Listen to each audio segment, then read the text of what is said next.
Ladies and gentlemen, please take your seats. The session is about to begin.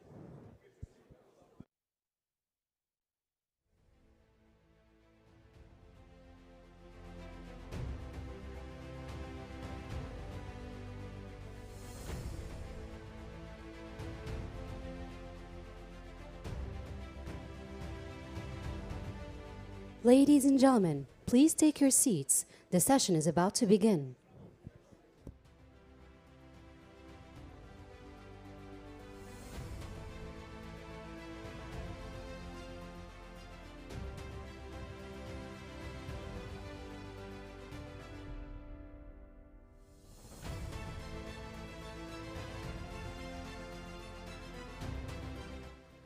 Ladies and gentlemen, please take your seats. The session is about to begin.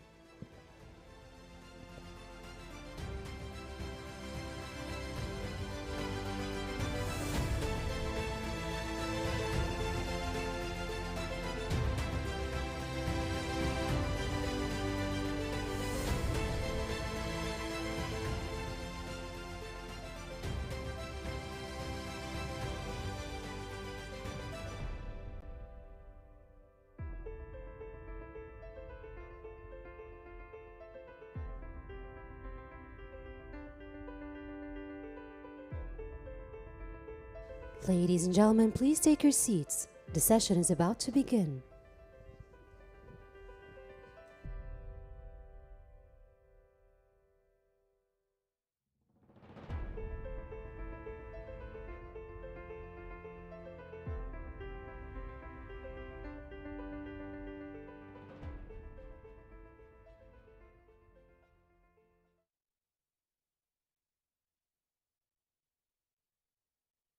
Ladies and gentlemen, welcome to the last day of the Atlantic Dialogues Conference. Please take your seats. The session America First Negotiation Room for Others will now begin. For translation, you may use the headsets available in the auditorium, or you may scan the QR code to listen through your personal headphones. Channel 1 is for English, Channel 2 is for French, Channel 3 is for Arabic, and Channel 4 is for Spanish. Ladies and gentlemen, please welcome to the stage our moderator for this session, Kimberly Dozier, Global Affairs Analyst at the CNN. Thank you, everyone. It is an honor to be here on the third day, and thank you for coming. I know that there was a Moroccan dinner last night and late festivities, so love the turnout. We are going to be talking about America First, and I understand that's already been on everyone's minds here. So I would like to introduce my panelists first. We have Guinea's former Prime Minister, Mohamed Bea Vogui.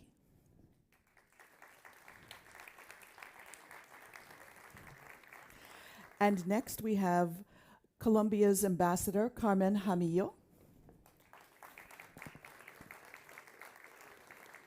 And then we have former U.S. Ambassador to Morocco, Panit Talwar.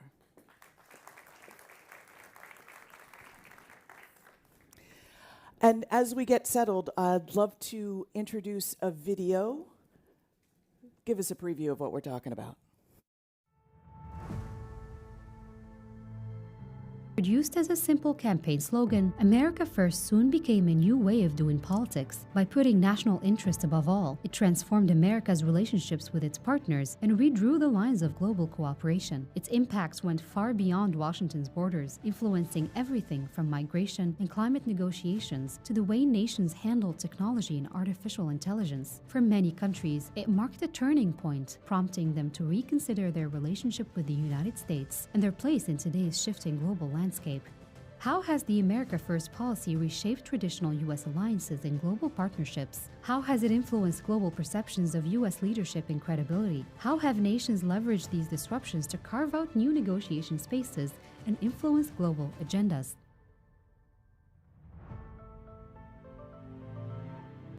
And with that, I would also like to ask you to pick up your phones and vote. I have a question to all of my panelists, but I would like you to answer it first. And it is a vote. Is the U.S. under the Trump administration a reliable ally? So, as the audience votes, I think I will turn first to our former Prime Minister, sir. Well, Is it? Yeah, I think whatever we say, America is still a very, very important player in this world. And certainly everyone wants to have good relationship with America.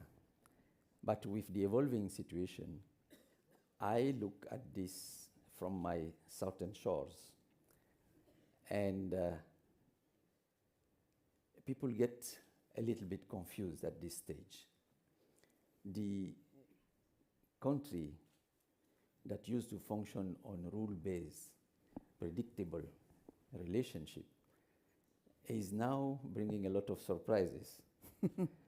And the shockwave that are coming from US are getting to the villages in Africa, getting into the budgets, getting into the economy, getting into the trade. So, and that, unfortunately, is done such a way that is not predictable.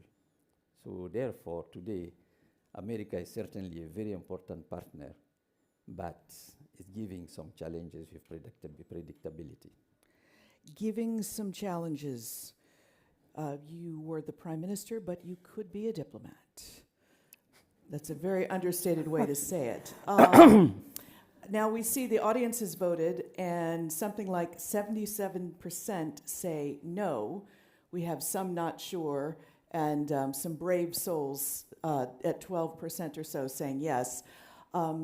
Ambassador Jamil, I would like you to speak next, but I just want to ask everyone in the audience. The ambassador will be speaking in Spanish, so... I'm going to try my best to speak in English. Okay, all right. It's intervention at the moment. Yeah.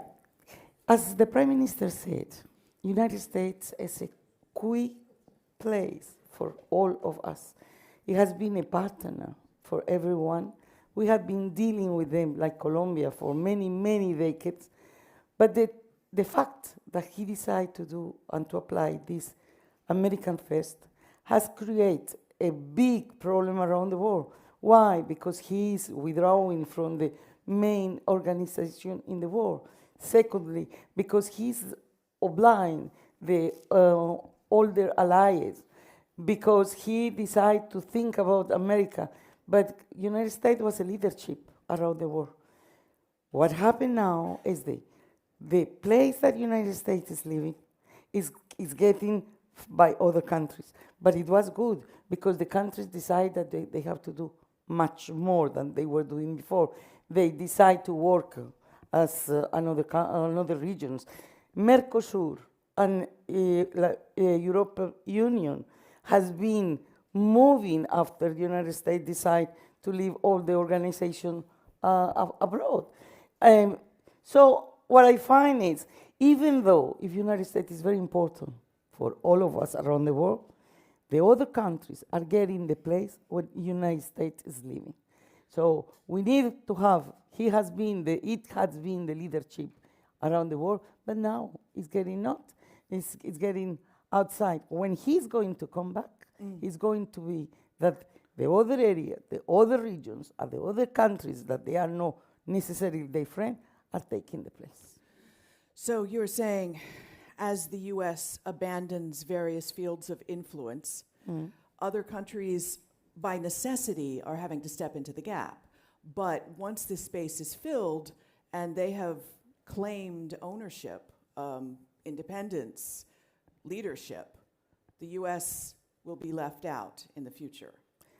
I don't know if left out, because the United States has been very important, but it's going to be very difficult to get back at the place he was before, because the region has been learning, because Europe now realize they have to do by themselves, because Latin America is creating agreements in between in order for them to survive. Because as the Prime Minister say, from one day to another, everything changed. Yeah. We cannot allow them now, because the global war is moving, even or without the United States. So, Ambassador Tawar, some might say, we know what you're going to say. You served in the Obama administration, the Biden administration. You watched what happened as the first Trump administration ended with chaos on Capitol Hill. Do you think the U.S. is a reliable ally? So you have two key words in that, reliable and ally. I'll handle them separately. Ally, I would say it depends on who you are.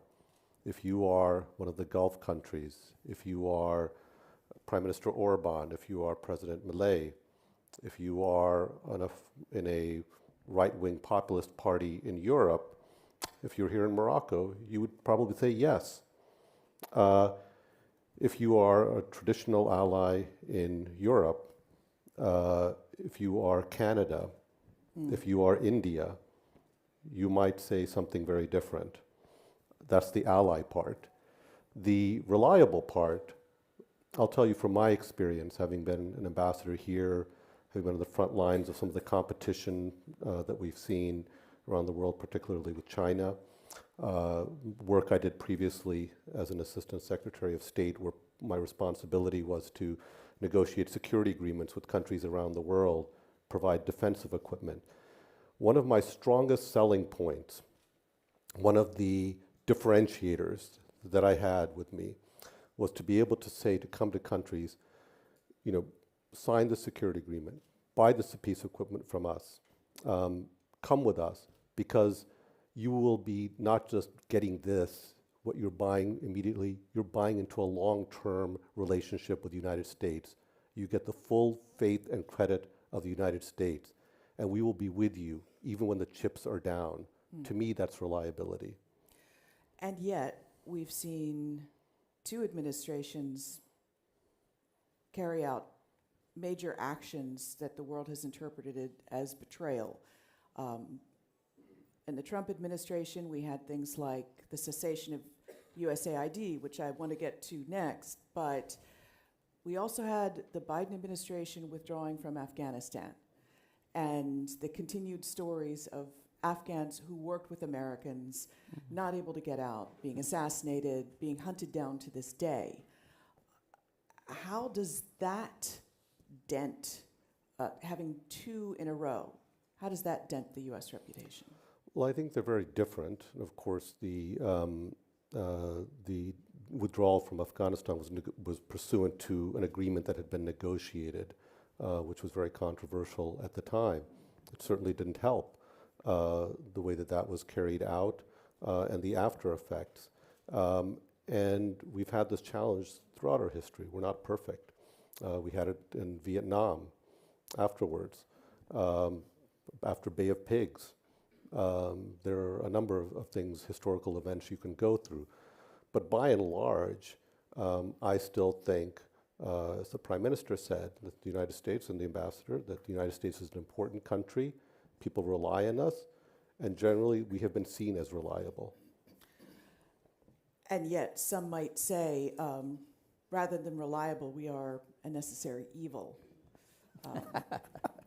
So I turn to you in terms of, you said many people in Africa have woken up to the shock of America First. Surely many must have felt it through the cessation of USAID programs. Yeah. What kind of impact did it have? Well, I think several countries, given the economic and socio-economic context in Africa, were relying on USAID in many areas, particularly in health and education, key aspect of the national, I will say, development. And particularly those countries that were affected by Ebola or affected by AIDS. You had these long-term programs that were set and were supporting, particularly in Southern Africa. And suddenly, overnight, these went away. And people were not ready, budget-wise, not ready planning-wise, because these programs were signed for several years. There was a kind of, really trusting that this is no more a burden, our resources are somewhere else. And suddenly they have to revisit all that in a precipitation, and also all the expertise and assistance, and all disappeared. And really it had a very, very big impact. and leave alone, the quantity of expert and the money that was injected. It was billions of dollars, and suddenly it all disappeared. So, of course, people start asking questions. If it is like this time, what about next time? So, but it did something good, and people started thinking on self-reliability, saying, okay, America first doesn't mean that we are alone. We should start thinking about self, and we should start thinking about maybe other type of relationship. So, and this is really the status of the affairs. But most importantly, the African intellectuals are thinking differently, are saying, listen, guys, this is a lesson. It's time for us to have the right institutions and the right policies, not only at national level, but at continental level. It's extremely important. Because in front, what do we have? It's United States, a group of states. If I can, we have European Union, a group of states, but in Africa, we are fragmented. So this risk of, the future is that let's finish with fragmentation, let's build the institution, a good African CDC for health, a good system of banking, a central bank, African trade, intra-trade, African, intra-trade development and so on. So now the thinking is going very fast. I don't know if some of you were in the meeting in Washington from the Exim Bank, and so the thinking is really, really moving very fast. It has ignited a dynamic. So a bit as Ambassador Hamil was describing, when the U.S. disappears, Africa tries to step up, fill in the blanks for itself, which sounds very healthy. It sounds like also a positive step away from the post-colonial era, the big brother or patriarchal relying on the U.S. to provide. But it also means there's a space left. And I know that to a certain extent Russia, but especially China, had already been working very hard to fill the spaces as part of its One Belt, One Road program. So has China increased its activity from what you can see? But I think if you look at the figures, I was seeing some figures, maybe you have to check a little bit. I think the volume of trade between last year and the end of this year, almost year, has really grown between China and Africa. So that's a reality, is a fact since then. And then, in desperation, people try to find immediate solutions and planning in the future. But I think one shouldn't look at that too much as something. I think Africans are starting to thinking by themselves. They are starting now to look at regional solutions. Not even sometimes not global. So sometimes I say around the project, you can build very good things at regional level. You have seen now the initiative of the King, that is, this gas and infrastructure. So I think a lot of initiatives like that are mushrooming slowly. If we cannot have global solution, can we have regional or sub-regional solution that solves our problems? Sometimes it's much easier to build concrete, I will say, impactful solutions through specific projects. And that's what we see now. And now that you don't have the sort of U.S. aid to sort of catch you if you fall, it's got to work the first time. It has to. Yeah. There's no other way.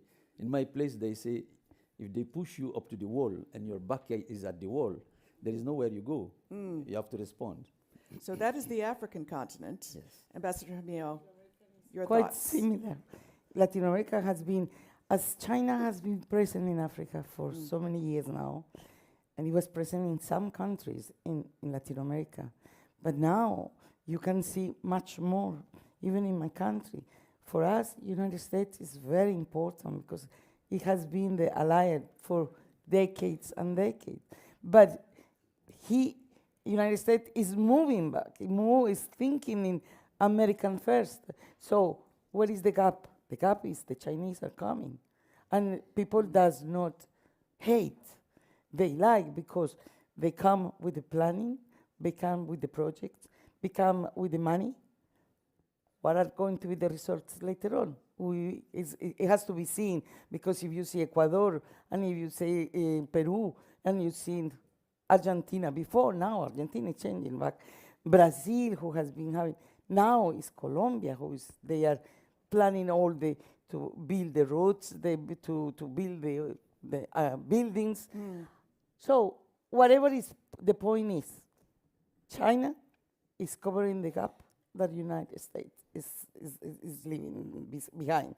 The American first could be very interesting politic for the United States inside, but United States has been a leadership all around the world. Now he's withdrawing from all the many organizations. So now we have to have the other countries. That is true. And when you talk about economics, not culture, because it's another thing. And China is still very far. They are moving. But when they move with everything.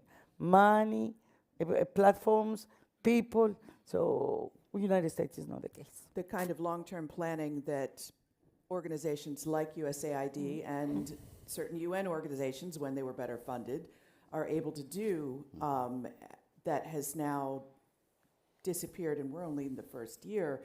But I want to ask a follow-on about the threatened military action against Venezuela. Now, when you ask many in the Latino community inside the United States, what do they think of Trump? They do not like the rounding up by ICE of anyone who looks like they might not be from Europe, essentially. And we have this massive military buildup off of Venezuela's coast. We have a questionable targeting of fishing vessels, which are allegedly drug vessels, that if you listen to me on CNN, on with other military analysts, et cetera, seems to go against both US law and the laws of war. How is Latin America seeing this threatened military coup, this potential overturning of the Maduro regime? Let me tell you, I always say we talk too much and we do too little. We, Latin America? Yeah, in general, Okay. around the world. The decision of the administration, Trump administration, is considering because the target is the narco-terrorists. How many people are going to be inside? I don't know. Colombia, the government of Colombia is standing behind whatever is happening, the government in Venezuela. If you ask the Colombians, we are very worried what is going to happen, because whatever is happening in Venezuela, we are going to have hundreds and hundreds of people from Venezuela going to Colombia because it's the only borderline. So, but what another decision could be if the government is still there? What is going to do? Mr. Trump is putting all the chips and all the names and all, but is he going to do something real very soon? We don't know. No one knows, even in the audience. Yeah, no, and some might say no one knows in the White House either, but that varies from day to day. Turning to another conflict, Ukraine, we see Trump administration officials. There are a few different camps. We have the Marco Rubio camp, the traditionalists, who are anti-Russia and take seriously Europe's fears and Russia's threats of some sort of military action against the larger Europe if they succeed in Ukraine. And we see the negotiators like Steve Witkoff spouting Russian talking points, which is very disturbing. And President Zelensky seems to be being forced into some sort of territorial concession, giving up territory that Russia has not won in the military conflict. How might this affect the U.S. reputation? Just war game it for us or play it out. Well, I think if we are seen as forcing that kind of a peace, if you want to call it that, on Ukraine, I think that'll be damaging to our reputation. particularly if it involves, as you said, the cessation of territory. The process you described is one also I think that's worth thinking about. I mean, each president has their own style, you see some things in this administration which are, I think, a continuity and also very different. One trend that we've seen over the last few decades is the concentration of power and foreign policy, national security decision-making within the White House. And I think that's reached new heights now. And the president is very much directing things. Presidents in the past have had people they rely on. President Kennedy used his brother to help solve the Cuban Missile Crisis. So, that's not necessarily completely new, but you do have these outside actors. What is new is that there is an absence of process, a rigorous process around it, and that results in things that, for example, you described in the case of Venezuela. Was there enough consideration to legal questions, not just international but domestic?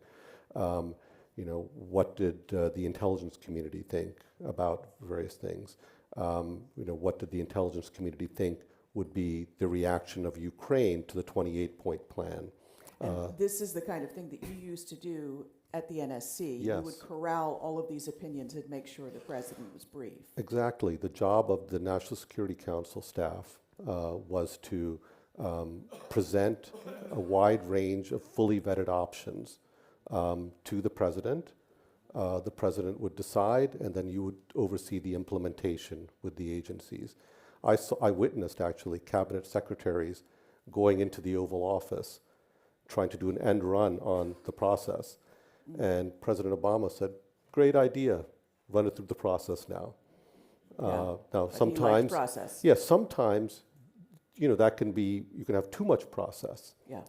And I'll give you an example, I think, of where President Trump, through an improvisational and style, where it's actually produced, I think, a quick and effective result. It's Syria, with the decision to lift sanctions on Syria. I think that was the right decision.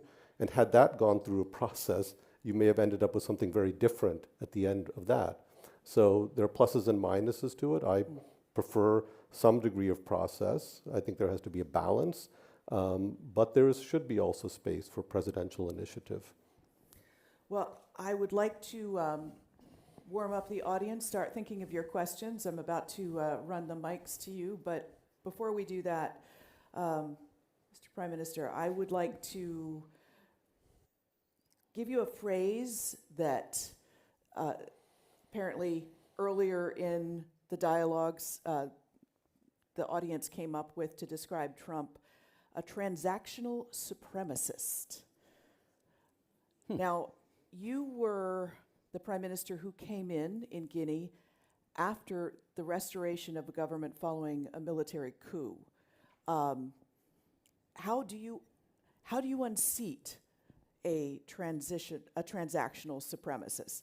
How did you restore democracy? It's difficult to build the link between the two, Yes, the two well. questions, I don't know which one you want me to answer first, because you have two questions in one. I think number one, America first is a doctrine. You cannot deny that. And the doctrine where priority is America, more attention to internal opinion, relationship that used to be multilateral and rule-based and long-term becomes punctual and transactional. It is all about a little bit. I mean, there's a lot of business into it anyway. In each, we have seen in any of the agreements that have been so far developed, particularly in the African continent, there is a big element of business into it. So transactions. So therefore, I think this element of transactionalism cannot be denied in the process. It is fact-based. It's not something trying to speak behind or in front it. It is fact-based. So that's for that answer. So we have gone from multilateralism as it used to be to one-on-one type of first consequence, fragmentation for others, and transactions based. So I think that's the case. Now coming to the situation, I didn't capture completely, to the situation of Guinea, I didn't capture completely. Yes, I personally came in, was brought in on the basis of the usual rhetoric, when you have a coup, you are looking for someone who is apolitical, neutral, etc., etc. So, And you'd been an assistant secretary general at the UN. You have a technocrat background and reputation. Exactly. And if I tell you, I had never been a member of a party. and so therefore, that's why they brought me, actually. They said, this guy has no color, so let's bring him. So I came in. Of course, the first thing you try to do is because there is no constitution, it's abolished. There is no text, so you have to do something. So you try to help to write a provisional constitution for the transitional period, so you have something that is rule-based. And so that's what we did, and that's what we tried to implement. And that's why in Guinea, actually, it went a little bit more smoothly, more quietly. As you see, we didn't embark in extremist positions. We tried to build institution. It has its own problems, because, a soldier is a soldier. There is nothing you can, the DNA is there, so he has his own way of doing things, and that's remained. But at least we went in an orderly manner. We didn't respect our delays as we wanted, and we came to a point, and now we have a constitution, and now they are organizing the elections. And in that, parallelly in the process, and that's where the militaries were very smart. Anytime I was trying to tell them, let's do it slowly, particularly with the partners, they used to tell me, listen, if we militaries cannot do it by force now, you guys, when you start negotiating, you will never come out of it. And one of the big results of that is we were able, and now they have completed the thing, I'm not there, but the process is continuing. We just completed the biggest investment of the century with the opening of what we call the Simandu project. It's the biggest iron ore project, $20 billion investment, decided in 2 years. But of course... And built, just to complete, built 650 kilometers of railway in 2.5 years, which you cannot see anywhere in Africa. Yeah. So you see, and so, yeah. So what I'm seeing as a U.S. citizen is you went from an autocrat to a coup to quickly trying to win back the people's trust by putting in rule of law. Yeah. And then you followed that rule of law, and that stability brought in this massive investment or helped foster it. Yeah. We tried to put rule of law. If I tell you we did 100%, is not true, okay? But we tried our best, and we were close to what is ordinary. And then what was most important, we respected all the pre-existing agreements that were signed. We came in and said, look, we will respect what our predecessors have signed. Government is a continuity, but let's discuss. There are things we have to change. We have to adjust for the interest of our people. And we want to facilitate investment. You remember, my country has 1/3 of the world aluminum. We have the highest deposit of iron ore is 65%. You take the earth, it's steel. Wow. Okay, so that's why I brought this $20 billion investment. And of course, everybody is rushing. Okay, and today, from this year, we are the first, I think we are going to become the first producers of bauxite, or that's mean aluminum, of the world. Okay, so in this position, of course, we have different contexts. Well, what I'm hearing though overall is imposition of rule of law, which was the will of the people, yes. But also you put the country's resources at work for the people, and it sounds like you took your ego out of it, and that is that's a lesson. With that, I'd like to open it up to the audience, and I've had my back to this part of the audience, so I'd love to see if anyone has a question here. Okay, over here we'll take the two right next to each other. And please briefly introduce yourself. And if I may ask, make sure there's a question in your question. There is a question. Thank you. Good morning. There is a question. My name is El Mustafa Bin Lamle, Moroccan, United Nations, former United Nations. The question is to U.S. Ambassador. Since 2016, if we want to summarize just the external relations, international relations of the states, it's the term withdrawal. Withdrawal from Paris, withdrawal from NATO, withdrawal from Afghanistan, withdrawal from United Nations. One of the first actions of the President Trump in 2016-17 was cutting the funding for Haiti, MINUSTA, by more than half. Okay, is this a long-term thinking? If this is a long-term thinking in the States, is there some serious thinking about the future? Is there a serious thinking about the alternative of the United Nations, to the United Nations, or to the system alive since 45? That's my question. Or is it a word without order that the US is seeking? Thank you. Thank you so much. The next lady, and I just have to add, the U.S. did not withdraw from NATO. They've been harsh about it, but we're still in it. Ma'am. Thank you, Mina Baliamun, Senior Fellow at the Policy Center for the New South here. My question is to His Excellency, the former ambassador, but anybody can respond to it because also I'm interested in your reaction to it. We tend to focus a lot on the current administration in the United States, but we forget about other important institutions that Americans vote for people to go and defend their rights. Where is Congress from all this? And where is the Supreme Court from all this? Thank you. Thank you.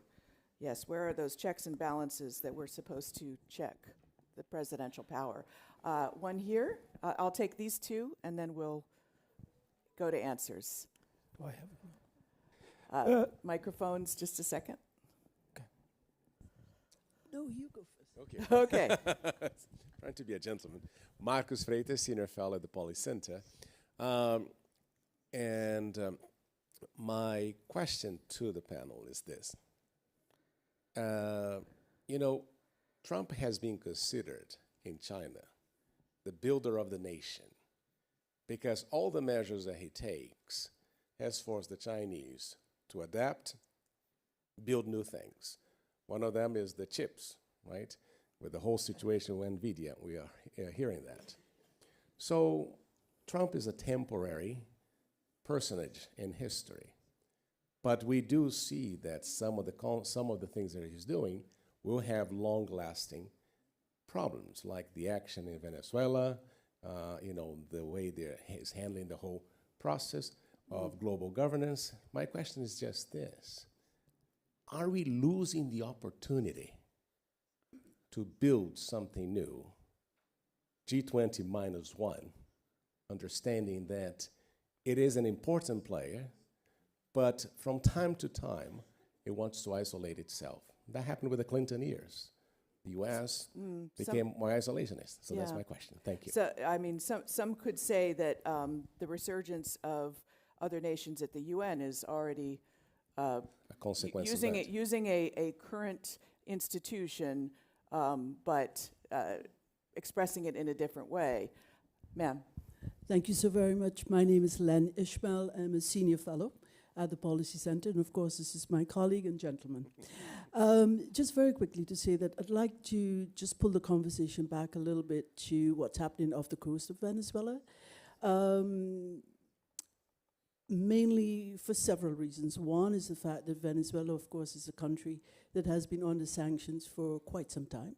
7.9 million people have been displaced from Venezuela, and they find home and shelter not only in South America and Latin America, but also the microstates of the Caribbean.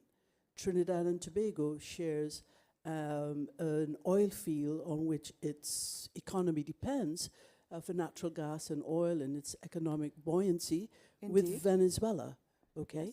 And what has happened right now is that the region has always prided itself on being a zone of peace. So it is immeasurably an anxious period for these microstates for two main reasons. One, we're coming out of COVID But and I'm all sorry, of the... what is your question? Because we have I'm- a very little bit of time yeah, left. I'm coming to the Okay. question. We're coming out of COVID and periods of instability, and what this region really wanted was a period of stability and growth. What prospect is there, Ambassador, and this is to you, for regional conversation and dialogue to resolve the potential for even more escalated crisis in the Caribbean, which we really and truly cannot afford? Well, thank you. And one might say that when you've got a big bully from the north with a bunch of warships there, that doesn't leave a lot of space for interregional dialogue. But did you want to take that one briefly? And then I want to hear your thoughts. I'll try to Well, connect some of these, or start do you with want the last one? Let's do the last one first. okay. I'll remind you of the others.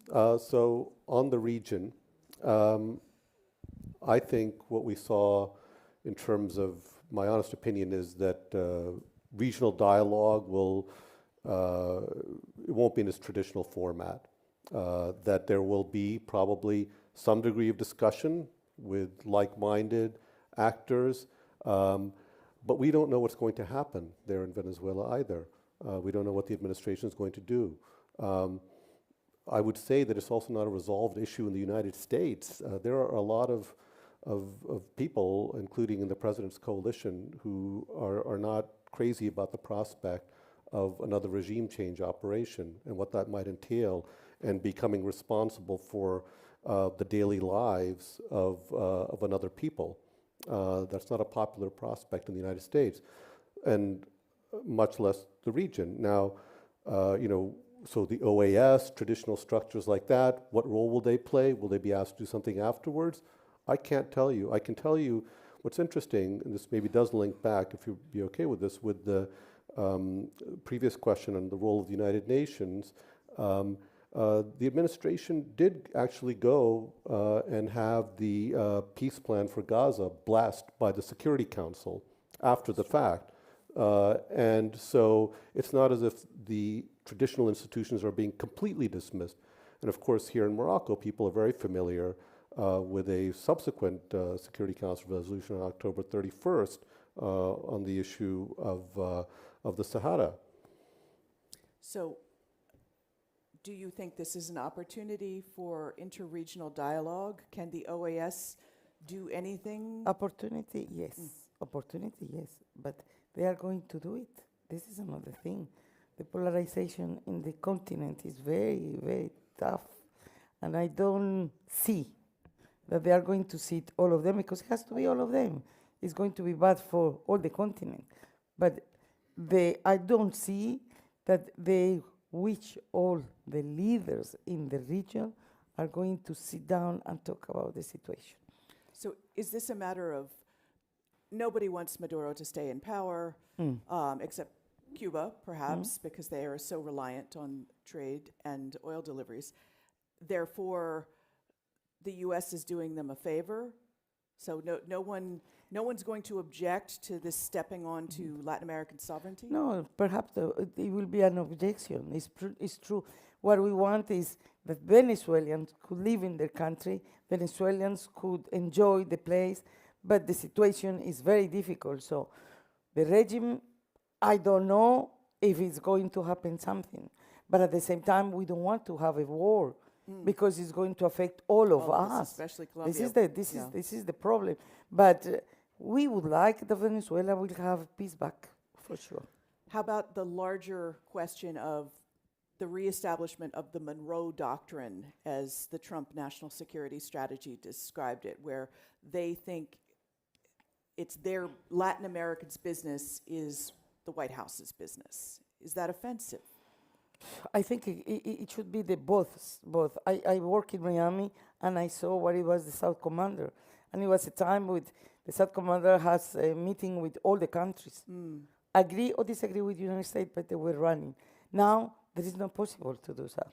Because now it's the leadership who decide without necessarily listening. As Ambassador say, they have a team that give the advice what to do, but not necessarily they listen what is the advice.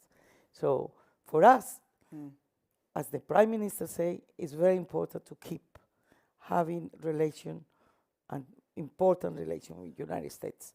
But what is happening around Venezuela is affecting all of us.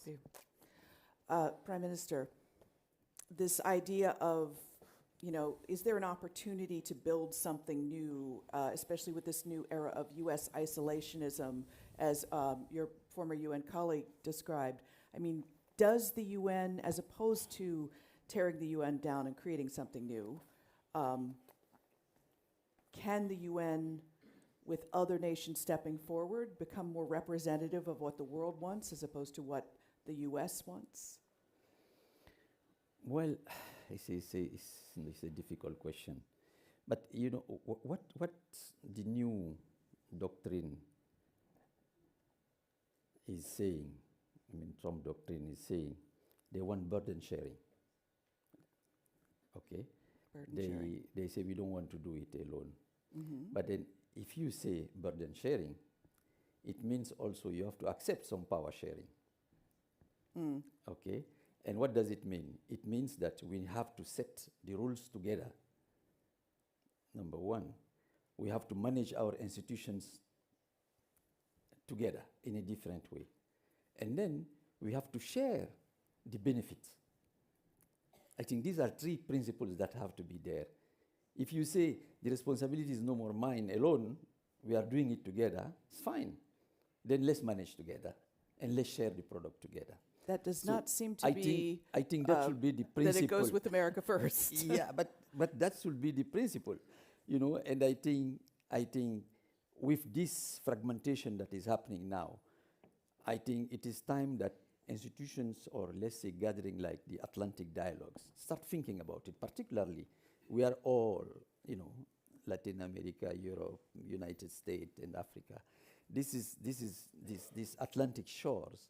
I think it is really an opportunity to start thinking about policy contributions better in that direction, and explanation. And I'm sure the facts will make things settle the way it should. That one last question. Where is the opposition to America First? Where are the lawmakers? Where are the things that we're supposed to check President Trump's power? Yeah. I don't pretend to be an expert on domestic politics, but I'll give it a shot. And I certainly have my own opinions. Our Constitution gives the upper hand to the presidency in matters of foreign affairs. It's the only place. In domestic affairs, the president is very much dependent, should be, on Congress. And so that's historically been the case. In fact, if you look back, including the war power, early in the early days of our republic, the president actually was merely somebody who carried out a decision by Congress. Congress made the decision whether or not there would be military intervention. We've certainly come a long way from that. But I would say today, there are people who are speaking up. The Democratic Party is in the minority, so those voices are obviously going to be less heard. The House of Representatives was out of session for much of this year. And so I don't think Congress is stepping up historically as it should. I'll give you an example of, in a bipartisan way, something that I was involved in as a staff member on the Senate Foreign Relations Committee in the lead up to the Iraq War, where we worked in a very bipartisan way to try to do our best to get the facts before the American people, before that consequential decision was made. And we had a set of hearings, and we didn't call it the day after, we called it the decade after. And perhaps that was even an underestimate at that time. But that's an example of where Congress can, in a not polemical way, but in a serious way, present alternatives in a patriotic way, say maybe we should do this a different way, maybe there's room for dialogue, collaboration, where are the regional organizations, where's the UN, where's the legitimacy, and There's a well-known, maybe not in this room, but a Republican senator from Michigan, the late Senator Vandenberg, and he had a saying. He said, if you want me in on the crash landing, you better have me in on the takeoff. So if there's a crash landing, that's the flip side of this. If something goes wrong, who's going to be there with you if they're not there on the takeoff? Yeah. And I think the Supreme Court, sadly, my view, is not fulfilling its role and seems to have a theory, which I very much disagree with, of a largely unchecked executive. Yeah. And that goes across the board. I think their roles, one thing the Supreme Court has always been hesitant to do is to step in when there are disputes between the executive and the legislative, particularly on matters of war, the war power, and foreign affairs. So I have two things to add to that. Everything that the Supreme Court has given to President Trump, it is also giving in terms of power to any future Democratic president. So let's see how that works out. And we've got midterms coming up next year, which is when the American people may tell us what they think of the Trump administration by their voting. We only have 1 minute. Minute 40 or so left, so I'm going to give everybody 30 seconds to answer my final question. Will the world be worse or better off because of America First? Thus far. Again, I have to look at this from my southern shores, okay? Yeah. I think the world will be better. Better because? Better because simply it was a wake-up call. It was a wake-up call. We are going to, but because before it becomes better, it will be worse, of course, I have to say that. Because we'll go through a crisis, mm-hmm. We'll go through adjustment, okay. We'll go through discussions. A lot of thinking is going on. Professor Masood and some people last week already set up a new secretariat to think about the future of development cooperation, okay? And these things are mushrooming. So got it. People didn't give up. They are moving, they are preparing, and I think there will be a better future. Positive, Ambassador. I am positive like him. I'm going to say in Spanish the last word. Las regiones han madurado, han surgido nuevas coaliciones y países como Marruecos y Portugal han demostrado que el multilateralismo no es propiedad de las grandes potencias, sino una responsabilidad compartida. O sea, que ni worse ni better. We have to be owner of our own decisions. It's a shared responsibility for all. Absolutely. And that is what America First is leaving behind. And last, to my fellow American on this panel, what do you think? Do you think Americans are learning from this? I'm an optimist, and I think all of us here are, and so I agree with my panelists. Yes, we'll be better off. And there's, if you'll indulge me, I think there's a saying attributed to Winston Churchill that the Americans always do the right thing after trying everything else. And one last quote, if you will, indulge me on this. Not many people know that Morocco was the first country to recognize the United States. And there's a lot of discussion in American First and the concept of self-interest we talked about. Yeah. I would add the word enlightened before the self-interest. And I'll tell you what enlightened self-interest is. This is a letter that I carried around in my breast pocket. I still do when I was here. It's from a letter that President Washington wrote to an ancestor of the current king, King Sultan Muhammad III at that time. And he says and Morocco made that decision, I should say, to recognize the United States when we were not a superpower. We had just fought a revolutionary war. And this is what President Washington wrote. He said, "This young nation," speaking of the US, "just recovering from the waste and desolation of a long war, have not as yet had time to acquire riches by agriculture and commerce, but our soil is bountiful and our people industrious, and we have reason to flatter ourselves that we shall gradually become useful to our friends." And I think that's what we'll be. We'll be useful to our friends. Alhamdulillah. Thank you so much. Thank you to my panelists, and thank you to the Policy Center. On with the next one. Thank you. Thank you. Panelists are asked to remain on stage for a group photo. Ladies and gentlemen, please remain seated. The next session will now begin.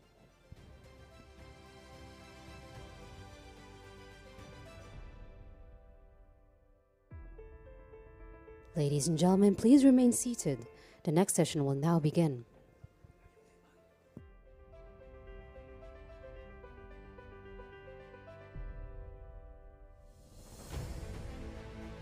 Ladies and gentlemen, please remain seated. The next session will now begin.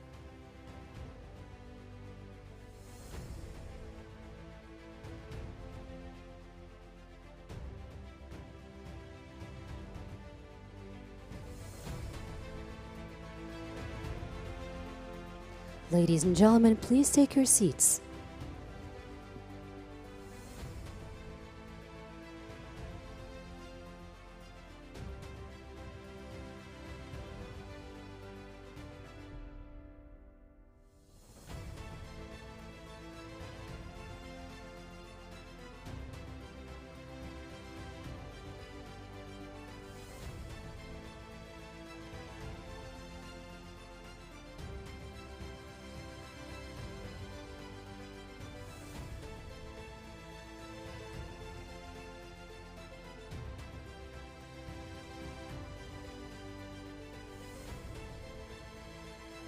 Ladies and gentlemen, thank you for your patience.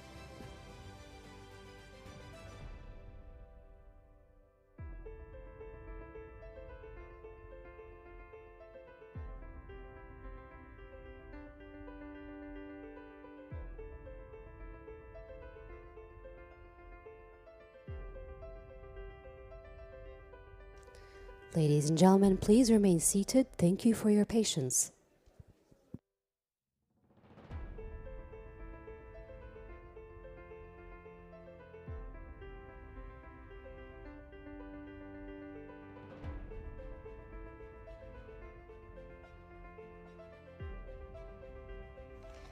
Ladies and gentlemen, the next session, North-South Atlantic Partnerships Managing Expectations and Realities, will now begin. Please welcome to the stage our moderator for this session, Derla Cardoso, Head of International at CNN Brazil.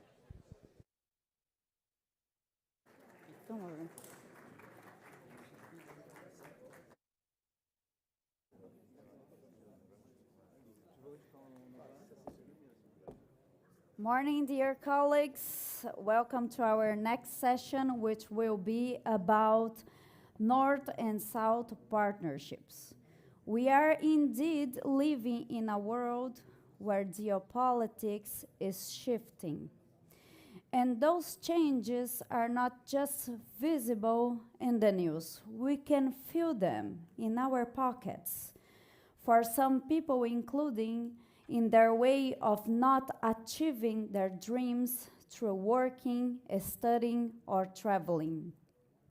The conflicts such as Ukraine and the rising tensions in Latin America involving Venezuela are just two examples of the urgent necessity of the Southern economies to look a modern way to relate with the Northern partners. At the same time, the struggles in the domestic economy are there to be dealt with.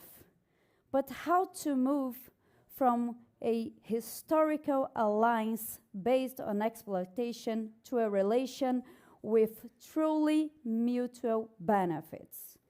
The order of the day for the Global South is to strategically redefine its domestic priorities, forge new partnerships, and navigate the complex strategic rivalry between the United States and China.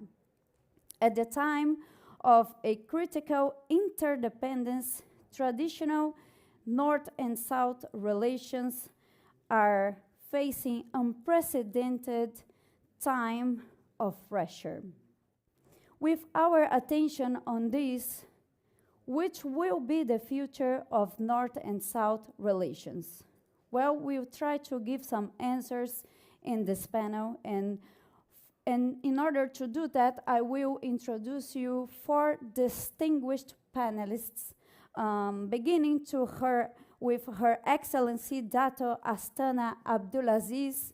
She's the Deputy Secretary General for ASEAN Political Security Community. Welcome. Okay, you can sit here, please. Next is the distinguished Ambassador Bernardino Leon, former Special Representative and the head of the United Nations Support Mission in Libya. Please. Professor Dr. Renato Flores, Director of the International Intelligence Unit at Fundação Getúlio Vargas in Brazil.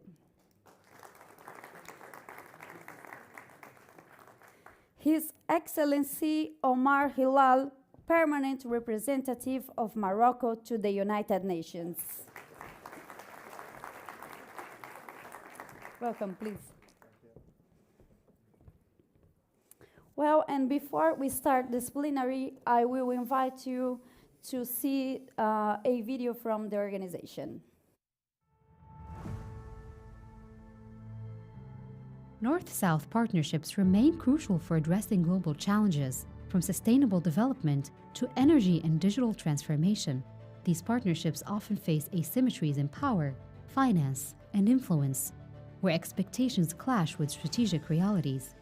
Reimagining cooperation means balancing ambition with realism, transforming rhetoric into actionable and equitable frameworks. Partnerships are evolving, requiring solidarity, shared responsibilities, and mechanisms that build trust and accountability. Southern actors can strengthen their negotiation power to secure fairer and more sustainable outcomes in global partnerships. How can North-South partnerships evolve beyond traditional donor-recipient dynamics to reflect genuine mutual interest and shared responsibilities? In what ways do differing political priorities and economic capacities between North and South partners shape the outcomes of cooperation frameworks? How can Southern actors strengthen their negotiation power within global partnerships to ensure fairer and more sustainable outcomes? Well, and here we are. And before start hearing from our distinguished panelists, I will invite our audience to answer a question in our cloud, which is, in one word, how are the relations of North and South right now? Just for us to feel the mood about the topic.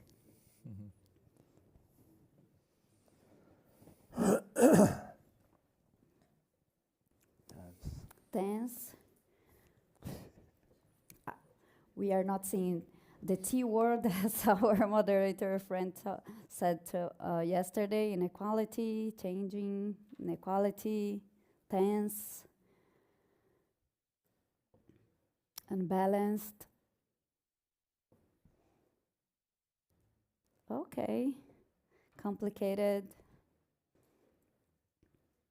inequality, tense, changing. Okay, this gives us much to talk about. Ambassador Hilala, we'll start with you, please, as you have almost 50 years of experience in diplomacy. I'm eager to hear what is your analysis about where we are now regarding the relations between North and South, please. With your authorization, I will make my introduction in French, and after I will answer questions in English. First of all, I would like to... First of all, c'est vrai. Nous vivons dans un monde où la multipolarité est devenue la nouvelle norme. Un monde qui est caractérisé par un télescopage des géopolitiques, des alliances qui mutent, qui changent. On a vu sur l'écran qu'il y a des changements. Mais il y a un droit international qui est violé de manière assumée. Le multilatéralisme rétrécit et les Nations Unies s'affaiblissent. Et surtout, ils sont dans une phase de réforme, à un moment des plus délicats de son histoire, ces 80 dernières années. Dans ce contexte un peu trouble, une question s'impose. Où est la place de l'Atlantique? Je dirais que le Grand Atlantique, c'est-à-dire le Nord et le Sud, est à l'image de notre monde, avec des réalités contrastées, des attentes déçues, des défis multidimensionnels nombreux, mais en même temps une résilience irréfragable. Dans cette situation, une seconde question s'impose, c'est la coopération Nord-Sud, ou ce qu'on a appelé le partenariat. Ce partenariat Nord-Sud est en fragmentation, malheureusement. Et ce, en raison du fait que les pays du Nord se replient de plus en plus sur eux-mêmes et privilégient leurs intérêts nationaux. Désormais, la coopération, l'aide au développement, ou surtout la coopération Nord-Sud, est mise à rude épreuve, et ce, en raison des pressions économiques, des inégalités que nous avons vues également sur l'écran, qui poussent les populations du Nord à s'interroger sur la bonne utilisation de l'aide au développement aux pays étrangers. Ceci est aggravé ou exploité par des discours populistes très négatifs. Et je développerai après, mais je vais donner les manifestations de ce déséquilibre Nord-Sud. Ils sont au nombre de 6. Primo, il y a une asymétrie économique qui est héritée d'une architecture de développement qui remonte aux années des indépendances. Il y a un fossé numérique qui n'a pas été comblé malgré la demande des pays en développement pour qu'il y ait un transfert de technologie et où malheureusement nous assistons au sud de l'Atlantique pratiquement rien qu'en Afrique, 60 millions d'Africains qui n'ont même pas d'électricité. Internet est pratiquement 27% ou 28% en Afrique, alors qu'en Amérique du Nord, au Nord, c'est à 92. Troisième manifestation, c'est des vulnérabilités sécuritaires. Le Sahel est devenu l'épicentre du terrorisme international, avec pratiquement une grande concentration des opérations sur place. Le golfe de Guinée est devenu l'épicentre de la piraterie, de trafic des armes, trafic des êtres humains et de la drogue. C'est ce que j'appellerais la triade du mal.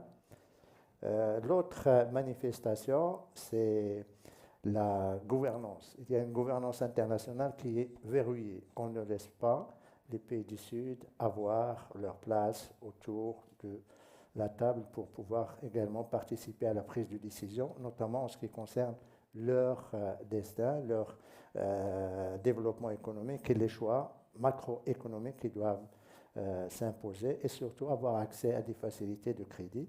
L'autre observation, manifestation de ce décalage entre le Nord et le Sud, c'est la migration qui est devenue un bouc émissaire dans le Nord et qui est exploité alors que nous savons tous, et les pays du Nord le savent tous, il y a à peine entre 2 et 4% de la migration qui remonte vers le Nord.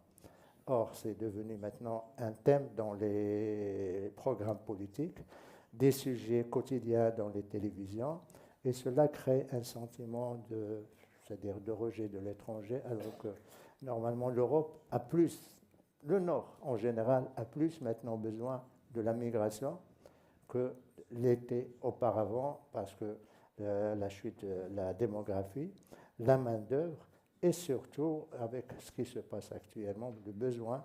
Le Nord aura toujours besoin de la migration du Sud pour assurer son propre développement. S'il le rejette dès maintenant, ben, il risque d'avoir après des problèmes.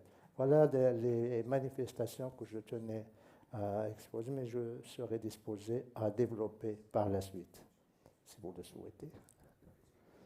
Merci. Thank you so much, Ambassador. And this is our very important remarks regarding immigration as well. So much that you said was important, but this especially strikes me because it's all over the news that the migration is a problem and the problems are brought from immigrants. So thank you so much for this. Moving to Professor Flores, I would like to know what do you think are the challenges of the relations of North and South? Oh, thank you very much. Before answering, I must qualify this distinction North-South. I think it's over. It can be useful for certain kinds of analysis, but I think it is misleading if we use it as a frame of reference to discuss the present situation. I remind that not long ago we had already changed it to the global South and the incumbent North instead of North-South, which I think had its merits. But nowadays, the incumbent South has changed.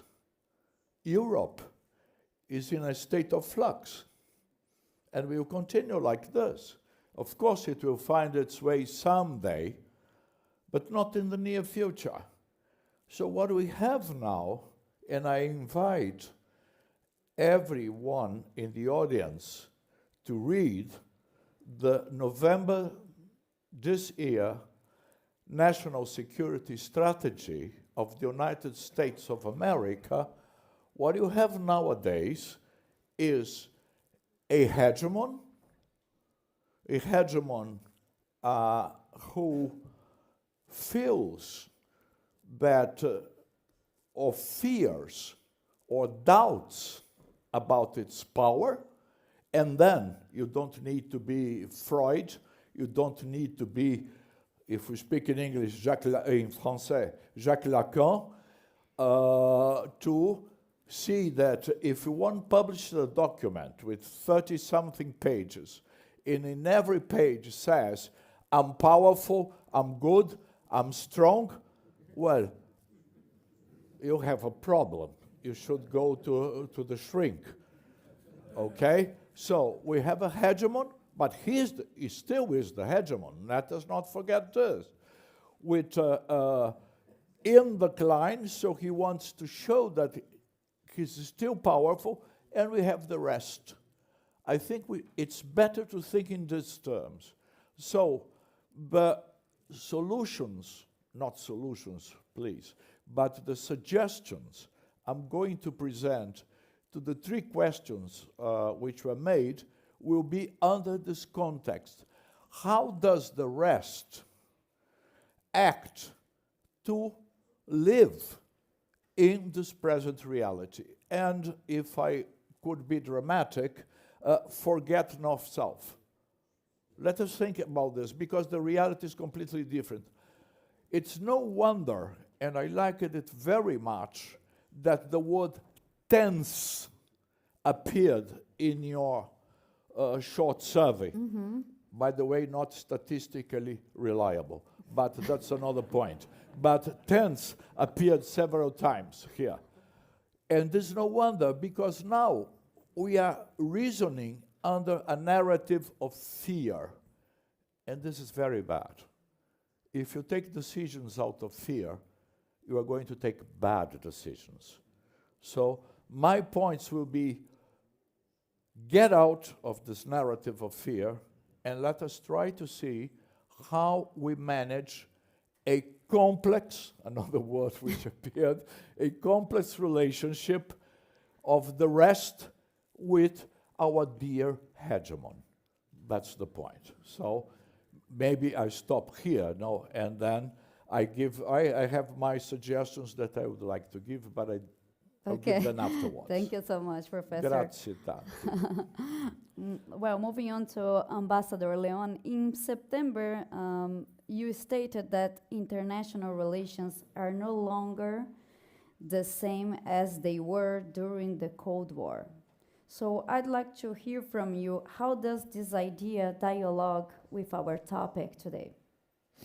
Well, first of all, thank you very much for the invitation. It's wonderful to be here in Morocco again and in this wonderful Mohammed VI Polytechnic University. And yes, I said that, and I think that idea of a change of the world order should complement what has just been said about the reconceptualizing North and South. We are in a transition, and it reminds me a very nice quote that Gramsci, the Italian thinker, said: "The old world is dying, the new world is coming, and in this dark and light time, the monsters of history are appearing." And these monsters of history appear in these moments of transition when we have no references. And this is what we are living now. We are in a transition. We don't know very well what the new world will be in the 21st century. Definitely, I agree completely.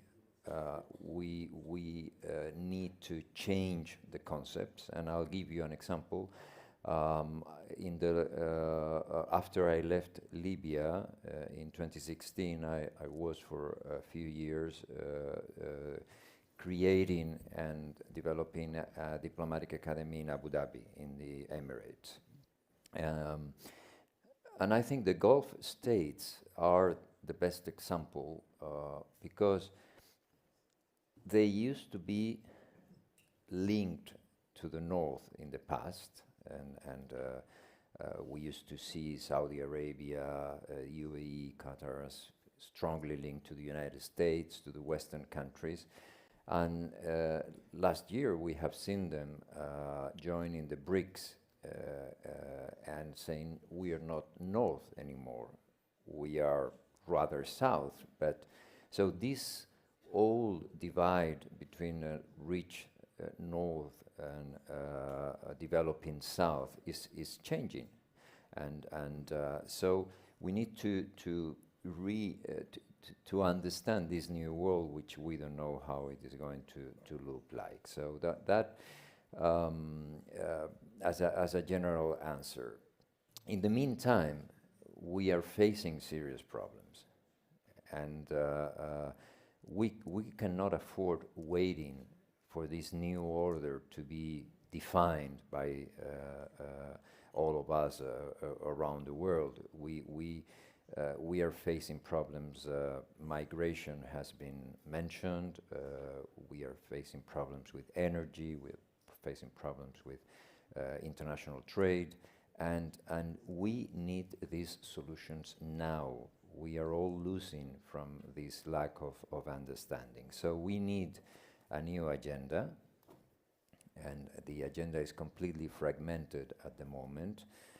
We need to rebalance relations because this is not, even if we don't know very well what the new order will be, we know that it will have to be fairer, it will have to be more inclusive, it will have to be more balanced. These old Cold War world in which the superpowers were defining the rules and everyone else was following is over. It's over because our societies have changed enormously, and now the civil society has to be part of the answer. So, and we will need bridges. and countries like Morocco are especially well placed to play this role as bridges. The Atlantic is a space where this dialogue can take place, and I very much hope that fora like this one will serve as bridges for these two purposes that we need badly: to reimagine a new agenda for now, for the problems we're facing, and to rebalance relations and integrate more countries in around the world. I will give you an example. I was listening my good friend Ambassador Hilal on migration, and 20 years ago, I'm seeing my friend Ambassador Josep Ambrani there. We had one of the first examples of what was coming. So it was 2004, 2005, and we had a group of hundreds sub-Saharan Africans jumping the fence in Melilla, and it was a shock. No one was expecting that to happen. Then we have seen everything has been going on migration. What was the answer we gave? Not an answer from unilateral perspectives. We sat together. We said this is something we have to address together, and then we talked to our sub-Saharan African friends, to the European Union, and we called a conference to discuss migration, but not from a security perspective, but from an integration perspective, where we were all seeing the problems from the perspectives of origin, transit, destination countries, and the idea that was taboo at the time to link migration and development and to delink migration from security started, and since then we have seen that, unfortunately, instead of deepening that perspective, what we have seen is populist parties insisting on seeing migration from a security perspective. So we are in a very complex situation in Europe. I agree completely, and it is a moment for southern countries, from Atlantic countries, to insist on these new ideas. Thank you so much for the answer and for this practical example. As I'm a journalist, I really enjoy practical examples, and I really liked the one thing you said about Saudi Arabia as an example of a southern country that it's in another place. We have now a lot of economies that rely on other southern partnerships. We have, for example, my country, Brazil, in which its agribusiness relies so much. We are hearing so much in this conference that multilateralism is in danger, and then Ambassador Hilal said that multilateralism is shrinking. Timor-Leste as our 11th and by right should be our final member in ASEAN, because ASEAN is a regional grouping and the region is Southeast Asia. So we feel that with the inclusion of Timor-Leste, that now fully represents the entire sub-region. ASEAN is diverse in every way. Among the 11 countries, we represent all the major religions. Our cultures are quite diverse among each other, or among some countries within us. Among the 11 of us, we practice different forms of government. We've got an absolute monarchy, we've got democracies, we've got socialist governments, we also have one military junta. So I was a little bit surprised at one of the discussions 2 days ago on democracy, where I felt the implicit suggestion was democracy is perhaps the only form of legitimate government, or the only legitimate form of government, and I think this is a position that within ASEAN we absolutely reject. To Western position, maybe? Sorry? To Western position? It's something we reject. And I think also it's not within the UN Charter. The UN Charter doesn't say it. So this is a creation, I think, that has come out from certain maybe parts of the world or certain groupings. So as you can see, ASEAN is very liberal in our approach to the forms of governance, where our approach, I would suggest, is to each his own. Countries are sovereign. They need to decide for themselves what works best for them. This is an UN Charter principle. This is very much an ASEAN Charter principle as well. Now, as a grouping, our economy, ASEAN is the 5th largest economy in the world. I believe the IMF puts us as already the 4th largest economy in the world currently, but in our projections, we hope to be the 4th largest by 2030. If it comes sooner, better for us. ASEAN practices friendly relations with all countries. We do not choose friends. We don't believe in that approach. We were formed in 1967. At that time, we were 5 countries. Over the years, we enlarged. The initial, I would suggest, decade, the initial 10 years or so, we focused very much within ourselves, what it is that we want. A lot of it is on, because we are all small countries that were newly independent at that point in time, so we focused very much on economic development, etc. But within 10 years, or less than 10 years after our inception, the big countries around the region and further away actually approached ASEAN and says, hey, we want to have a relationship with you. So ASEAN created what's known as a dialogue partnership. And what a dialogue partnership is that ASEAN has a relationship with that country where that country and ASEAN works together very much to assist ASEAN to grow our capacity in every area of work that we can think of. At the moment, we have 11 dialogue partners.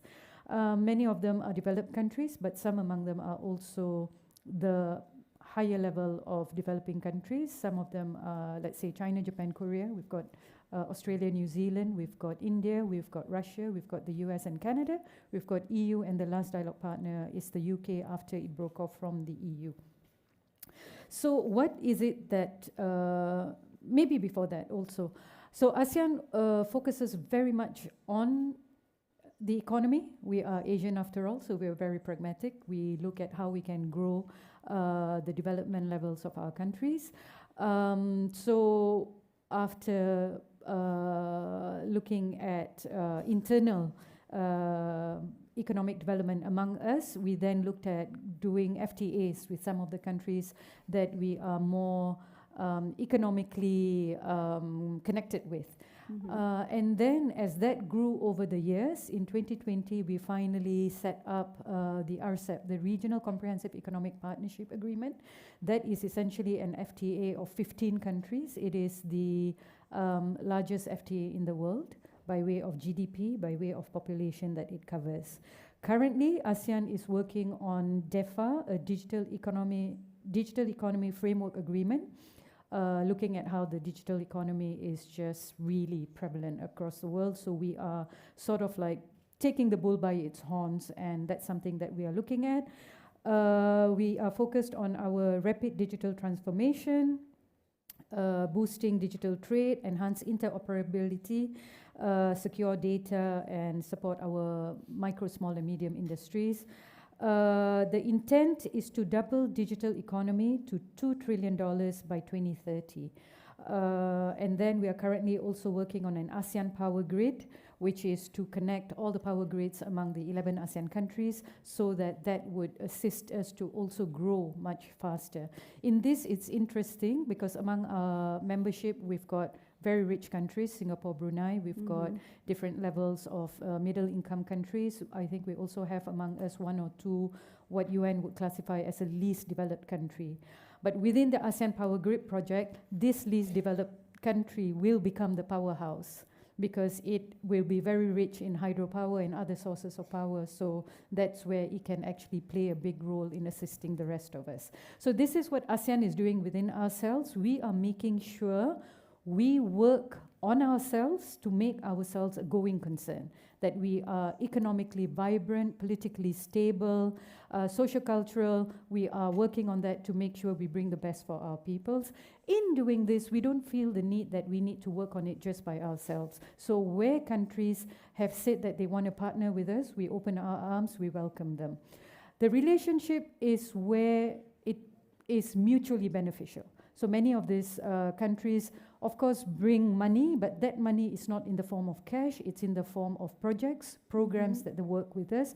We tell them what are the areas that we need assistance on, that we need expertise for them to share with us. What are the areas we're working on? And we ask them either specifically what it is we want from them based on their niche areas of their superiority, or we ask them what is it that they can help us with. And of course, you know, we don't pretend that this is one directional and we are the only ones to benefit. Anyone who offers you money, it's because they also stand to benefit. But why not? This is how the world works. If we can mutually benefit from each other, this is what we do. So this has been the ASEAN model. By and large, I think it has worked very well. We have very, very friendly relations with our partners. There isn't the sense of guilt or, you know, somebody owing something, anything. It is very much on what is mutually beneficial. As you said last year, ASEAN wants to be a friend of all. Is there an invitation for new partnerships? Oh, absolutely. I speak about dialogue partnership because that's the really major partners, but ASEAN has also created two different terminologies of partnerships: sectoral dialogue partner, where these countries, focusing on the strength that they have, they offer to ASEAN, or they come to ASEAN and say, hey, we can work with you in these areas. And ASEAN looks at this and, yes, have brought them on. Morocco is a sectoral dialogue partner of ASEAN. And then there is a different category again, which is a development partner. As an example, France and Germany, I think, are development partners. I hope I'm not wrong. And the reason it's because the EU is already a dialogue partner of ASEAN. So ASEAN found it difficult to make constituent members of the EU also a dialogue partner. So then a different category is created, and you know, we look at more specific areas, etc. So it is an invitation to all. If we stand to benefit each other, ASEAN is more than willing to look at it. ASEAN at the moment is looking at many applications in the different areas. Great, great. I'm happy to hear that. And moving back to Ambassador Hilal, I would like to hear some examples of how, in your view, African countries are reshaping their relations with northern partners. Thank you very much for your question. I would say, first of all, that thanks to its geographical position, which is very strategic at the crossroad of north and south of the Atlantic, Morocco has a responsibility, but in the same time, opportunity. And as my good friend Bernardino said, talking about bridges, we are building bridges between the north and the south, and we are also facilitating exchange thanks to our geographical position. And you have been talking about concrete example, north and south. Few months ago, there was shutdown of electricity in Spain and Portugal. Okay. Morocco was there. Morocco sent electricity to just 2 European countries. So now we are thinking about building, also working on giving electricity to the countries in the south. We have South-South cooperation with Africa. Morocco is, thanks to the vision of His Majesty the King for the South-South cooperation, which is a really strategical tool for our diplomacy and for the action of our country in Africa. His Majesty the King was the only leader who have paid more than 40 visits to African countries. Morocco is the only country who have the great number of agreements of cooperations, training, trade, agriculture, having our companies in insurance companies, telecommunications, and now building units of phosphates. Morocco is not anymore exporting raw phosphate, but it's becoming one element of our South-South cooperation by building units to help these countries to reach their sovereign alimentaire, la souveraineté alimentaire. So, and the other cooperation is also in the field of security. As everybody knows here, there is no development without security. And security is the base of any building of nation, any building or any strategy for development. I have spoken about the Sahel. I spoke about the Gulf of Guinea. His Majesty the King have proposed to have a corridor from Sahel to disenclave these countries. It's not only disenclaving countries, it's not only having access to the port, but it's also using all the value chain of Morocco and helping these countries to build their infrastructures at their borders, at their cities, and enforcing security in their highways, to have access to the Atlantic, to free and give chance to their products to be exported, but also to facilitate imports with the very low price. We have also this initiative, thanks once again to the vision of solidarity vision of His Majesty the King to Africa, to the coastal side of the Atlantic. 23 countries that are members of, from the north till South Africa, we are discussing in this framework about security, about climate change, about erosion, coastal erosion, about salinization of water, training for fisheries, and also mapping all the coastal side and seaside of these countries. We are doing so many action in South-South cooperation by having other countries that we call trilateral cooperation. And the one of the latest one is the agreement we signed with the UNDP for the new technology, especially AI.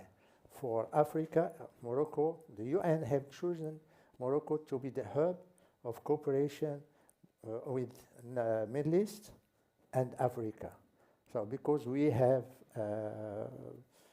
advanced in the field of artificial intelligence, and we are helping countries in Africa to develop their AA national strategies.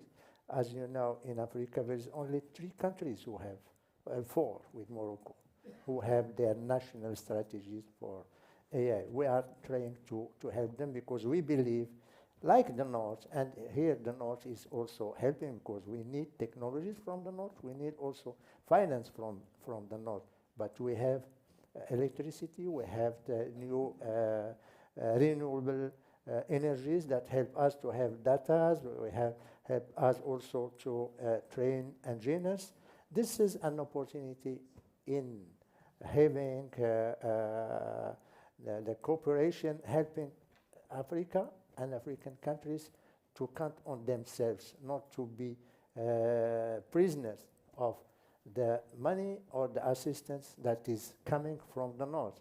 His Majesty the King have been very clear, and I think in meeting in his visit to Ivory Coast, he said that Africa should count on its own forces, its own resources. Africa should not suffer from what is called normally natural resources malediction. They should be also producing, they should be also sending export to the North, not only sending raw materials or rare materials, but having their infrastructures, having also, or giving also opportunities to their engineers, to their elite, to stay there and to build their countries. That's why I was saying in my introduction that despite all this complexity and the asymmetry between the North and the South, there is a resilience, political resilience and there is economic resilience because Africa has one element that will never end is human resources. Women and men and young people that are educated in Africa, but also those who are educated abroad.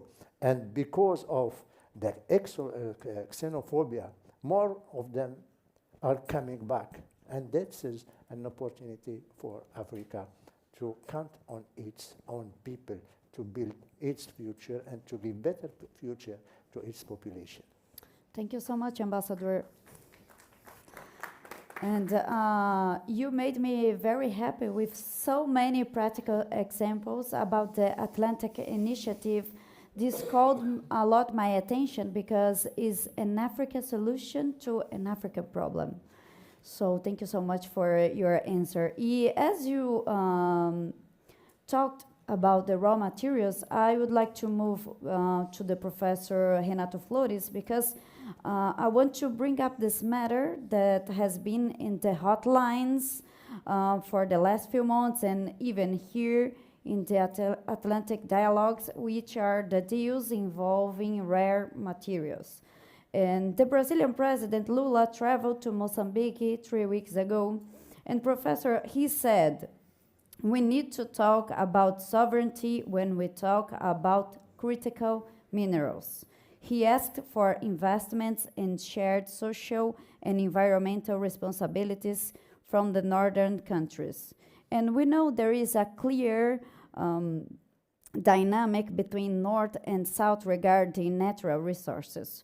So how can these partnerships truly evolve to reflect mutual interests? Thank you. I would like to practice what I preach. So I will address your question and will profit also to give a few other suggestions which are related also to your question. So first of all, general statement regarding your question. Everybody is weaponizing everything. So I think we should weaponize commodities and raw materials. It's silly to say, well, I have lots of lithium and I'm not going to sell it to anybody. That's foolish. So let us sell it, but let us weaponize the lithium. Let us weaponize cobalt. Let us weaponize copper. So let us do deals. Let us give the raw material, the strategic minerals, which 10 years from now will be non-strategic minerals, by the way, so we should profit from the moment. And let us trade for specific technology, not technology transfer, but each country has a specific need of technology. So let us trade for specific technologies. Let us trade for import of good practice which will apply into the country. So my first answer straight to your question is let us have an open mind regarding the trade of natural resources, commodities, strategic materials. Let us trade, but let us weaponize them. And if you misbehave with me, I don't sell it to you. That's what, by the way, the Chinese did. You like examples? The Chinese did this marvelously. Well, they said, well, I don't give you anymore my rare earths. I don't give you anymore my critical materials. And suddenly things changed internationally. So this is the first point. The second point is that this is helped if we do it in a context which has been, for instance, we had the wonderful example of ASEAN. I'm an old-time fan of ASEAN. There is ASEAN.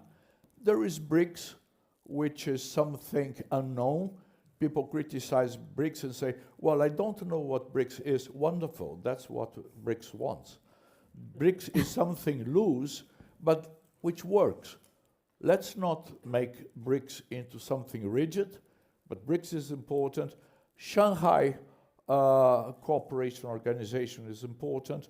African Union is important. And why does the regional initiatives are important? First of all, for trade. There is a lot of trade that can be done regionally. If you want a second example, for instance, we criticized a lot the Andean community because there was not enough intertrade. But then if you look deeply at the figures, you would see that there was an enormous trade, thanks to the Andean community, between the indigenous communities in Colombia, Peru, Ecuador, which traded food and goods of their culture. For them, the Andean community was crucial. So regional associations are important for trade. Second, which is related to trade, food security. Food security and poverty alleviation. We should trade good practices because something which applies to Cuba maybe works in Colombia, but probably will not work in Morocco. I don't know. So regional associations are important for food security, poverty alleviation. Thirdly, they are important for regional financial arrangements. We have here financial experts, and sometimes I like to tease my great friends, they like broad solutions. But regional financial agreements, regional payment systems are not a bad idea. And this is very important in a modern outlook of the question posed. And third and fourthly, cultural enhancement. We are disregarding culture. We want everything digital, everything efficient, everything uniform. No. People are different. There is diversity and there are cultures. And nothing can be separated from culture. We saw here in this podium, with due respect, it's someone I like, but someone said, well, I don't believe in adaptations of democracy. Democracy is a global idea and must be employed uniformly. I like him very much. I don't know whether he is here. But I fully disagree. There are as many different democracies as there are different cultures. Indian democracy is one thing. Brazilian democracy is another thing. US democracy is another thing. Greek democracy was another thing. So let us not forget culture. So this is the other point. The third point, do not tie ourselves. Partnerships are very important, but do not tie ourselves too much to too many agreements, and agreements, old-fashioned agreements. I give you another example, a zombie. There is a zombie around Mercosur and Europe, which is the so-called Mercosur Union Free Trade Agreement. This is something that is dead a long time ago. And well, but leaders like Coringa photographs, Joker photographs, they like to take photographs and say they signed many things. So they are signing it again because it has been signed already. They want to sign it again on December the 20th. I hope God, Iemanjá, Allah, Buddha, my protector, great Lord Ganesh, don't allow this, because this is a zombie. It's in no interest at all to Mercosur. Maybe, and my dear ecology friend will agree, maybe it will benefit German car manufacturers with their backwardly modern cars and to flood Mercosur with their cars, but nobody else. So let us be aware of old-fashioned North-South style agreement. Another thing very important, if you allow me, yes, and don't look at this with your beautiful eyes. I show you my blue eyes also. So, Professor, The voice other of point- God is talking to me that I need to move Yes, to the but audience. look, The people are leaving. Everybody must talk. And I'm going to finish. I still will use about 4.5 minutes. No, So, we can't. I'm sorry. The other point I think it's very important is regarding the questions is wise use of the digital realm. This is another thing. Now everybody shows the statistics, the amount of digital conscious population. And everybody wants to go digital. Why? And they say, because of efficiency. My God, efficiency is a very important variable. But you can't frame or orient your life based on only on efficiency. In your private, you have many things, love, leisure, vacations. You don't think about efficiency. So let us drop this efficiency narrative. It is mischievous. It is a poison. Let us use the digital when it is good for us, not out of efficiency, not out of global efficiency. I don't know what's global efficiency because I don't know who is global. I know Ian, I know Carlos, I know Hung, I know the ambassador. I don't know who is Mr. Global.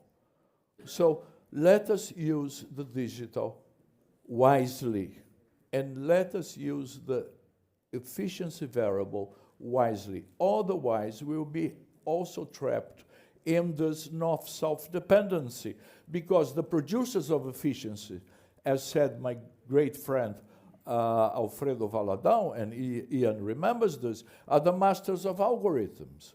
You'll be a slave of the masters of algorithms. Let us change it way around. And to conclude, let us not fear. Okay. Moderator, don't fear your speakers. I'm going to be fired the at public, my second panel. Please, the Professor. Public shouldn't fear, and the rest shouldn't fear the hegemon. Thank you. Thank you so much, Professor. Now, finally, this is a way to conclude. We will open our microphones to questions. There is someone over there. And there is someone over here. I will take 3 questions, and please make them, and someone over here, please try to make them short, because we have just few time. Who is going to be the first one? Okay, please. Oui, j'espère que ça marche. Je voudrais bien sûr remercier tous les panélistes, mais j'ai adoré l'idée de militariser nos richesses et nos minéraux. C'est extraordinaire, et puis l'exemple de la Chine, c'est fantastique, mais je voudrais poser la question, est-ce que tous les pays du Sud ont ce pouvoir de militariser nos produits? Est-ce que nous avons la force, les armes et la puissance pour le faire? Ça serait un plaisir d'entendre la réponse. Thank you so much. And there's someone here, please. Oh, sorry. Thank you so much, Halima Joundi from Morocco. Mr. Bernardino mentioned that we're heading towards a new world order, that we don't know how it will look like. But what if we are already in the new world order / this order, as versatile, as uncertain as it is? How are we going to deal with that? And it is here to stay. And also for Professor Flores, you said we live in a hegemony. How to hold the hegemon accountable? And is that even possible? Thank you. Okay, so over there, and then we go to the panelists. Thank you. Kidani Kiros from the Policy Center for the New South. My question is to Professor Flores. In relation to the North-South divide. Yes, I understand this narration is a dynamic one. And then I think you have divided it into 3. Before it was North-South, and now we said that it's over, which I don't think so, because from the Global Development Studies perspective, this narration is still valid. And then the second one is incumbent North versus global South. Yes, of course. Of course, when you go to the global South, again, because of political and economic change, there are some narrations within the global South itself as well. But my question is basically on the third one. You said now it is between the hegemon, explicitly you are referring to the USA, and then the rest, more than 190 countries all across the world. So for me, the national strategy, security strategy, there are so many concepts or words that are involved. For me, it's about assertiveness, about boldness of the US. It's how it defined itself. And then practically, if you look at international politics level, the US currently is playing an important role. Though, of course, I do agree with some of the policy changes, especially when it comes to multilateralism and foreign policy.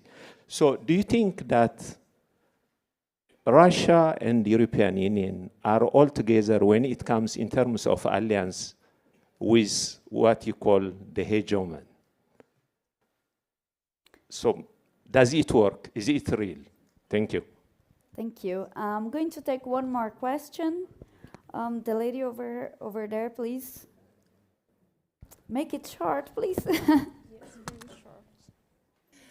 Bonjour, je suis Fdoua Marie, je suis docteur en relations internationales, chercheur aussi en relations internationales.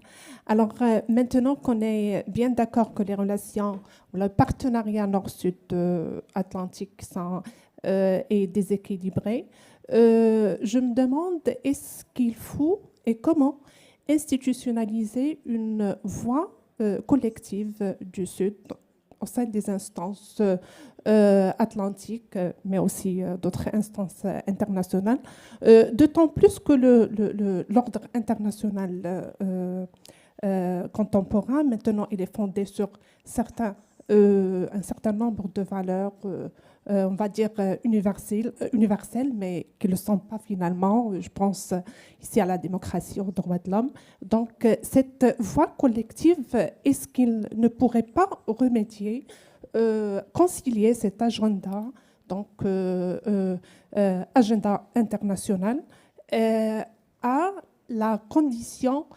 cardinale de non-ingérence, donc importante pour de nombreux pays du Sud. Merci. Thank you. Ambassador Astana, could you respond to the question from the lady over there? Can southern countries weaponize raw materials?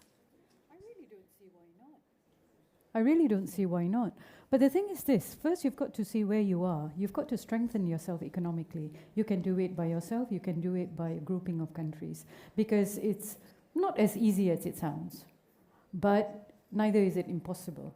Alternatively, there is also the element of working with a country that seem to be of the same mindset as you in trying to bolster you, even as to bolster you in your principles, even if not in that particular action, because you may have the resources. So I'll give an example as China. China is already weaponizing it. It's weaponizing it for for very specific reasons. You may be a country, you're not that strong economically, but you have lithium, etc., very, limited resources. If you're unable to do it yourself, isn't it an option to actually talk to China, talk to Russia, hey, I need to be bolstered, I don't want you to take over, but can you only support me in the meantime? The reason I say this is because within the ASEAN context, it has happened. During the Asian financial crisis, where Southeast Asian countries were so badly affected, we were essentially at the cusp of bankruptcy. One of the countries, which was China, we had a lot of Malaysia, had a lot of loans with China. One of the things China decided to do was not to devalue its yuan. That single omission helped us ensure that we didn't fall into bankruptcy. It could have made a lot of money, but it would have made money in the immediate instant. But China is interested in a long-term relationship. So there are things that you can explore. I'm also interested, I think, in the fourth question. And Sure, I please. like what the minister from Colombia said at the earlier session when she said, we talk too much, we do too little. And that, for me, really strikes home. I think there's too much talk about, let's talk about new principles, new agreements. You know, over and over that's been shown, it has value, but very limited value. The UN, as Ambassador Hilal has said, it's shrinking the space, the import that it has. Developing countries had G77, has NAM. It is a lot less influential today than it used to be when it was set up. I think somebody was referring to we are moving to multipolarity. I would like to suggest, and my hope is, we are moving to non-polarity. That increasingly countries are saying, I reject this element of there are certain hegemons around the world and I will align myself. I think more and more countries are saying, what are my interests, where my interests lie, who can I work with on individual interests, so that our partnerships, our friendships are really diversified.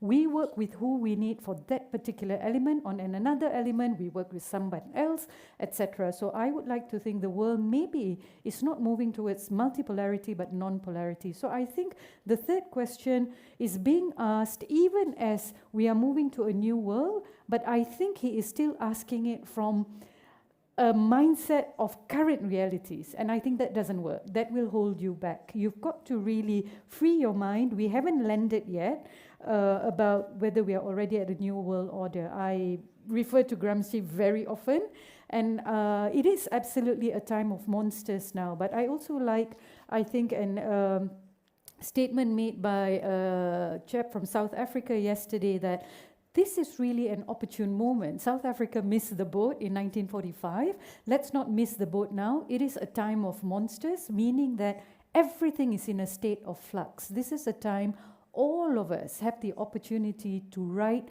how we move forward. So forget the ways we worked in this last 80 years, post Second World War. Look at new ways of working. Reject the North-South idea that ideas of the North, the South is disadvantaged. No, ASEAN is showing you we can be ahead of the game. We are all developing countries, but we are not poor in ideas. We are not poor in knowing what to do.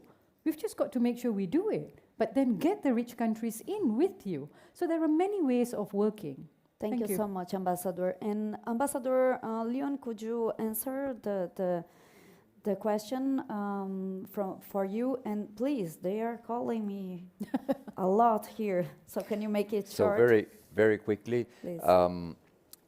If we understand an international order as a pattern providing stability in the world order, I don't think we're there. I think what we have seen since the financial crisis in 2008, and then the COVID, and then the tariffs and other crises, Gaza, Ukraine, etc. We are not there. Look at our region. After years of stability, I'm not a fan of the authoritarian regimes that we had in the region in the past, but we had decades of stability in the Mediterranean, Gulf, Middle East region, and what we have now is conflict. We have seen Syria, we have seen Yemen, we have seen Libya, and Gaza, of course. And so I refuse the idea that this is it. This is rather a transition. We'll need to build a different order where international law matters, and today is really questioned, and where regional organizations work together, where we can build international coalitions again, rebuild them, because now they are missing, and they are missing because we are weakening them from within. It's not a problem between the African Union or the European Union, but it's we Europeans, we are killing the European Union or weakening it with our internal issues. So I don't think we're there. I think we still need to build the world order. And if I can say a word on weaponizing resources, as Professor Flores said, I would say that not necessarily with all resources is a good idea. It can work very well, and I can remind here the example of oil. In the 70s, oil producers decided to weaponize, and it worked very well, and OPEC has been a success story. But even to build international coalitions, because the result of OPEC was the Euro-Arab dialogue in the 70s, which paved the way to the Barcelona process and paved the way to the Euro-Mediterranean process. So in some cases it works. In other cases, it depends. For instance, let us think of fishing. What Morocco and Spain, which had historic fishing relations, have made over the years is to build together a sector which is making stronger fishing in Morocco and in Spain. But fishing is a disaster in many other countries, and we need to export that model in which what we need to do is not to let the North or the former North to choose in which sectors we work together. This is something that has to be decided together with financial transfers, with technology transfers, as Ambassador said before, but working together, building these coalitions. Thank you, Ambassador. And Professor, I will disobey the orders and give you 1 minute to answer the complex question that you asked for, because I don't want the gentleman to go out without an answer, but please. An imperial minute. Please. Imperial minute. First of all, the hegemon is not accountable. Otherwise, it wouldn't be the hegemon. Come on. But we can create ways to constrain or to open bargaining spaces with the hegemon. That's why the regional associations, ASEAN, Shanghai Cooperation Organization are important. But the hegemon is not accountable, please. The hegemon is not a member of the criminal court, he's not a member of any international tribunal. He's the hegemon. Otherwise he wouldn't be.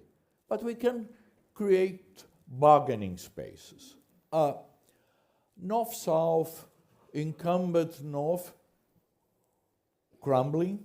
Global South, I like very much, because I like sometimes to talk with my Korean friends and say they are members of the Global South. And eventually they agree. So these are frames of analysis. They still are useful for certain things. But nowadays, we have the hegemon and the rest. I'm sorry. We have a lot of things happening, as the ambassador said, and I agree. But look at the fair tariffs that the hegemon announced. Everybody traveled to Washington instead of going to Mecca. They went to Washington. Professor. Okay, with the exception of China and with the debatable exception of my country. Everybody went there. Professor. Kneeled down and said things. Okay, Professor, thank you. Thank you so much. 1 minute. 30 seconds. Russia in alliances. Bismarck said, if people know how sausage and politics are made, they wouldn't sleep for a week. This applies to alliances. So everybody is able to make alliances with everybody. Russia plays an important role in the Arctic. So the hegemon wants to be good friends with Russia. China wants to make good friends with Russia. And this can happen to any country, provided it develops its abilities. Professor, thank you so much. Unfortunately, Ambassador, we don't have any time at all. But thank you so much for this panel. It was very nice to have you here. It was an honor. Thank you. It was a pleasure. Panelists are asked to remain on stage for a group photo. Ladies and gentlemen, we will now take a coffee break at the lounge area across from this auditorium and reconvene in 15 minutes at 12:40.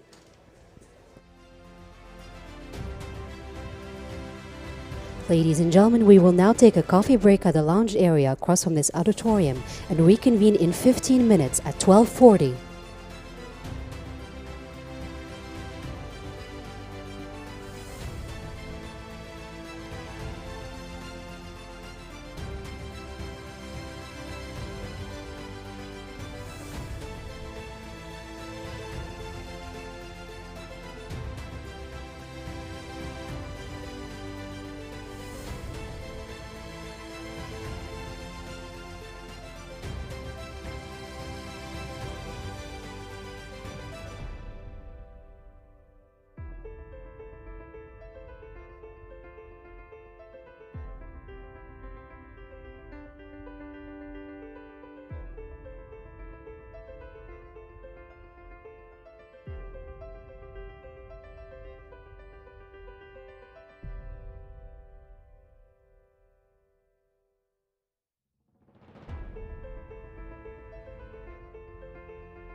Ladies and gentlemen, please take your seats. The session entitled The Think Tank Conversation, Bridging Regions, Building Futures will begin now. Please welcome to the stage our moderator for this session, John Yearwood, Editorial Director for Diversity and Culture at Politico. Good afternoon, Atlantic Dialogue family. I am so glad to see you guys came back from the coffee break. The good news is that we are between you and lunch, so we're going to keep this session at about 45 minutes. So I hope that you'll be happy with that. But before we do, we have a really profoundly important conversation about think tanks, bridging futures, bridging regions. And we have an amazing group of panelists to talk about this. We'll start with a friend of who most of you know, Karim El Anawi, who is the executive president of the Policy Center for the New South. Karim, please.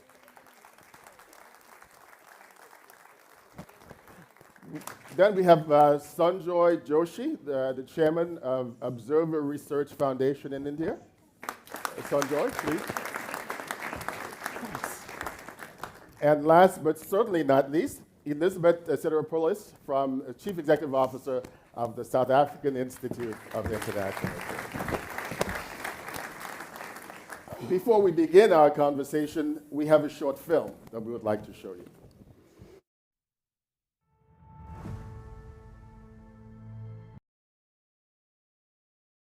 Public engagement on global issues. By promoting informed discussion on geopolitical, social, and economic transformations, think tanks help identify forward-looking responses to complex challenges. These hubs of expertise overcome divisions, build connections across regions, and generate actionable insights for policymakers and society alike. Think tanks don't just analyze the present, they collaboratively imagine and help shape sustainable futures.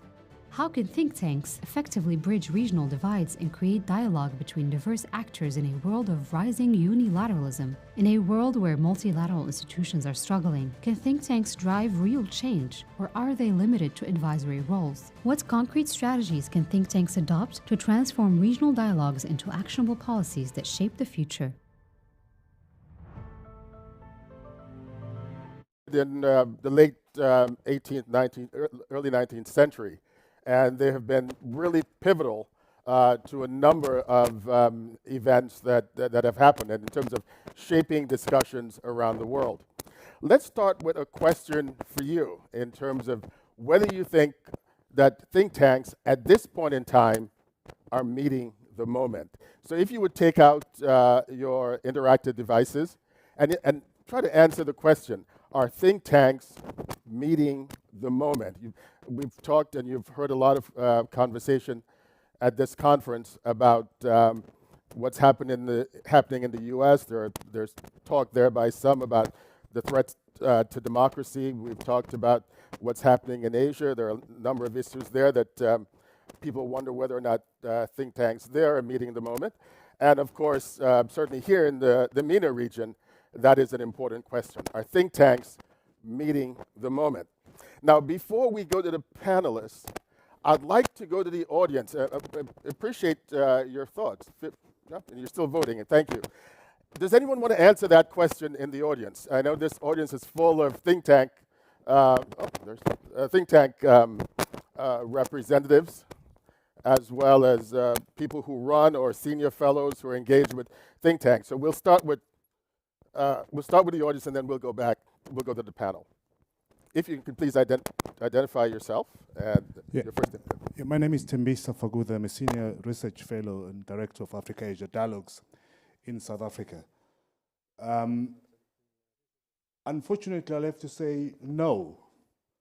Notwithstanding that I come from the fraternity, think tanks are not meeting the challenge. And because of the old traditional way of doing business, I've decided, for example, to rebrand the work that I do into public intellectualism, because information has become fluid, and fluidity requires swiftness in terms of how we answer questions and how we deal with certain challenges. Right now, by the time you finish your 3,000-word research paper, the story has moved on. and then the report becomes archived, and it becomes a waste of time and useless. So we need to repurpose how we do business, and we need to become more relevant. And I think the buzzword which we should be pursuing and encouraging henceforth within our business of think tanking is public intellectualism. Okay, thank you. There's another comment here that we'd like to make. Please, that's the microphone. Hi everyone, I'm O'Donnell from Martinique, a think tanker based in Washington who's led a program and who's about to launch a new think tank in Washington. I agree with what our colleague said. I think another question is how do we do better within this moment where funding is decreasing, when for those of us in the US, we are threatened by the administration. So how do we build on that collective action? How do we address the critical and polarizing issues that we're facing when even just the very administrative and daily funding issues are threatening our work? Thank you very much. Mr. Ambassador, I think you want to make a comment. Well, I disagree completely with them. I think think tank plays a very important role, whether here in Morocco, like the Policy Center, but especially in the US, in America. I've been talking only last month in 4 think tanks. And even my people, my bosses in the foreign ministry, when they read something on a think tank, they ask me 2 things, reaction and explanation. So your think tanks are very important in forging foreign policy. Thank you, Mr. Ambassador. Let's take 2 more comments and then we'll go to the panel. You look like you're someone who has something to say. Yes, Adema Bukunje, Stanford University. I think think tanks are very relevant, but they're not sufficient. We have excluded the translational aspect of think tanks. And really, that's the part that we need to put more effort in. So it's the translational aspect that has failed. And in the past, think tanks were sufficient, but now it's no longer sufficient. Thank you very much. And I do appreciate, there's one more comment here, and I do appreciate everyone being brief. So thank you very much. Please. Gaudat Bagat, National Defense University. I agree with the Ambassador. Trump administration's policy is a reflection of heritage program, and think tanks do play a very important role. Thank you. Thank you very much. Karim, why don't we, didn't mean to shock you, but why don't we start with you? Surely, we're all your guests, and we do appreciate the time and care that you've taken to get us here. But I wanted to ask you, though, you're leading one of the top, certainly think tanks in Africa and one of the emerging ones in the world. Is your think tank meeting the moment? I think we're useful, but I wouldn't say that we're a solution for all the challenges. We're part of a wider ecosystem of complex institutions that are contributing to, let's say, ideas, policy, orientations, putting people together, building trust. I think it's essential. I think in think tanks, what's our strength is that we cooperate and partner very easily. We're sort of cabled in the same way. So that creates a safe space, if you wish, where we can have difficult discussions.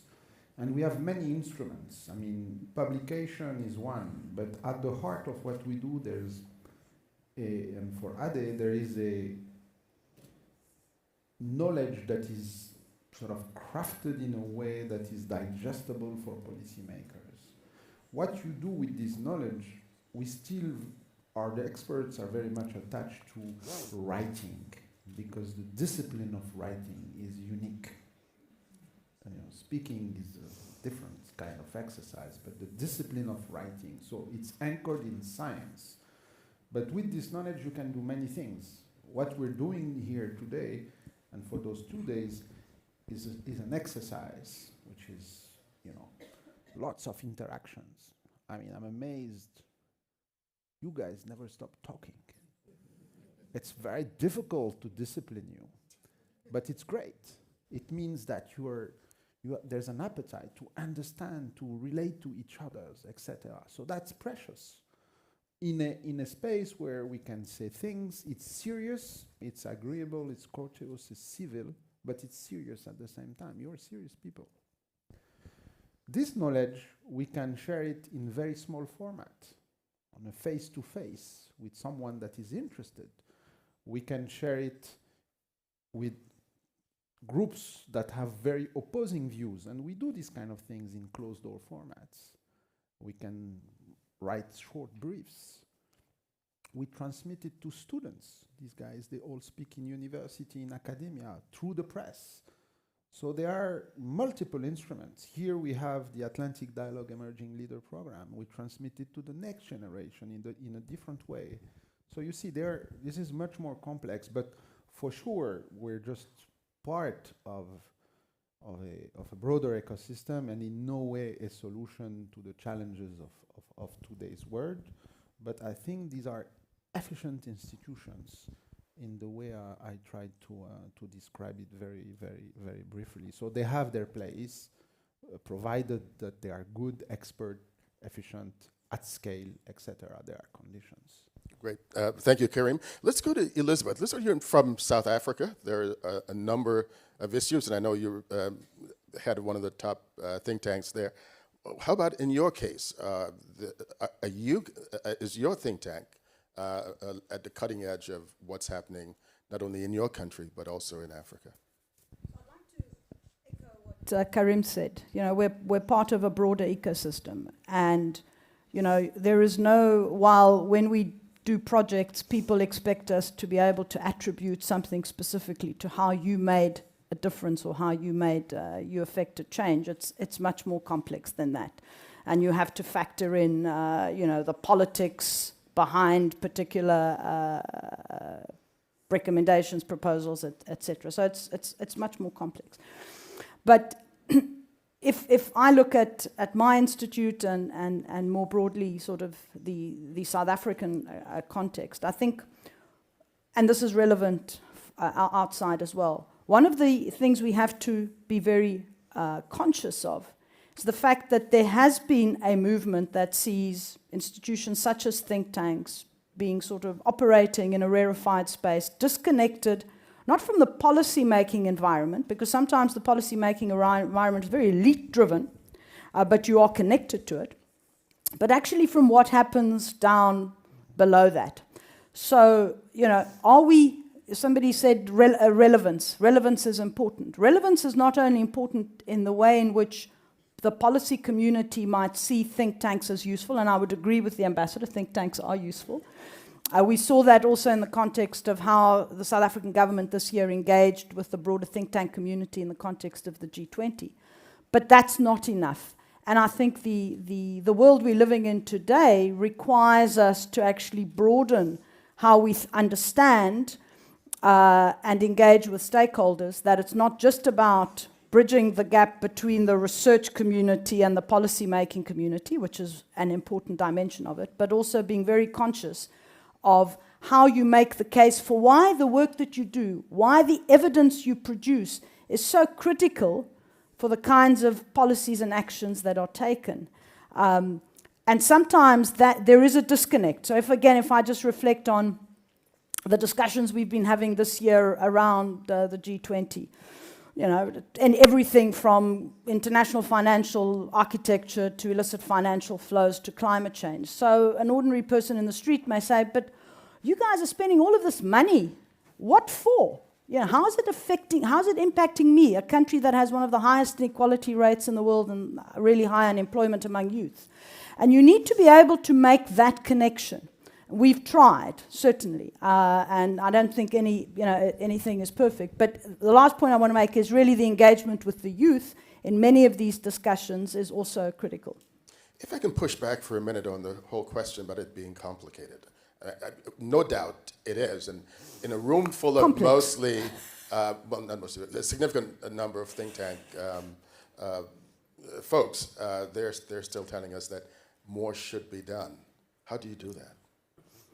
Well, part of it is, I love this Chinese proverb which says, you know, you cross the river feeling the stones. The environment is so fluid that you actually have to experiment. You have to very importantly recognize that the policy briefing or the paper is only the beginning of your job. It's the foundation of it, but it's only the beginning of your job. So how you innovate about the way in which you reach out to your different stakeholders, how you actually make it palatable and explainable without it coming across as being highfalutin. How you rethink your communication strategies. This is no longer about simply doing, you know, putting something up and thinking, okay, well, here is the link to the paper, people will read it. And this kind of engagement, I think, is critical. We're increasingly saying that we really have to cultivate strong relationships of trust, both with the stakeholders but also within our community, to use the knowledge that we produce in a way that can be received well and can be processed. We know that what we produce is not going to be taken, you know, stock and barrel. That this has to feed into a broader political process. But being able to have those conversations, which are often behind closed doors, one-on-one, built on the fact that I know that you're coming from a place of integrity and honesty, and I can trust you to have a very frank conversation, are increasingly more important than sort of how many papers you produce. And then relatedly, of course, how you take some of these conversations to communities that you would not ordinarily, if you think about think tanks traditionally, you would not ordinarily be having them sort of, you know, in the town hall or in the grassroots community in a rural area. Great, thank you, Elizabeth. Sanjoy, if we can bring you in here, you're from India, where, as I mentioned earlier, there are a number of issues that where the work of think tanks could and have been instrumental. Talk to us about what you have been doing, and what do you think that the work you've been doing is sufficient to meet the moment, as we said earlier? Frankly, John, if you ask me whether it is sufficient, I'll agree with the first two interrogators here. It is not sufficient. Are think tanks doing enough? No, they are not doing enough. But let me make a small correction to the opening statement you made, a minor correction. Think tanks did not begin in the 18th and 19th centuries. Think tanks began here, where we are sitting. And they began many centuries ago. Think of the libraries of Fez. Think of the caravanserais, housing traders, which passed with their goods ivory, gold, salt, and ideas, which came across from the Sahel, from the Sub-Sahara, met here, right over here in the caravanserais, exchanged, and built up this whole momentum. You are sitting in a place which lived through the European Dark Ages. And where did the enlightenment through those Dark Ages come from? What kept that lantern blowing in the wind right through those centuries of dark? It was the ideas nurtured, exchanged right here in these locations. So I think it's very important that this conversation is being curated by the Policy Center for the New South right here in Morocco. If think tanks are not delivering today, there's a bigger crisis of legitimacy, which not just think tanks, but governments across the world, the national medias, the big media houses, think tanks are all facing. And what is that crisis of legitimacy? See, the rules-based international order has collapsed. Who were the curators? Who were the originators of the rule-based international order? It all began in these centers. And today, that rules-based international order is being interrogated in the streets of Paris, London, New York. Gen Z interrogates it in Kathmandu, Dhaka, Colombo. And you see the turmoil. They are raising fundamental basic questions which young people sitting in this room are also raising. What are think tanks doing? What are they delivering? So this is a crisis of legitimacy. It's a crisis of the discourse. Who curates that discourse? Who incubates that discourse? Is that discourse to be trusted? Is it legitimate? Or is it only going to be speaking and narrating what the power centers tell it to do?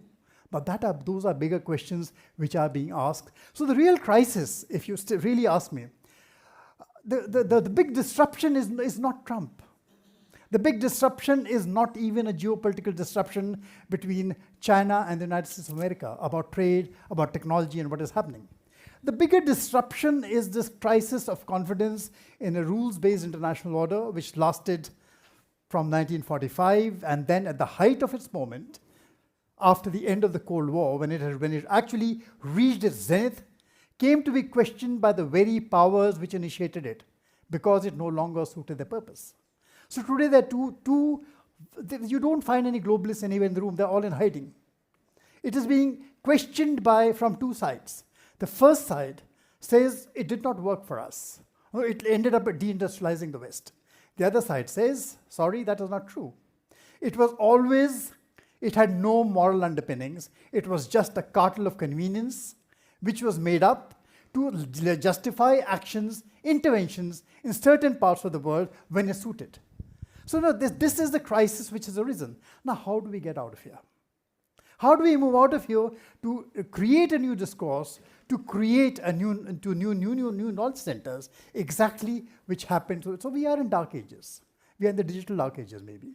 And the reasons why we are in the digital dark ages, I can go on and on about it.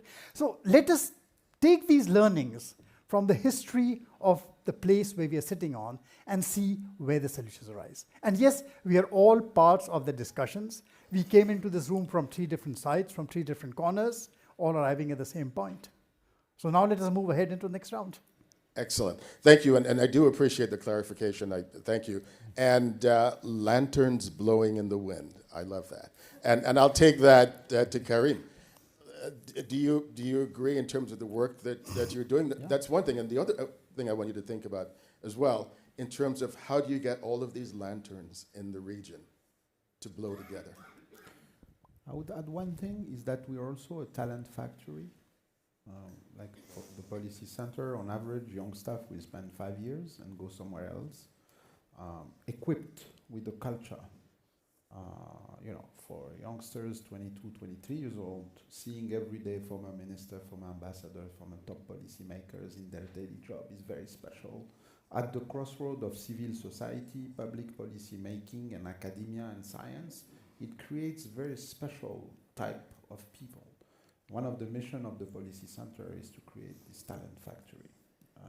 And what, many of our colleagues went on and having great careers.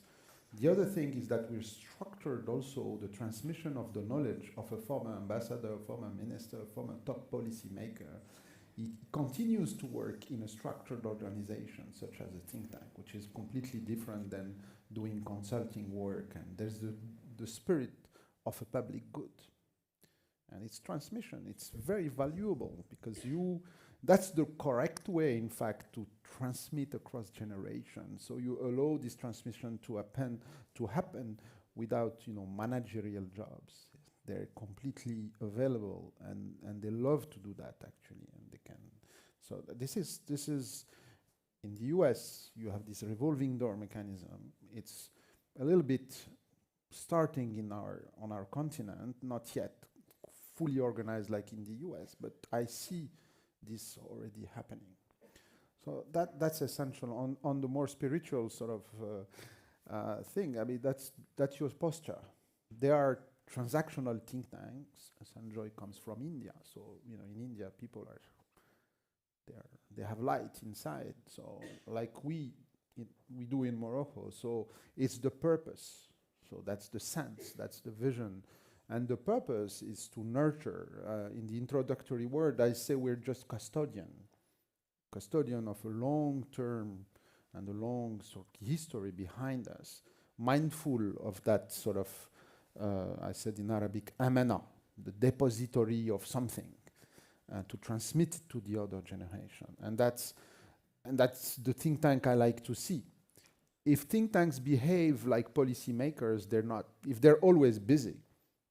If you ask a think tanker, a boss, a head of a think tank, if he appears to you to be always busy, he's not doing his job. You need to have time to sink in, because we're complementing the public policy decision mechanism where people are busy, they're managing politics, it's normal. But we create a space, a safe space, a space where ideas get exchanged, and this takes time. And this is why these institutions were created, because we're a parenthesis in the chaotic sort of this public decision-making process, the media thing. So that's why we need to create a safe space. And I want to go to Elizabeth in a second, and I also want to get back to the audience and say that soon we'll return this conversation to you, because we want to definitely hear your thinking on some of these. But if you're in this safe space, many in the audience is saying that the work that's being done in this safe space is not aggressive enough to tackle the issues that are confronting us. In this safe space, are folks still comfortable? Look, as I said, this is one format. There are other formats. And it's not because you are aggressive and you want something that you're efficient. You don't win a revolution by your heart. You win it by your brain. Okay? That's something that is essential. So you have to be for the long run. These are complex things. And I think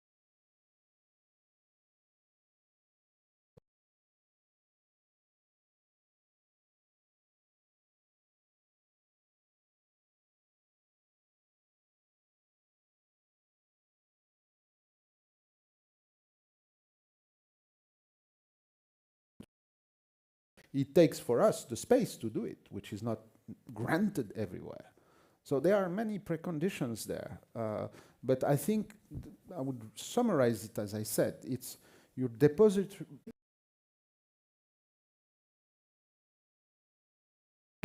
What we have seen emerge over the last several years is really collaboration and interaction, using both fora such as these, which almost act as kind of a kind of Tinder sometimes, if I use that land. But the indigenous people who are led by women went to the African court and they were able to win the case. And in the Gambia, you know that we have got a statute there that stands in there, and anybody who is being deprived because they are small, because they are indigenous. We'll take several questions and then we'll return it to the panel. I'm Fosco Riani. I work on election integrity at Meta, and I'm one of the emerging leaders of this year's Atlantic Dialogues. One of the opening statements mentioned crisis of confidence in the international rules-based order, but I want to ask a question about another crisis, which is the crisis of expertise. And if there's one thing think tanks do, it is employ experts. And in an information environment where facts have are increasingly being weaponized, and understanding of interpretations is increasingly polarized, what role should think tanks play in restoring confidence and expertise, or is there a different path to take? Should we just accept that we live in an era of differing interpretations of reality? So could think tanks do more in restoring confidence and expertise? Thank you. Yeah, I think, yeah, sure. Muslim Maimani. Firstly, I think sitting in the room, one, it's a great opportunity for dialogue to take place, and it's most appreciated in terms of that work. The danger we all face is to, how do we stop the program from not being an elitist program? If think tanks are going to be effective, the question has to be asked about whether we take the knowledge pool that we have and translate it to the ordinary folks in terms of their own processing of decision making, because those are the people who do one of two things. They elect people who are incompetent with all the power and leave the people who are competent but with none of the power sitting in this room. So the fundamental issue is, how do we merge the two so that there's a conscientization of society? And I would urge that for maybe policy people who are practitioners, sometimes they treat think tanks as a distant, because sometimes what you present can contradict what people want to do if they are intent on doing wrong things for society. So let's conscientize the most ordinary citizen is all I'm asking. Thank you. We'll take Let's do 3 more comments. We'll take one back here. Very quick question. How do we prevent the consultants from taking over our jobs? Because they've gotten into the government space. That's a good question. On this side, I don't think we've taken any questions from here yet. Thank you, sir. My name is Dahan Ahmed Mahmoud. I think now we have lots of problems and very complex and very numerous, and that the states, the decision makers and political decision makers, they have no time for this. They are with their nose in the everyday life problems. So it falls on the think tanks to think a little further. But my question or my purpose is that the big player, big international players, they are aware of this. So they tend to make the most successful of the think tank go their way to accomplish their own agenda. So how we prevent that? Thank you very much. We'll take a question here. Is there anyone from a think tank in the East? I know we've represented Africa, the US, other places. Anyone from the East? Okay, we'll take a question. Thank you. Karim, congratulations for this roundtable. I cannot help myself. I have to cite Paul Simon and Art Garfunkel and say that think tanks are like bridges over troubled waters. But my point is that my experience as a person, as a professor, is that my students, each year that passes, they do not read. They do not memorize. They are culturally and behaviorally transforming themselves, and the culture and society is where they are. So my point is that think tanks are not only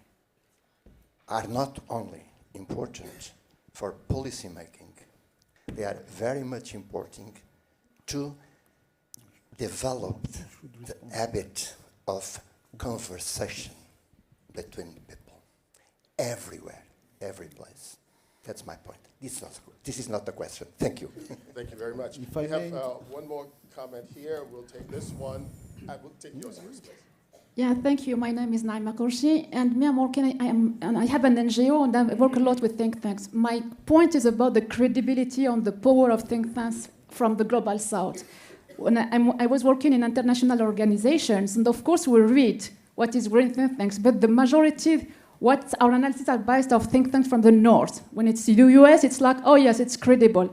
So I'm very proud and happy that Policy Center is now one in Africa that is very well known and credible, but how many really the power of researcher of think tanks from the global south for international organization and international leaders? Because from my own experience, when it's US or Europe, oh yes, it's like automatically, yeah, they're credible.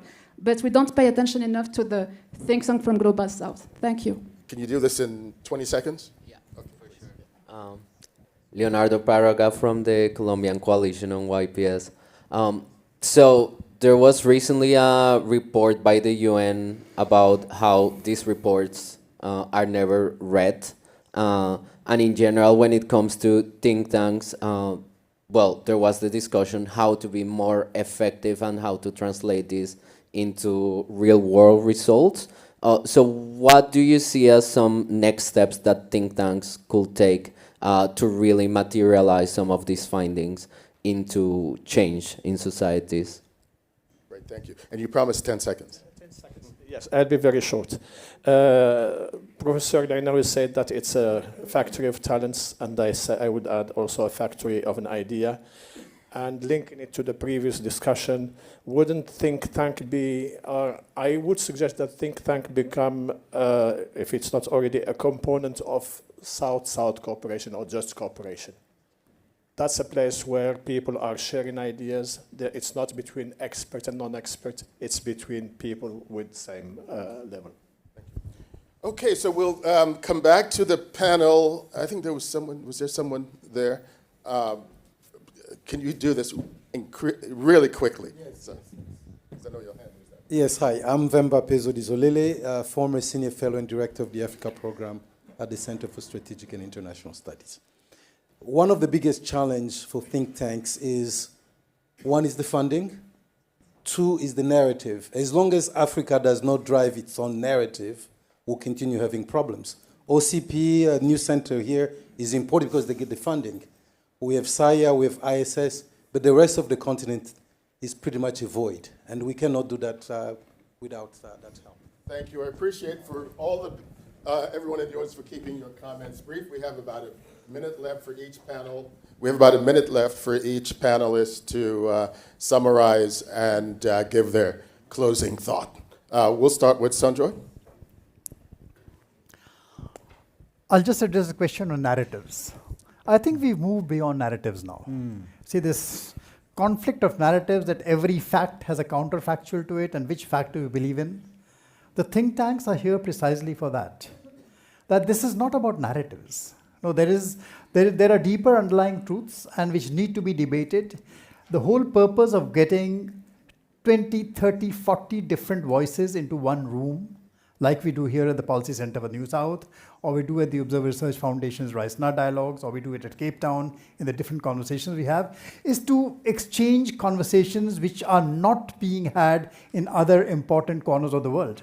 Please remember that. Those conversations do not take place in Washington, D.C. Those conversations do not take place in Brussels. They take place here in Rabat. They used to take place in Marrakesh.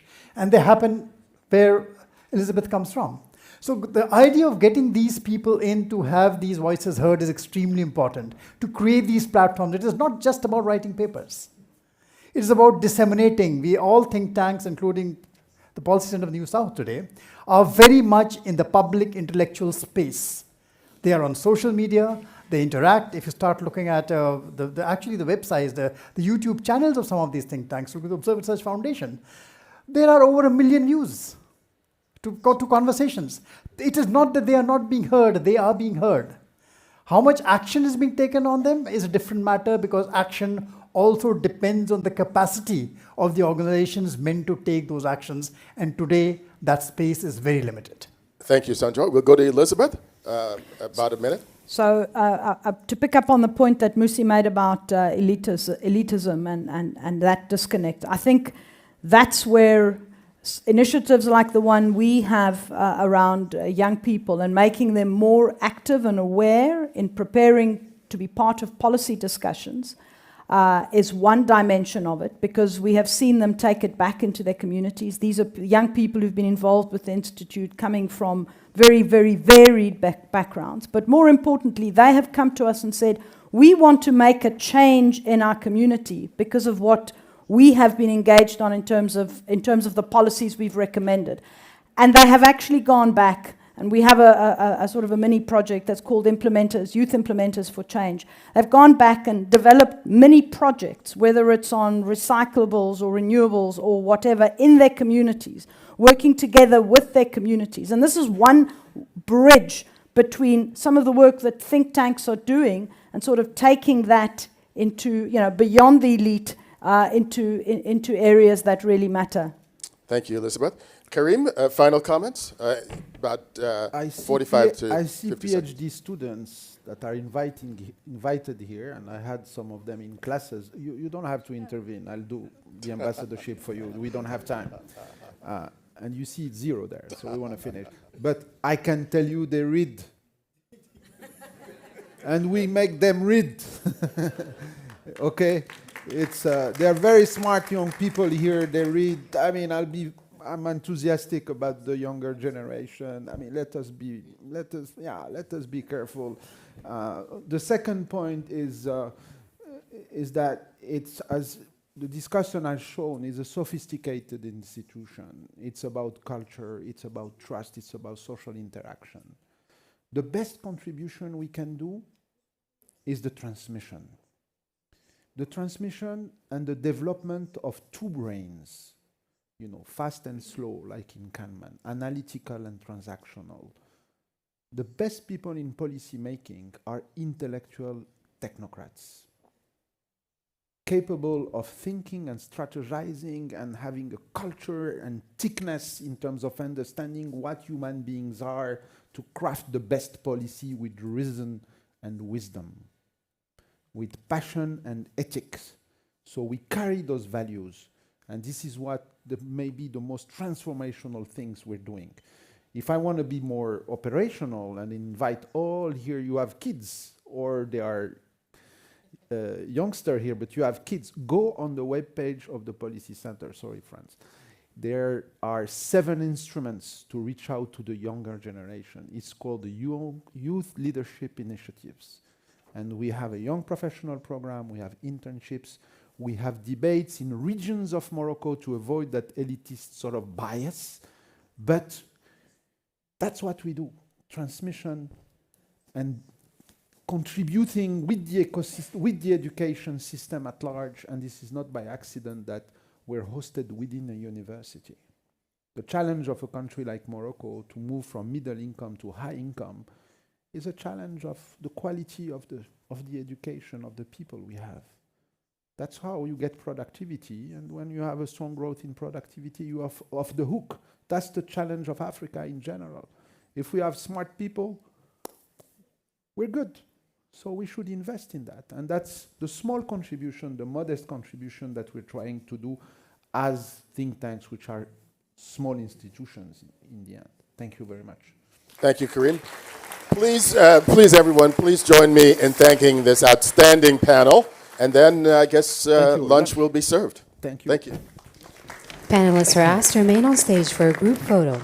Ladies and gentlemen, thank you for your participation this morning. We will now break for lunch at the pavilion behind this building and reconvene at 3:05. We hope you will enjoy your meal.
of the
ماشي الحين ديك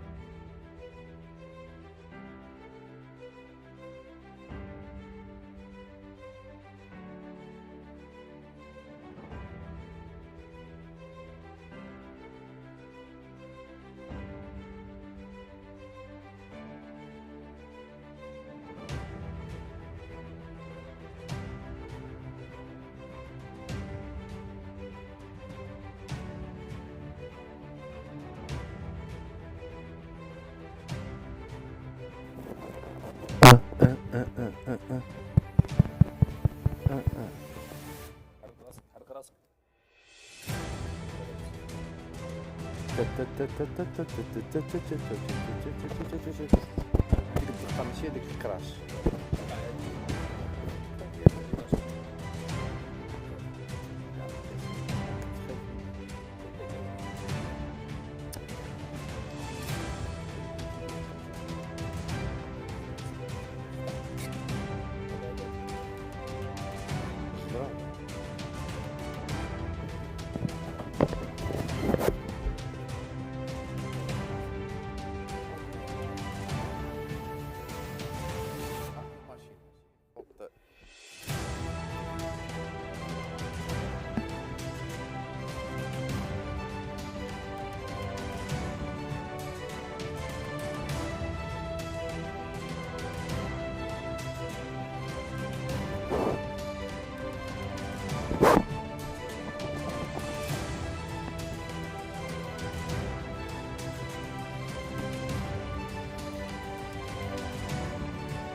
deux, un, deux, un, deux,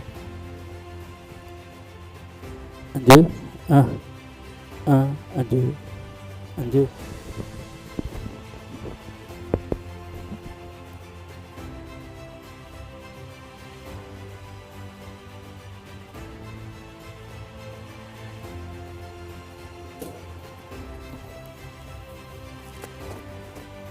Un, deux, un, deux, un, deux, un, deux, un, deux. Un, deux, un, deux, un, deux. Un.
Ladies and gentlemen, please take your seats.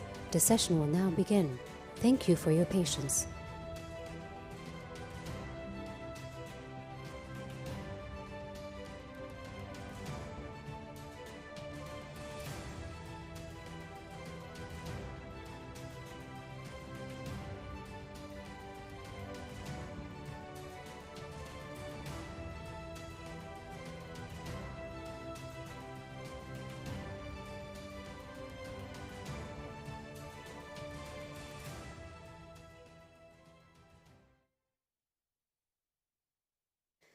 Ladies and gentlemen, the session entitled The Weaponization of Everything from Bytes to Bots to Beliefs will now begin. For translation, you may use the headsets available in the auditorium, or you may scan the QR code to listen through your personal headphones. Channel 1 is for English, Channel 2 is for French, Channel 3 is for Arabic, and Channel 4 is for Spanish. Ladies and gentlemen, please welcome to the stage our moderator for this session, Kimberly Dozier, Global Affairs Analyst at the CNN.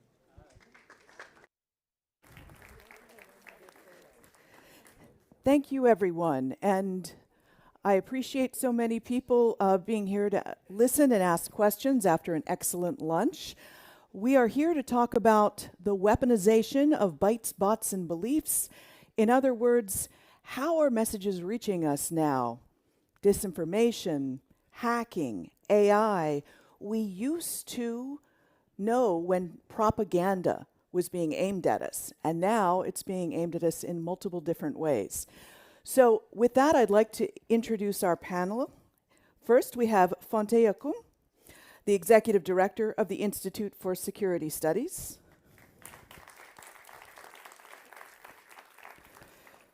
And then we have Juan Bataleme, the Secretary for International Defensive Affairs of Argentina.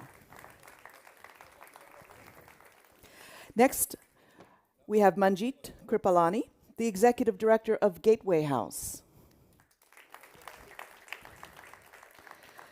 And lastly, we have Minister Hubert Védrine, the former Foreign Ministry of France.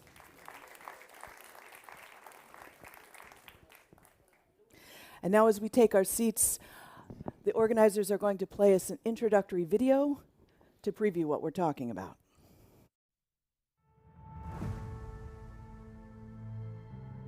In today's interconnected world, everything can become a weapon, from bytes to bots to beliefs. Latent hostility has become the new normal for nations, organizations, and individuals alike. Traditional engines of confrontation, established alliances, rivalries, and struggles for dominance still shape global tensions. But the battlefield has expanded far beyond borders and armies. The lines between war and peace, friend and foe, economics and security, have blurred. In this age of ambiguity, it is harder than ever to tell where influence ends and conflict begins. In ruthless times defined by strategic ambiguity and plausible deniability, nations find themselves in a new solitude, facing not only their adversaries, but the uncertainty of the very terrain they stand on. What does partnership mean in this geopolitical era? How can states prepare for and respond to sub-threshold methods of confrontation? And with that, I first have a question for all of you. So I would like to take a vote in this audience. Now, the question I have posed is one that I know the answer to if this audience were in Estonia or Helsinki. But what I'm asking you here is Russia at war with Europe? Now, the reason I'm asking that is because, in part, there have been a lot of warnings. Russia has been warning that it could attack, let's see, yes. This audience is pretty darn sophisticated about disinformation and obviously watches the news. Okay, so we have the majority of people voting yes. We just had the NATO Secretary General this week say that Europe is facing a confrontation with Russia, the likes of which the last time we saw it, it was our grandparents' era.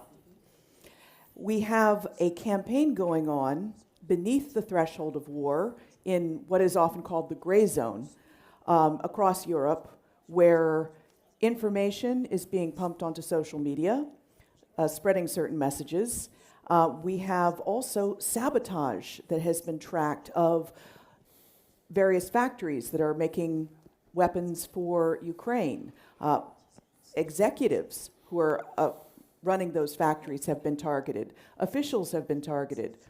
Mosques, churches, and places of Jewish worship have been targeted. And that is all going on, creating instability. But if you ask most people, is Russia really at war? They would say, I don't know. Fonte, what would they say in Africa? What do you think? Complicated. Yes, of course. When you have one country that invades another, it is at war with Ukraine, definitely. However, you'd need to go to more covert operations to see the ways in which Russia has tried to influence elections in different spaces across Europe, including what has been proven to be the financing of political parties as well. However, when I think of the weaponization of everything, it's worth basically taking a step back to try to understand as well, sort of from a systems level, what is below threshold. From a systems level, if you look at countries, there is already quite a bit of polarization politically. And I don't think that we are seeing the level of polarization today that we have seen ever before, right? The second is that this polarization is refracting on regional economic communities, at least from the African side. We know that ECOWAS is fractured, and it was disheartening to see Eritrea pull out of IGAD earlier this morning. And at the global level, it translates into gridlock with the inability for the UN Security Council to get some consensus on the key issues. So, and I think one of the issues, and Ambassador Hilal was here earlier and raised some of the manifestations, and it would be great to get into most of those manifestations, which boil down to issues of power. Yes. But do you think some of those organizations fell apart or fell into gridlock because of the weaponization of disinformation, because of campaigns by outside players?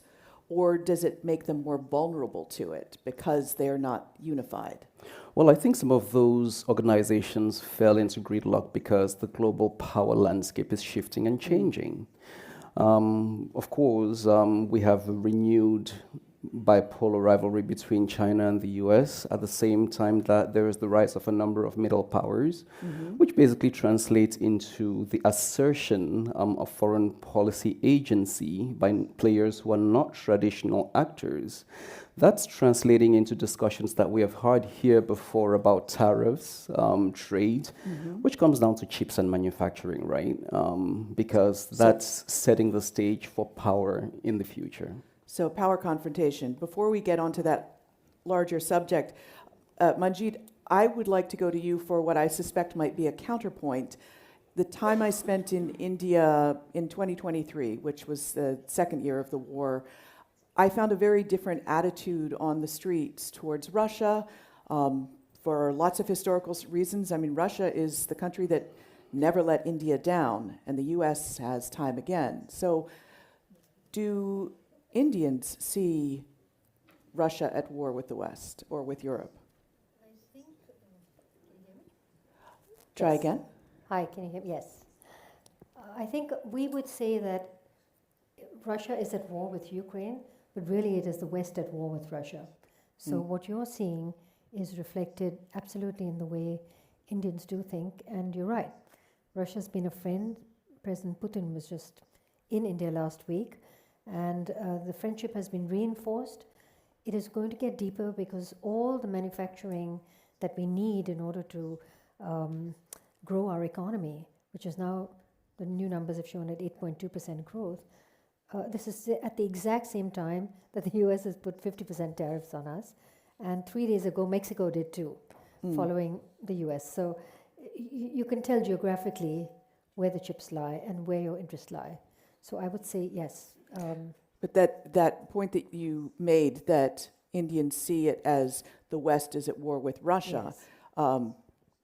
I would hardly ever hear that in a European capital. Yes. Well, maybe in Budapest, etc. But I come to our Latin American counterpart. You have perspective from overseas. How do you see it?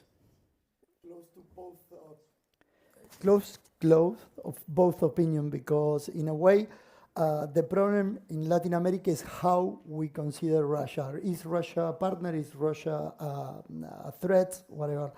In our case, in the case of Argentina, we decided to take a stance on this war of aggression of Russia against Ukraine, and we align with the Western world. But when you listen the Indian arguments and saying, look, this is a Western war against Russia, I'm not agree on that, but I understand it, because most of the countries in the region, in Latin America region, has the same view of India, and also in Africa. So in a way, for us, it means that Russia is engaging in a war. We live in a war-like era with different type of threshold, as has he been told us.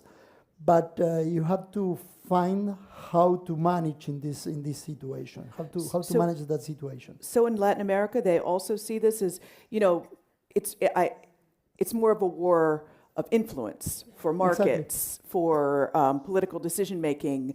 And so in Latin America, Russia today is one of the most channels that is viewed in Latin America, for example, even most than CNN, which is quite interesting. When you look RT, channels, Russia Today, exactly, Russia Today in Spanish language has more viewer than the CNN, for example. And because of this strange bedfellow that all the Latin American has by history with the United States, we are used to use other arguments and other ideas to engage in this global conversation. And unfortunately, this is because in Latin America we took this idea of the kind of a global south around, which is non-existence. And we need to start to think again as a transatlantic partner. And unfortunately for us, Europe lost that kind of view of Latin America as a transatlantic partner. When you see what happened in the First and the Second World War, Latin America was there by the Europe, fighting with Europe against tyranny and dictatorship. This time, if something bigger happened, you cannot count for sure with Latin America. Now, I would like to turn to the member of our panel who is actually on from Europe, and I also invite everyone who does not speak French, the language of statesmen and poets, to put on your earpiece. So, sir, Minister Vidrin, do you think... En tant que poète. Not a poet? Is Russia at war with Europe, in your opinion, from where you sit? Alors, d'abord, je parle à titre non personnel. Je ne pense pas que ce soit le problème numéro un. Je pense que le compte à rebours écologique et le bras de fer États-Unis-Chine est beaucoup plus important pour tout le monde. Deuxièmement, je pense comme les vieux réalistes américains, Kissinger, Brzezinski, Mearsheimer, et même encore maintenant Graham Allison, Jeffrey Sachs, que les États-Unis se sont trompés pendant une dizaine d'années après la fin de l'URSS et que l'engrenage terrible aurait pu être évité. Bon, je pense que les Russes, même Yeltsin avant Poutine, sont obsédés par les 25 millions de russophones qui sont restés en dehors de la Russie, donc l'Ukraine, disons un tiers de l'Ukraine par rapport à ça. Bon, les choses étant ce qu'elles sont, compte tenu de ce qui a eu lieu, on n'a pas d'autre choix que de bloquer Poutine, le dissuader à l'avenir, mais je ne pense pas qu'il soit en guerre avec l'Europe. Et je pense, même si ça choque, que s'il avait voulu attaquer l'Europe, il l'aurait fait il y a quelques années, quand l'OTAN était divisée, tous les pays européens désarmés, il y avait des pays neutres, et que ce n'est plus du tout le cas maintenant. Mais comme on ne peut pas le démontrer, et qu'on n'est pas sûr par rapport à ça, même si je pense que la réponse à votre question, c'est l'Ukraine plutôt que l'Europe, il faut quand même que l'Europe devienne beaucoup plus dissuasive dans l'avenir. Parce que je ne peux pas démontrer ce que je viens de dire, vous voyez. C'est une analyse, mais C'est pas une démonstration. Donc moi, je dirais un peu comme notre collègue indienne. Well, obviously, this question was designed to put an example, a human face on a fascinating discussion, which is when we pull out to the 30,000 foot level about the shifting alliances that you mentioned. We see it used to be, oh, is it global south versus global north? But now we're seeing, is it China and those in its influence that do major trade with it throughout Asia, including Russia, Iran, North Korea, and then the US off as some sort of satellite that is withdrawing, and then Europe off by itself trying to figure out how to reorient without full-throated US support. How do you see it?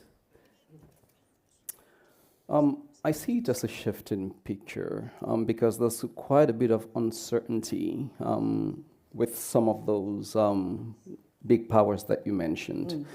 From a diplomatic level, China has the highest number of diplomatic missions and consulates on the continent at the moment of Africa. The country that has advanced its representations most widely in the past decade has been Turkey, rising to number 4. So that basically implies that beyond looking at things through alliances where you have to pick between two sides, for many African countries, it's actually about a diversification of partnerships, which speak to what the identified needs and demands are. And if you focus and zero in on the needs, there is a need to address the issue of debilitating debt and access to capital, which is fundamental. The second need is a need for industry and infrastructure, and African countries are looking to different spaces for that. The third need is the need for new pathways for circular migration as well. Are you trying to say that you are looking for the partnerships and alliances that will facilitate those 3 major needs, and that is how you are reorienting who you do business with? I think there's a reorientation because there's a rise in African agency, which we see manifested in fora like this already, which a decade ago were not existent. But in Latin America, do you feel this intense information war that we see going on in other places? You mentioned RT being on many people's channels. That's one face of it. How about in social media? Are they funding political parties like they are throughout Europe? Both China and Russia have done it in various parts of the world. First, it is intense, but we are less aware of the rest of the world, especially with Europe. We do not feel it as the European felt it. First of all. Second, is the United States abandoning the war? Or no, they are just re-engaging in a more smart way. If you had the same conversation 5 years ago, everyone was crying and making complaints about United States being an imperial country, that kind of discussion. And now they know that they have to face China in a smart way, using less resources that they had previously, so they are re-engaging. One way they are re-engaging is to start their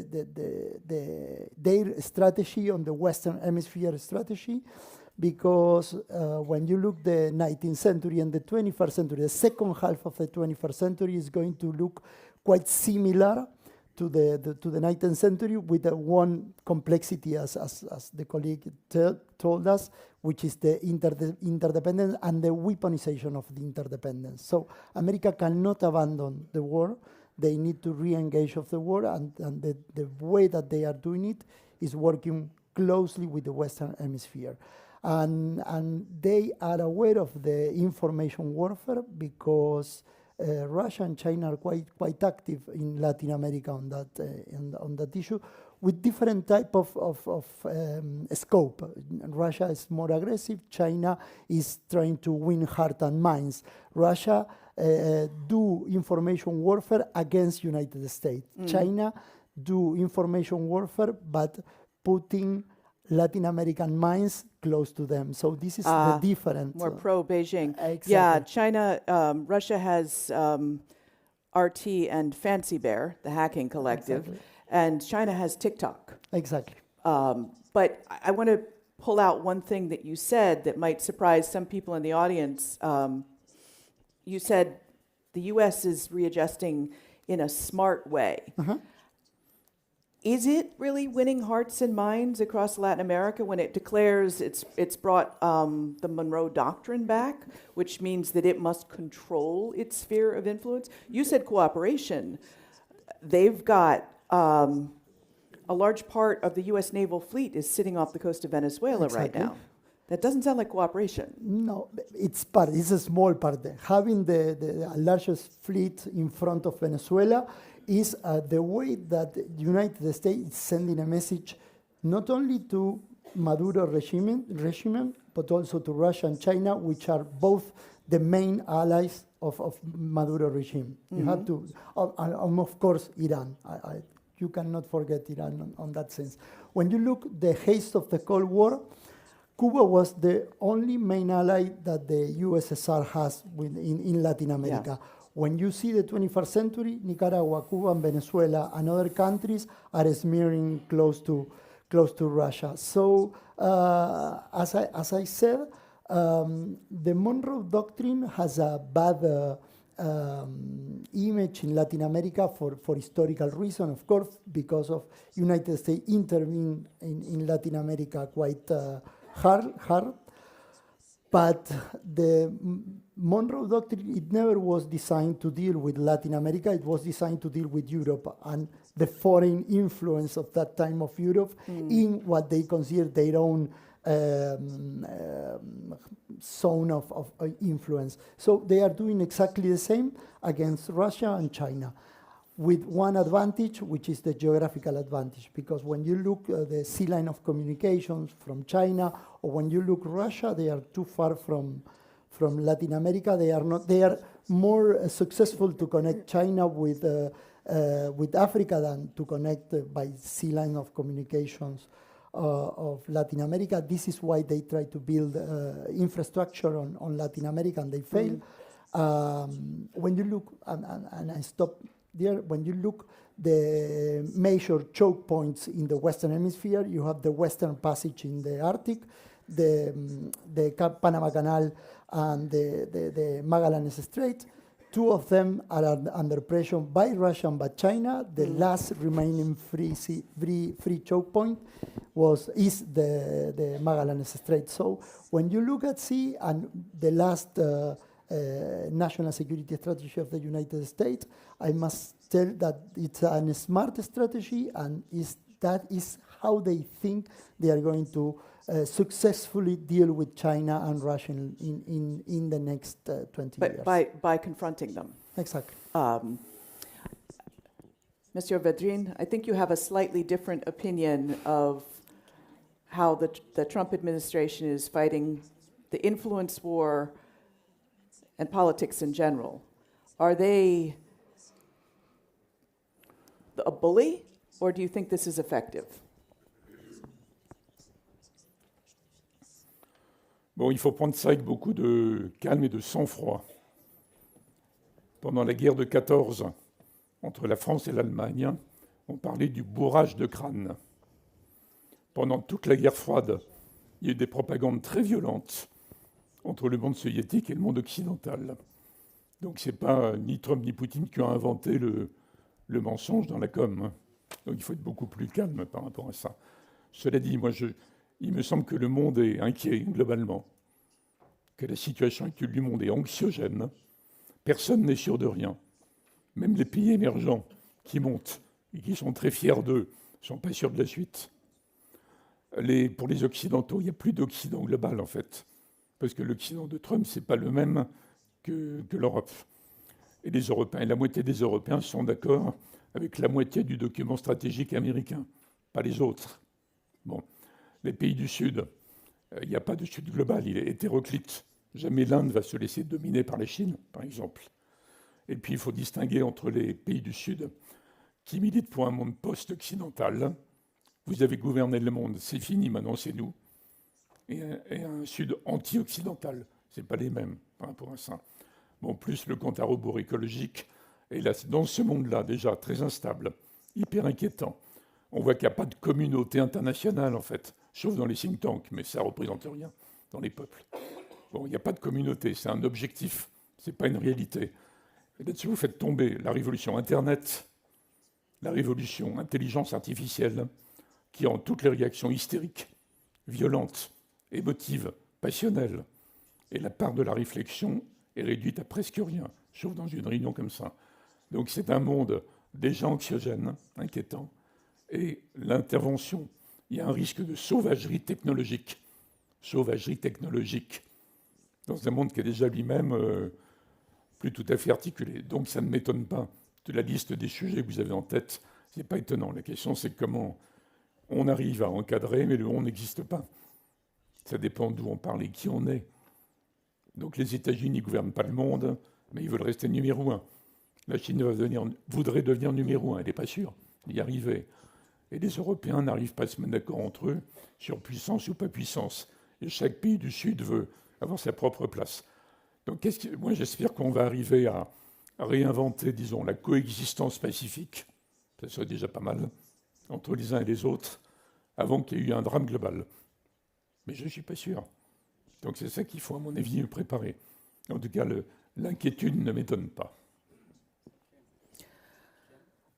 So, when you see what the US is doing, they are spreading propaganda and messaging in their own way.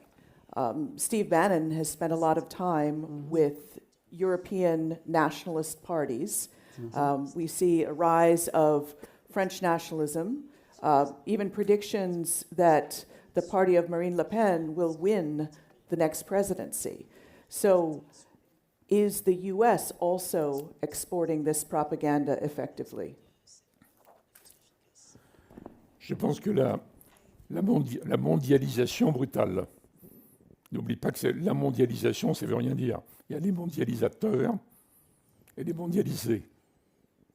La mondialisation brutale et l'intégration européenne trop violente ont réveillé les nationalismes partout, qui sont des réflexes identitaires de protection. Et comme les élites qui ont gouverné les États-Unis et l'Europe n'ont pas entendu ça, ils ont refusé la demande populaire. Ça prend une forme, disons, exagérée, caricaturale. Mais le trumpisme va se corriger lui-même. Et quand les démocrates reviendront au jour, ça ne sera pas les démocrates d'avant. Donc moi, je suggère d'oublier tout ce qui va de Roosevelt à Biden, d'étudier l'Amérique du 19e, de citer Monroe, mais il faut citer Jackson, il faut citer McKinley, le premier Roosevelt, et le président qui a mis la main sur la moitié du Mexique. Vous voyez, c'est ça, plus l'intelligence artificielle. Et quand les démocrates reviendront un jour, ce n'est pas les démocrates d'avant. Ils vont être obligés d'entendre la demande populaire américaine. La mondialisation, c'est très bien, sauf que ce n'est bien que pour la Chine, pas pour nous.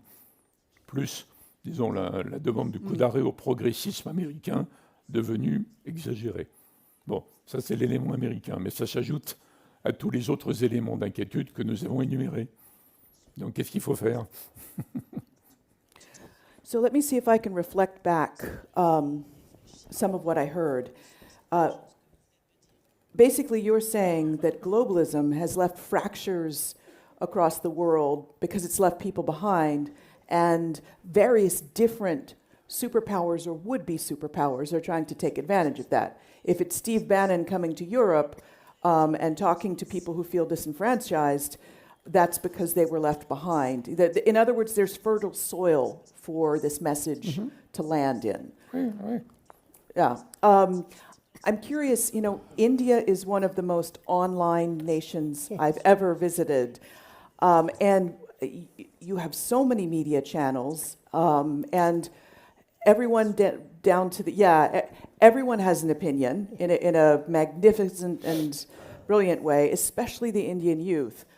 How are all these various messages hitting them? Because Trump was very popular the first time I was there, and people really wanted Trump to come back. that I think is a little bit on edge right now. China, everyone was wearing something made in China. Chinese trade has surged. And yet Russia was seen as almost like an underdog that needed to be supported and was being beaten up unjustly. So how is the information war playing out there? So it's good you asked me this, and I'm going to tell you something that's happening in our neighborhood. So in August in Nepal, a 7-second clip that showed a puff of tear gas and a gunshot ringtone went viral, and it brought hundreds of thousands of young Nepalis onto the street. Now the video was a fake, but what ensued was chaos. And if you remember, they locked up the Prime Minister's wife in her home and burnt her to death. I mean, it was a terrible time. The same pattern repeated itself over the past 1 year. It happened in Bangladesh in August. It happened in Indonesia earlier this year, and now Nepal. Now, this is the influence that there were sort of signs that it might happen in India, but because we have very good digital infrastructure and very good cyber experts, we were able to put a lid on it. Here is what has happened. The Indian government has been working on a law. We've become very attuned to this, working on a law. And so the new Criminal Act law treats the viral video not as some harmless meme, as we were discussing, but as a potential crime scene. And the platform which hosts this video can be considered a co-accused. Wow. So India is it's a very interesting place. The youth are they're really digital natives. They use really mostly US and American social media, but we have the India Stack, which is a fintech payment system, which Morocco has now adopted, and so has Rwanda, several African countries. So they are quite able to now understand what's happening and what's not, and who's pushing what and who's not doing it. So on Twitter or X, you regularly see the battles between the two sides or the three sides. I would say also because Prime Minister Modi is very popular with young people, and they look at him as a sort of a guide. He's very meticulously dressed. He talks about the progression of India, etc. So there is a kind of unity with young Indians on this. And on Russia and the United States, everybody remembers what happened with Pakistan. Every year or every day we've got a problem with Pakistan. So the US support for Pakistan is front and center for young Indians. They're now in the army, they're fighting and dying. They have no time for that. So Russia is always going to get a sympathetic ear. So and how is China doing on its messaging? And China, well, China is not at all viewed with any kind of, it's not even neutral. Indians don't really like China, and partly because they've laid so many claims to our northern region. Everyone says China settled their borders. Actually, they haven't. And they use TikTok to weaponize us. So in 2020, just before the Chinese invaded again into Indian territory, and they came with clubs, and they beat up our, you remember that, beat up our soldiers, the Indian government made an act of asymmetric warfare and banned all Chinese apps. There were 179, and TikTok was one. So we've been living happily without TikTok. There's no influence because they were sending subliminal messages through the TikTok. And I find it surprising that the US is still not able to ban TikTok. The US Congress had come out, a bipartisan movement to ban TikTok, and it's Mr. Trump that's overturned that.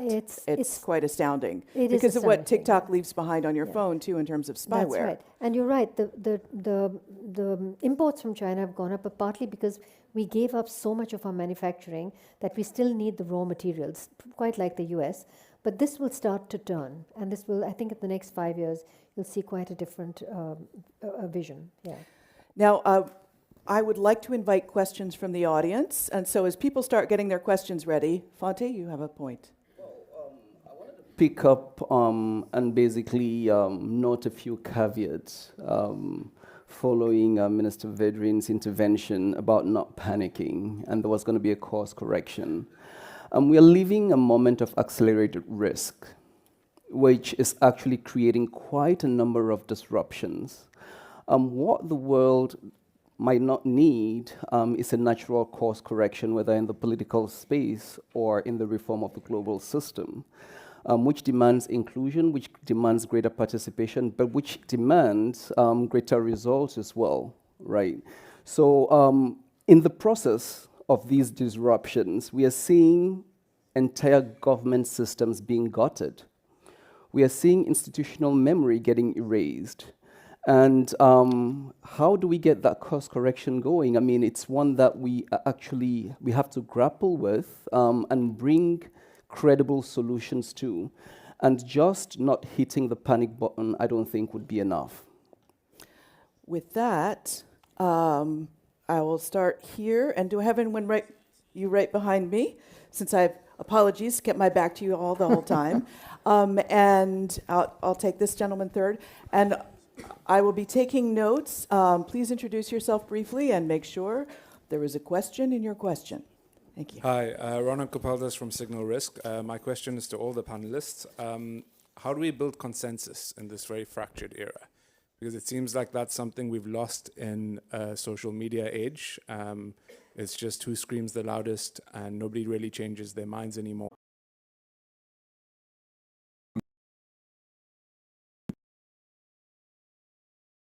La guerre, en gros. Donc les questions qui commencent à agiter les opinions en Europe, à mon avis, ne se poseront pas, sauf un service militaire volontaire qui va marcher relativement bien, mais qui n'est pas pour faire la guerre, vous voyez. Donc je ne réponds pas à côté, je réponds de façon réaliste. Understood. The next question: how to build consensus in a fractured area, era. Would you like to take that? Absolutely. I would take a step back from consensus to centralize the issue of order, right? Because that consensus basically leads to order. There's been an assumption over the past 3 days that we live in a global order, and I would look at it more as a process of global ordering, as the rules that have basically undergirded the order which is eclipsing are being rewritten, which would define new structures as well. For that to happen, the building blocks would have to be states, because states are the central players in international affairs. However, a caveat that we cannot miss is the growing power of specific corporates, some of them whose capital actually overpasses or surpasses the cumulative capital, GDP of African states combined by orthodox terms. And that factor cannot be omitted because it's a key factor as we discuss issues of weaponizations of anything, and they're key players as well. Which brings us to the issue about the regulatory environment, which basically provides the foundation for effectively addressing issues of conflict, climate, and future pandemics. You'd need trust to build that. I think you would need to work within your immediate neighborhoods as you extend to a broader space as well. But you need to demilitarize global politics. That's very difficult to achieve because the space politically, everyone's understand that. So also, you live in a competitive, conflicted time. Yeah. Go ahead. Okay. So you live in a competitive and a conflicted time, and everything is not only weaponized but also militarized, as he said. Unfortunately, and the way to manage that, I found it that you need to disambiguize your policy. You have to be clear. You have to draw lines. We previously talked about the gray area. We have to live in a gray area, but you need to show to potential counterparts that you are not using that gray area in your favor. Another way of drive policy is to choose partners because of the asymmetries, as you told us, and you have to choose a partner not only based on necessities and national interests, but also have to put some values, because values gave us a kind of a north. This is why, for example, we decided completely to align to the Western world. Values still matters in the 21st century, and I stop there. Got it. So values become your compass to navigate this fraught age. Manjit, India famously takes pride in having no formal alliances, no treaty allies. So you all must be the experts in navigating poles of power.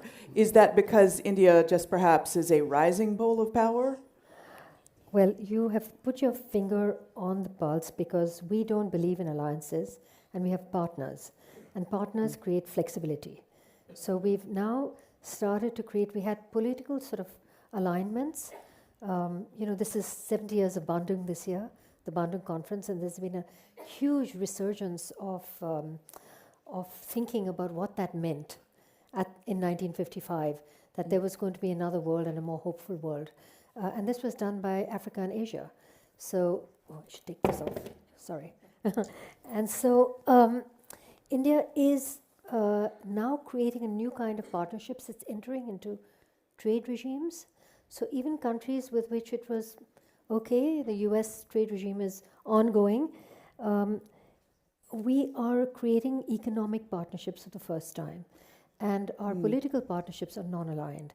So it's a good way to do, but part of this has grown out of a very peculiarly Indian thing. We never had capacity, we were poor, and Indian bureaucrats and politicians learned to play defensive. So we couldn't really go on the offensive, but we could protect ourselves. And so there's a long tradition of playing defensive. And so we're able to, I think, navigate quite well. We have now a very outspoken foreign minister, and we have someone here who's from Bratislava, from Globsec. And he said 3 years ago is that, Europe has to understand that Europe's problems are, the world's problems are not Europe's problems, but Europe thinks that its problems are the world's problems. And that, I think, hit it on the head. It resonated in the global south. And so watching India manage, I think a lot of the global south is also thinking that, we're similar, we can do similar things. And we have a lot of developing partnerships with Africa. In fact, the Prime Minister is going to be in Ethiopia tomorrow. So we're trying to do well. We do not want to upset China at all. And we really don't want to upset the US.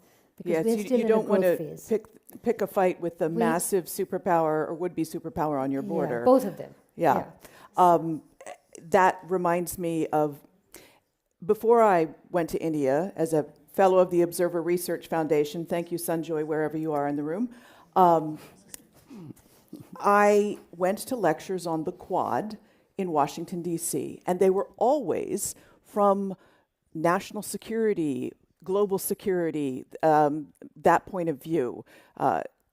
Once I got to India and asked people about the Quad, they were all like, no. This is an economic alignment. Don't try to sucker us into your wars, your confrontation with China. So India very, I call it the sort of, the way you're managing China right now, it's like the blunt bat at cricket. No matter what China throws your way, India just seems to go like, we're not going to get pulled into this. It's the same with the US. Yes. I'd like to take another round of questions in our 11 minutes left. Anyone over here? Over there? No? Oh, there's somebody, the lady in the back. Go to her.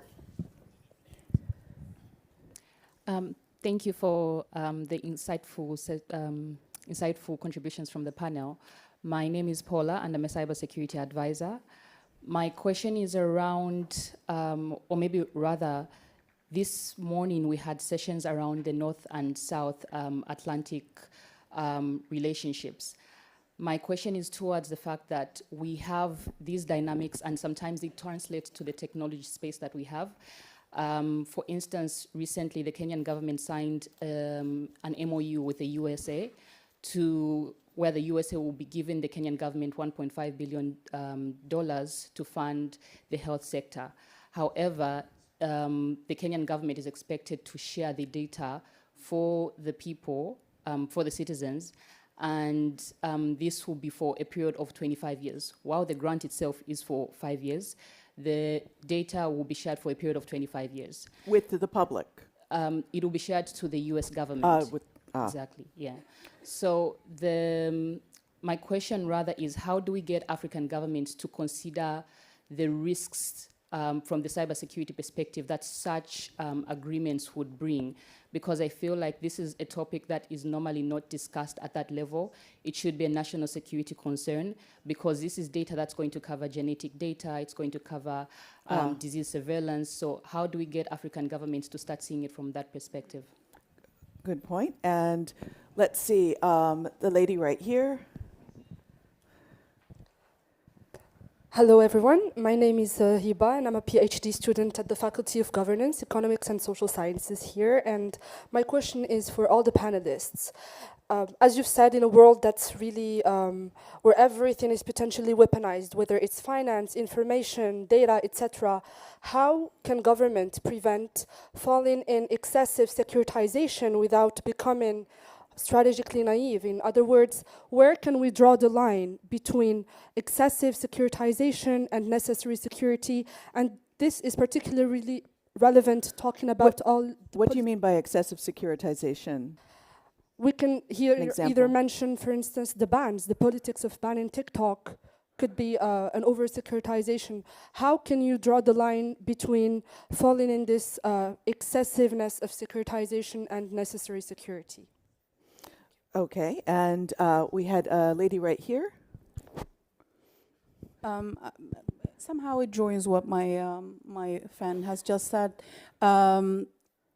Minister Vedrin pointed at India banning TikTok as being an answer to countering what you called, and rightly so, the technological savagery.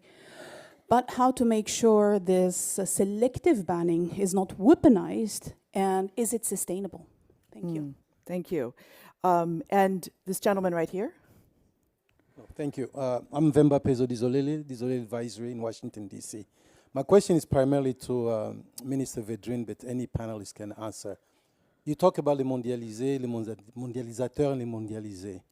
That shock that is coming with the reordering of the world, to use Fonte's analogy here, has been tremendous with the European masses, who have become mondialisés themselves. And the frustration that they're experiencing is giving rise to this continuous nationalism, as you call it. The rest of us will call it extreme right wings of the various parts of Europe. And it's all over Europe. It's no longer an anomaly. It's becoming the norm. And they're taking their anger on the rest of the mondialisés, the traditional mondialisés, meaning the global south, as we call it today. This is not going to help as the world is reordering itself. How do you see Europe settling to come to an equilibrium so they can deal with the rest of the world, given this reality? Thank you. Thank you. And one more right here. Hello, James Miles from Global Affairs Canada. This morning, as has been mentioned, we heard about hegemony and the rest. We're hearing about multipolarity. Now we're hearing about the weaponization of just about everything. Great competition. I'm Canadian. We're currently having a very complicated relationship with the Americans, with the Chinese, with the Indians, with the Russians. I mean, that one's perhaps more than complicated. Where do middle powers to smaller powers fall in this world? Are we going to see perhaps more collaboration between formerly split powers between global north and global south, or should we say the new south, who now find themselves perhaps having more in common than they once did? Yeah, it sounds like you guys have to band together for survival. I want to start with the cybersecurity issue.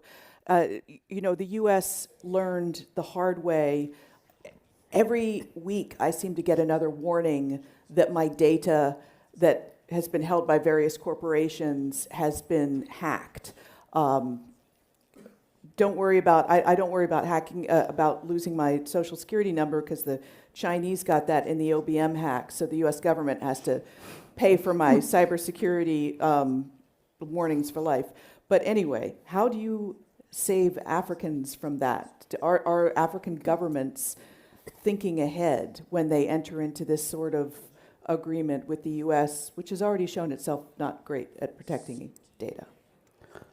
Listen, in practical terms, it's absolutely challenging because of the variability in capabilities and computer platforms across the different countries. But I think there is a good starting point, which is the African Union's AI strategy, which, if domesticated across the entire continent, actually provides a sort of the guidelines and the regulatory environment for that to happen.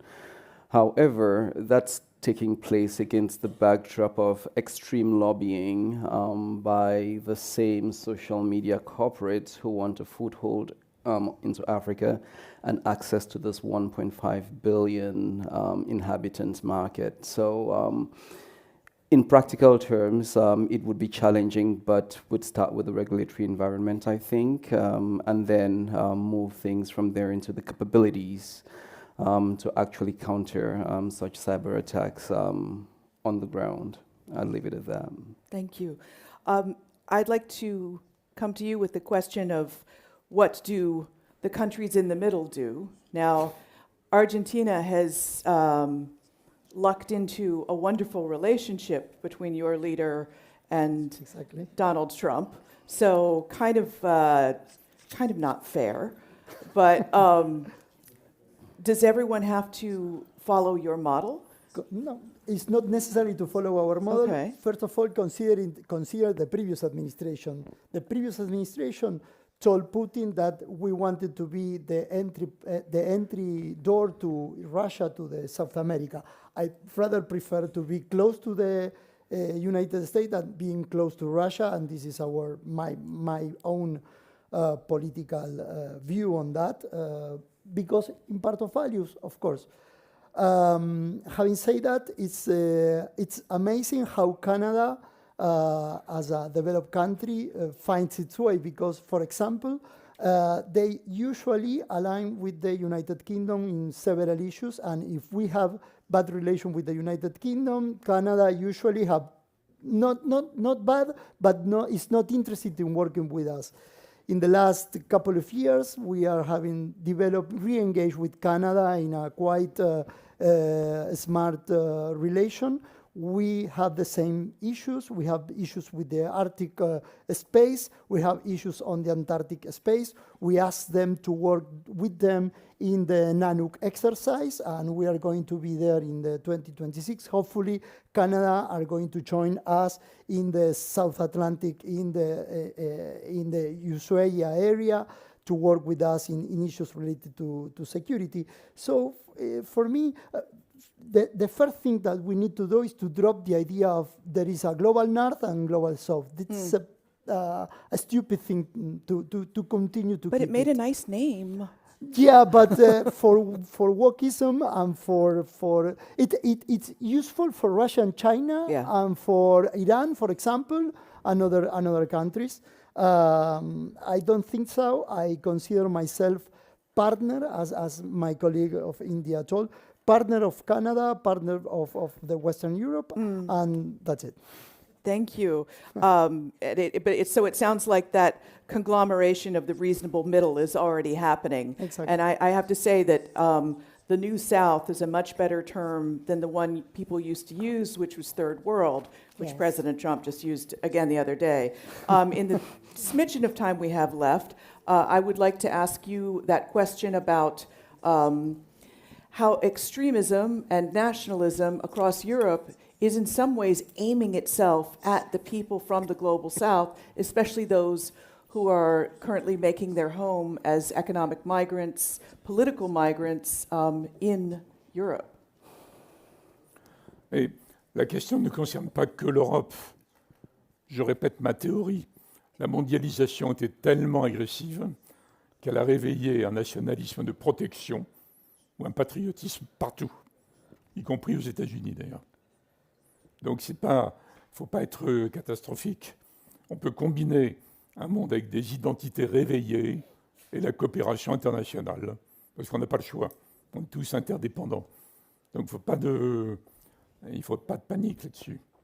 Quant à les angoisses technologiques, moi je n'exclus pas qu'un jour, l'intelligence artificielle arrive à faire le tri dans les dérives et dans les mensonges, dans l'étape suivante. Et on n'a pas le choix, il faut éduquer. Moi, j'ai parlé tout à l'heure d'un risque de sauvagerie technologique. Donc on a 10 ou 15 ans pour civiliser l'humanité, pour qu'elle arrive à se servir de l'intelligence artificielle sans être détruite. Donc on va additionner toutes les expériences. Et l'Europe n'est pas le cœur du sujet, en fait, par rapport à ça. Quant au mouvement de population, on ira tous dans le monde vers une synthèse entre ce que fait la gauche de Scandinavie et l'Italie. On a besoin en Europe de plein de gens. Ce n'est pas les trafiquants qui doivent décider. Il y aura une immigration mieux choisie, négociée, sur la base de quotas par métier. Et quand on aura fait ça quelques années, ça ira mieux pour tout le monde, notamment pour les immigrés. Quant au droit d'asile, c'est un autre sujet qu'il faut préserver. C'est tellement évident qu'on aurait dû y arriver il y a 20 ou 30 ans. Si on le fait il y a 20 ou 30 ans, les partis extrémistes en Europe qui vous font peur, là, ils feraient la moitié, en gros. Donc ils ont prospéré sur le refus de traiter ce sujet. Et tous les pays d'Afrique ou d'Afrique du Nord ont intérêt à ça, en fait. Donc on va entrer, à mon avis, dans une gestion négociée, convergente des flux. Donc dans les sujets qu'on a abordés, ça paraît terrifiant, en fait. Mais il me semble qu'il y a des solutions à tout en combinant les identités réveillées et la coopération internationale. Pour moi, ce n'est pas opposé, en fait. Let's hope.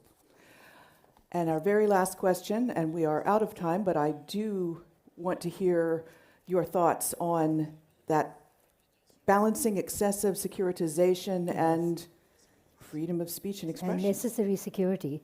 So for us, the TikTok ban was a necessary security, because I'll tell you exactly what it was doing. Right along the border, on our northern borders, the signals from Huawei was so strong that they were overriding our own signals, just telecom signals. Well, and Huawei, the Chinese telecom. company.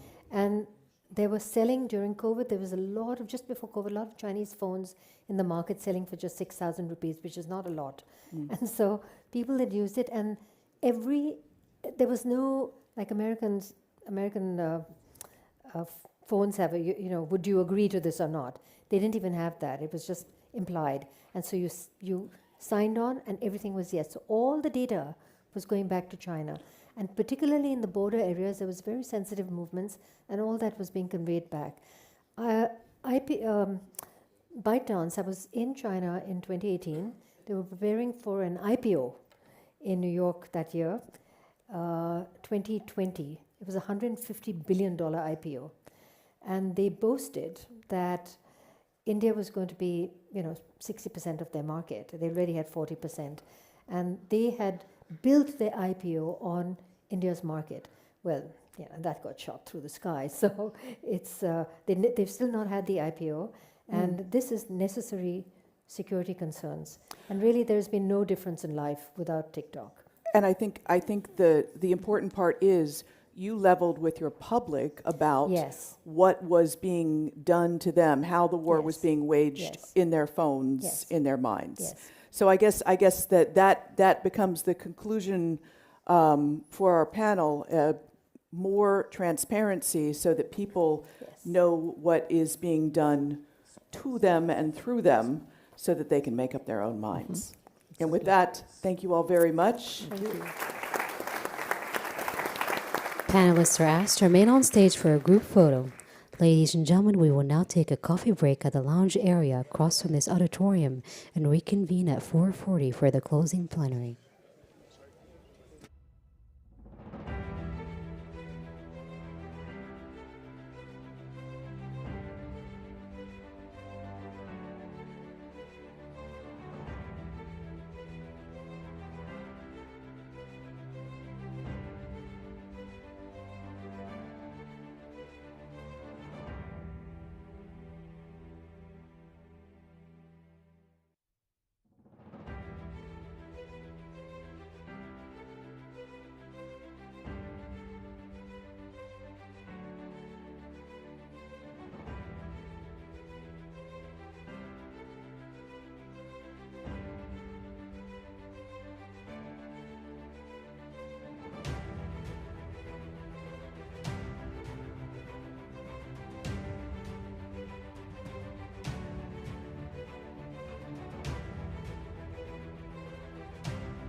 Ladies and gentlemen, please take your seats.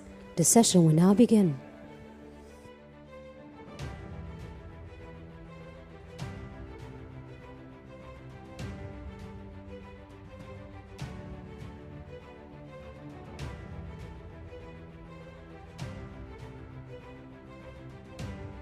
Ladies and gentlemen, please take your seats. The session will now begin.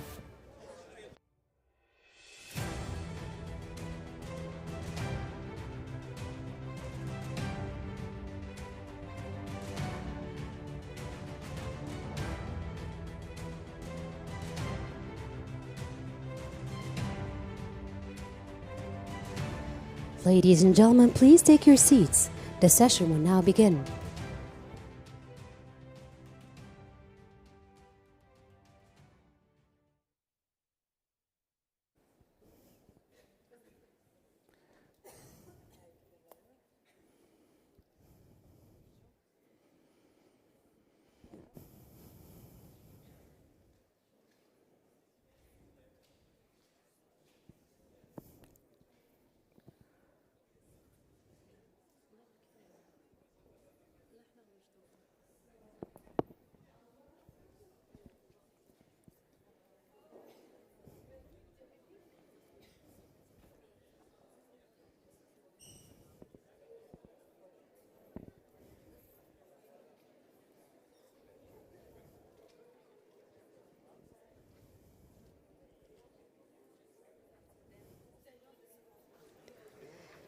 Ladies and gentlemen, please take your seats.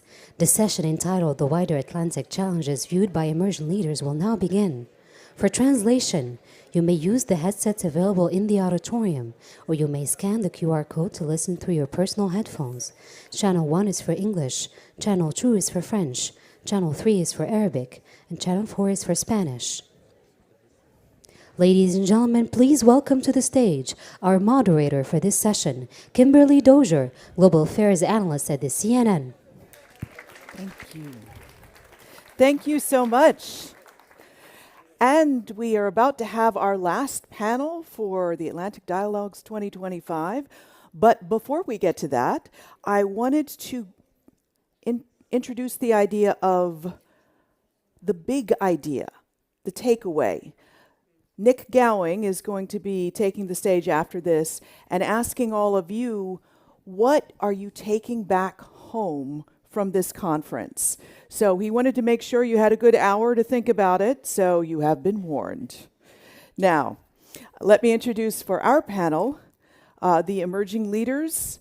These are 4 leaders who have been voted by their own cohorts to represent them on stage. First, we have Alia Ahad, Bermuda's representative to the EU. Okay. And next we have Maria Bosmowski from the Atlantic Council's Latin American Center.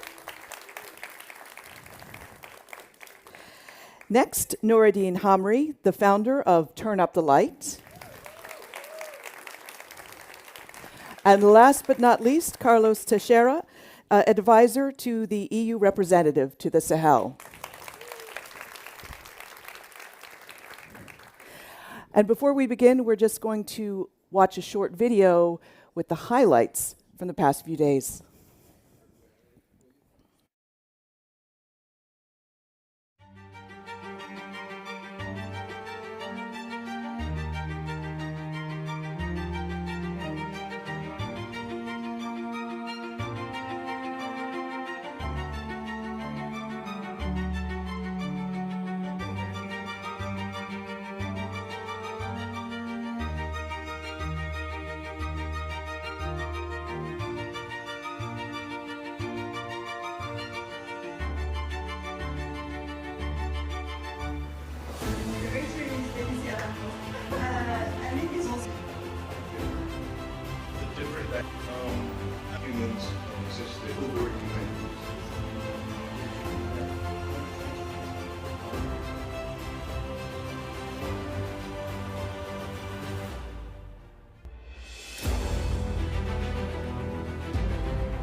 So that's what you all have been doing for the past couple of days, very serious faces. This is a bit of a pop quiz. I got walked through some of what you all worked on, and one of those things was the Atlantic Vision for 2035, actionable solutions for the Atlantic Basin in the areas of cultural and social development, politics, and the economy. Now, practical solutions are what we need more of. So please share with us, what is a practical solution in one of those areas that you brought up, heard, or worked on that you want to take home? Noradine. Thank you. First of all, very happy to be here, and thank you to our cohort for voting for us, and we hope that we're going to represent you in the best manner. And again, I'm very happy to be representing my country, Morocco, here as an adult. So when it comes to the solutions... Oh, can I just interrupt? Yes. For those who don't know, ADEL, or Adelians, as they also call themselves, is Atlantic Dialogue Emerging Leader. Go on. See, they already are speaking their own language. Yes, exactly. So after all the discussions that we had and all the debates, we were thinking that we need to humanize more the discussion and bring it to the bottom-up approach. Because we live in a world where we have all these multilateral agencies, etc., and banks, and we thought that it needs to go to a more small-scale solutions where people can actually connect through direct interests. So, for example, there are some agencies that exist in various fields, so either fishing or trading or energy, where people are directly working on these subjects. And then they are working with their counterparts in other countries. So, for example, here in Morocco, we have the Moroccan Energy Agency that works with the Portuguese Energy Agency, and they work on subjects like hydrogen, like solar energy. And this is how you build these bridges based on specific topics. And then after working on these topics, you start shaping these policies, because if you don't understand the subjects that you are working on, you cannot level up that approach and apply a global policy. So if I could dig in a little, you're saying that Morocco and Portugal somehow worked out that they each had this problem, connected, and who did you set working on the problem? I mean, was this a government-to-government thing that then got passed over to industry, or how did the connection happen? It's the other way around. So these agencies are independent, but they are here to bring the expertise to understand what is lacking on the energy sector, for instance, and what are the technological solutions that can be implemented. So it's very... Which agencies? So the Moroccan Energy Agency and the Energy Agency in Portugal, for instance, or in Spain, or in France, or so. When you take subjects to a more technical and something that you can implement, the policy becomes more. You can make change and make real projects happen, and not only stick to this very broad narrative. And that's one of the outtakes that we had. We wanted to adopt this bottom-up approach. As someone who comes from the engineering field, yes. Just how frustrated do you get when you see ideas and you can see no way to make them reality? Suffocating every time. I'm like, let's make them happen. Got it. So that is one practical way. Do you see a way to expand on that? Like, how would you make that something that you could replicate in another country? I think, for example, what we are doing here with the all sports and all these festivals that we are developing, we can go and target that on a cultural level, because if you are based in Rwanda and you are based in Portugal and the other person is based in the US, and we listen somehow to a genre of music that we all relate to, this creates bridges, and we relate. We need to start relating directly as human beings. Oh, I see. You're hopping to the cultural thing. I meant in terms of, since the Moroccan Energy Agency had success reaching out to Portugal, can that model be replicated for other outreach that you would encourage? Or is that someone within the energy agency has to take that idea and run with it? Yes, I think it's a very good system to be implemented. For instance, collaborations with the South America, because they are really leading the renewable energy space, and we have a lot of things to learn from them and us to share with them. Because it's not a battle, in my opinion, but it's a collaboration. And if we don't learn together, we cannot progress. Because these aren't private companies; these are semi-governmental, independent agencies that can reach out to each other and share lessons learned and tackle problems that they're both having. Exactly. Before I move on to the next one, what's the next country you'd like to target for cooperation like this? For me, if I have to take one, I would say Senegal, because I think Senegal has a huge potential, and even demographically speaking, and when I think about all the resources and how it's positioned, I feel that collaboration can be done, and knowledge can be shared. Especially, we share also the same language, and we have some similarities. So Senegal feels, in my opinion, as a good option to start collaborate, even if we're doing it. But I think we can increase this collaboration. So if there's anyone from Senegal in the audience, and I know there must be, please see Noureddine after this. Aliyah, you had an idea. I just wanted to build on what Noureddine was saying, and thank you so much for having us. But in terms of how these kind of collaborations can come to be, I don't think it always has to be, between one agency and another. It can be something that happens on the margins of conferences like this. You meet someone. We had someone from ASEAN here earlier today, for example. ASEAN? From ASEAN. Explain what ASEAN is. Oh, sorry. The Asian regional grouping. Like ASEAN. Yes, Okay. sorry, Yeah, ASEAN. Okay. And she was discussing how they have these partnerships with different regions or different countries. And I spoke to her in the break and I asked, what are you doing with CARICOM? Because for me, that's important coming from the Caribbean region. And she was saying, well, maybe nothing yet that she knows of. And so this can be the spark that leads to those kind of deeper partnerships later on. I think they can happen at events like this. So you exchange cards. And how about some other practical ideas that you all came up with in this workshop? Did you come up with any in the economic sphere that anyone could remember?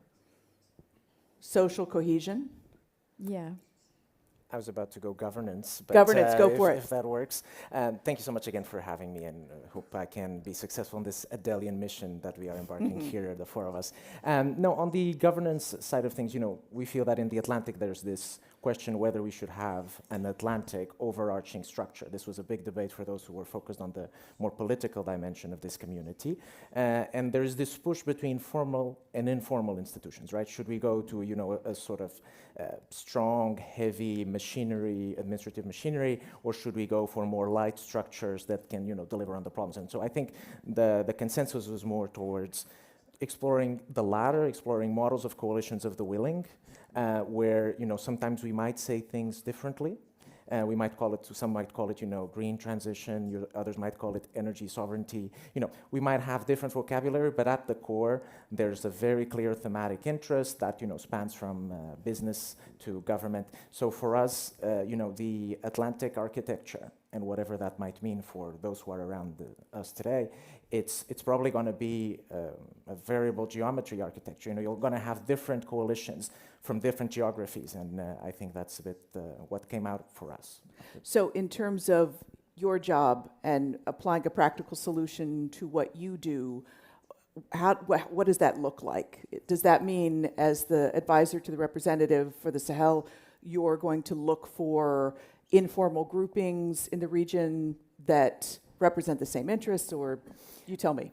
Yeah, I think even was discussed in some of the panels before, we have, the African Union, ECOWAS, the sub-regional organizations, but there are other groupings which are able to deliver at a lower level on very concrete issues. We heard here about the Mano River Union, about the Gambia River. So there's other structures focused on very clear thematics that people can relate to, that governments can relate to, so that basically all stakeholders can see themselves in, and that delivers, as Noureddine was saying as well, solutions at a smaller scale that then build up to something bigger. So we are used to think about an architecture that, is the United Nations, is the European Union, but even us in the European Union, there's a lot of, variable geometry, different speeds, so that's probably also something that we should look to.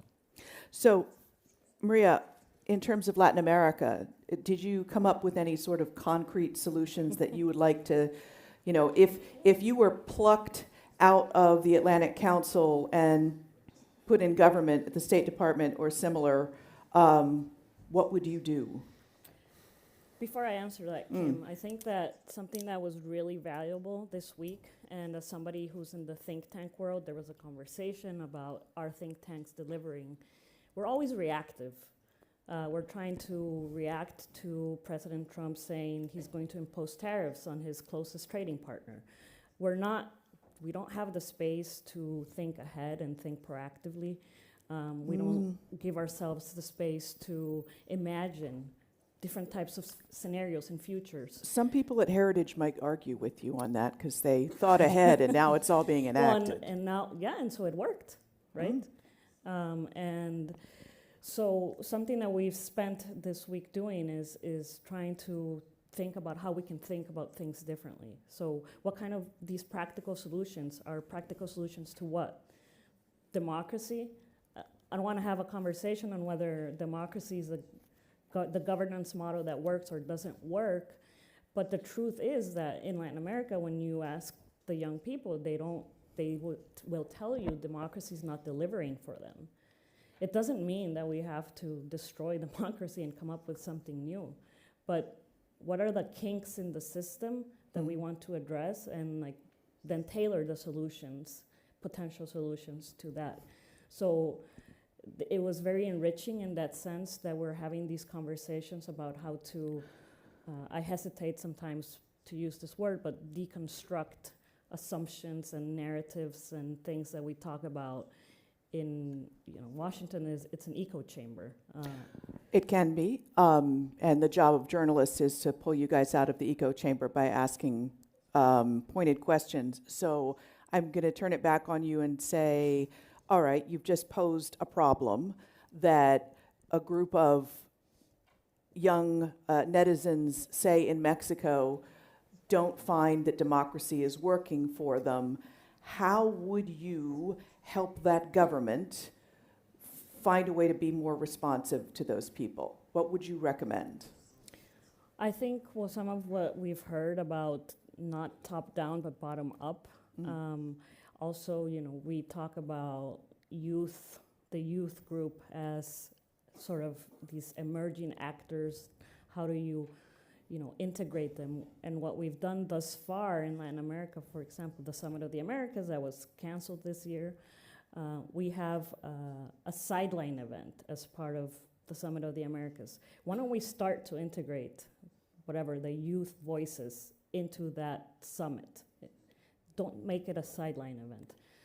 I think that there's a lot, and we've discussed it, we've heard it during this conference, that the young people have different perspectives, different energy to start with, and those voices need to be integrated into the conversations. Different energy. You haven't been beaten into submission by continual disappointment, as many of us older generation have. I'd like to pivot from that and ask you, since your cohort is chosen from high achievers between 25 to 35, in some parts of the world, that's almost, especially once you get into your 30s, you're mid-career. Yeah. You're not young anymore, but we'll let you guys in the cohort who are over 30 still call yourselves young. I know I would have liked to at the time.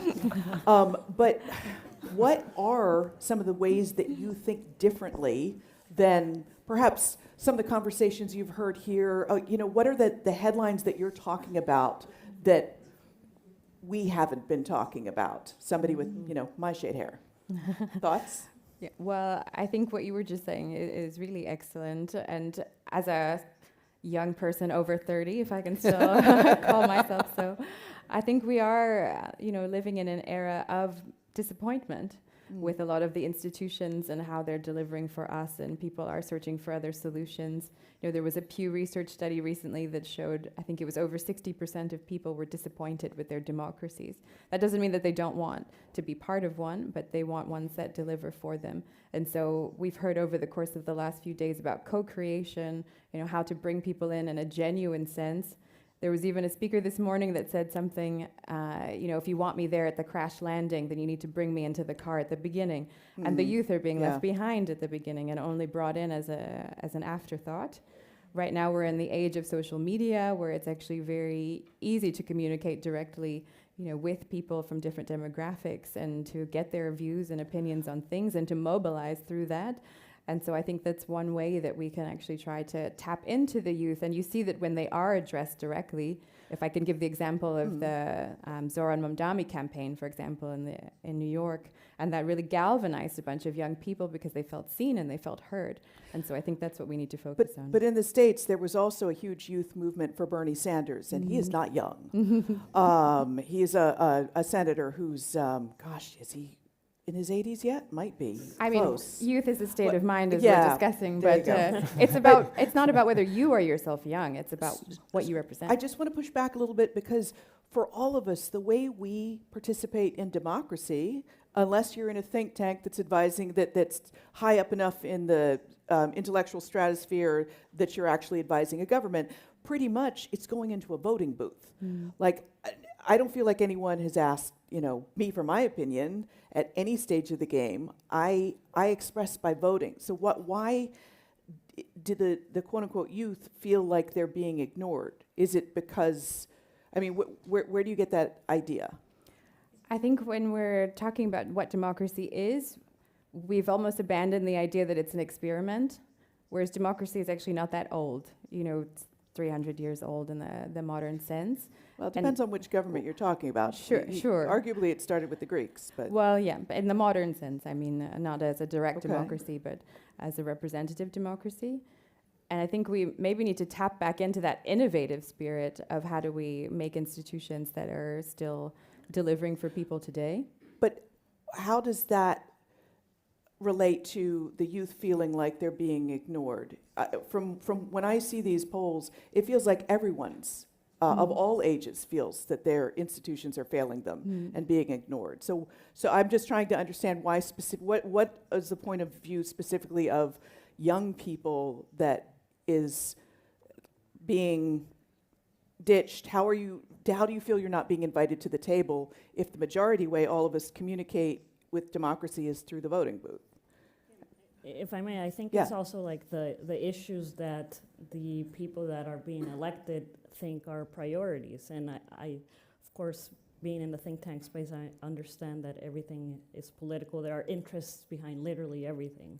But the youth care about climate. And you could argue that the older generations are perhaps, it was maybe something trendy to talk about, and they talk about it, and then really where all these things kind of disintegrate and fall apart is in the follow-up and implementation. And I think we've talked about the United Nations, like, does that work? Because you come up with a resolution, but in order to have a resolution, you need consensus, and when you need consensus, you take out a lot of words that are problematic, and it's all watered down, and so it says nothing. So, but there are a couple different reasons that the climate solutions have been falling apart, and part of them is the rise of populism and a lack of belief in science. And boy, I don't know anyone who is worried about climate change. The age doesn't matter; they're with you, but maybe you don't feel it. But you wanted to interject. From my perspective, from what I got this week, I came to wonder, did we run from any creativity to reinvent a system that could work for us? We are living in an age where we were born with technology, we were born with now blockchain, with social media, and that was my reflection anytime when we came to this democratic regime, and my uptake was, can we maybe start inventing something, imagining a new system that could be completely different, maybe deconstructed, as you said, and otherwise we are just repeating the same scenarios and repeating the same things. As you were saying, all these politics are decided by some people, not inviting the people who it would affect 10 years later, which are, or 15 or 20, which are us. And so it's as if these institutions they're working for the elite, but they're not serving those left behind by globalization. That was from an earlier panel. They're not serving the young people who are looking at the climate apocalypse and also seeing their healthcare costs rise and wondering how you're going to pay for it, which explains the rise of Mamdani. And is that the youth, or is that just the large number of people being disaffected with systems that aren't working for them? No, I think, on your question, I would actually ask, what are the things that the youth are not reading, are not thinking about? I think that one of the realizations that we had coming together this week is that, we are from different corners of the Atlantic. We have many things on which we have, shared challenges and shared opportunities, but we didn't know about it. Probably, or maybe we knew from our own standpoint. And it was the opportunity to come together for a week and work them through that we started seeing. And yesterday at dinner, we had dinner at the same table, the four of us, and we started saying, okay, Portugal and the Bermuda, what were the connections that we had back in the day? And what are the connections today? Maybe diaspora, maybe other things. And, with Costa Rica, cultural and linguistic connections that we still have. Or maybe with Morocco, Rabat is a closer capital to Lisbon than many other European capitals. So, the Atlantic for me, coming from Portugal, I see Atlantic everywhere I look. I look outside my window at my parents' house, I see Morocco. I look to the right, I see the Azores, and I see the United States. And I look to the left, and I see Europe. So, I see the Atlantic in a broad sense. The question is, does everybody see the Atlantic that way? So, how can we actually go about that? So I think, are we seeing enough of the Atlantic? Because often we speak about, and I think we heard this as well this week, of course, here I'm preaching to the choir because everybody thinks the Atlantic is important, otherwise they wouldn't be here. But just to say, often we speak about, Indo-Pacific and the geopolitical tensions there. Isn't the Atlantic a space worth paying attention to? But one could argue that the countries within this space, those countries do have diplomatic and trade relations, et cetera. Are you saying that they don't? Are you saying... I'm saying that they do, but do they think about them through the Atlantic lens? NATO will think about it through a transatlantic lens. Will we think about, yes, and then you think about the EU and the US. To see the power of this particular grouping this together. Particular space. Okay. Do we think of Europe and Africa as an Atlantic space? Do we think of Europe and the Americas, or maybe Europe and South America as an Atlantic space? Do we think of South America and Africa as an Atlantic space? I would argue not. And that's because that's not the narrative that the youth are being exposed to. What we are being exposed, it's about the poles, it's about, United States and China, it's about the EU and the US. But there's much more about the Atlantic, and I think that's the conclusion of this week. And so we should actually start building on that if we actually mean something about doing about the Atlantic. Some of the things that we discussed also in that workshop, where it's like Erasmus for the Atlantic and ways for us to know each other. So Erasmus being the exchange program where people can study in different European countries, and there are a lot of Erasmus babies that come from that, and people feeling very European-minded, etc. But I think one of the things, to Carlos's point, is we don't know each other all the time. We don't know each other's histories. We're not consuming each other's cultural outputs, television, music, etc. I mean, coming from Bermuda, I learned so much more about Russian history than I did about my neighbors. And so how do we counteract that? And I think at this inflection point where the US, is doing what it's doing, we have this opportunity to really investigate the transatlantic relationship as something beyond just the US and Europe, and to incorporate the whole of the Atlantic basin. And that's really exciting, I think. And we also need to incorporate beyond that, not just state actors. I come from an overseas territory. We have someone in the cohort from Martinique, a French territory. There's Guadeloupe, etc. We need to look at this coalition of the willing that we mentioned earlier as being something that can be eclectic and agile and include the private sector, cities, regions, something that can, actually get the job done. So whereas right now some leaders, some countries are saying, the US is abandoning us, it's leaving us behind, it sounds like you all are stressing, hey, let's build our own connections and build our own life raft. You are not so transfixed on these old power structures that someone like me grew up with. And I'm kind of going, but it's dissolving. Exactly. You are already building the next thing. It's an opportunity for us. How? If I can build on that. So as a very pragmatic and practical person, before coming to this panel this morning, I went to the Atlantic, so to see the real sea. And I came to a realization, we are always about these poles, so north, south, plus, minus, blue, red. And at the end of the day, it's waves. And what are waves?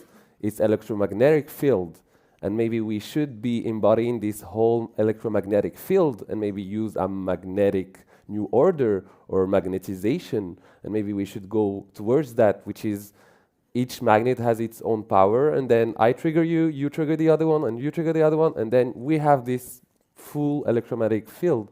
Maybe that's where I would love, and that's maybe our idealistic point of view, but that's what we want to build. That is a fascinating concept. I always have to red team. I mean, the U.S., the world is organized around two magnetic poles. And where does that leave the New South? You all discussed the New South.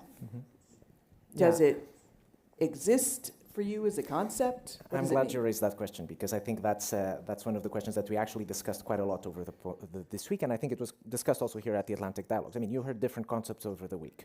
We heard, non-polarity, multipolarity, self-interest, transactionality, you name it. So we have a lot of concepts to a lot of things. So who does actually identify as New South? Right? Is it geographical? Is it economic? Is it political? That's a question worth asking. And I think, as to the point of Nuruddin as well, and that has been made already by the other colleagues, is do we want really to insist on these, on these cleavages? I mean, one of the points about the New South was agency. The South wants to have agency and wants to affirm itself. That's maybe why we call it new, because we used to call it Global South, but maybe they didn't feel so global. So now it's about them taking agency and them saying, we are here. But the executive president of the Policy Center said to us that the New South is about responsibility.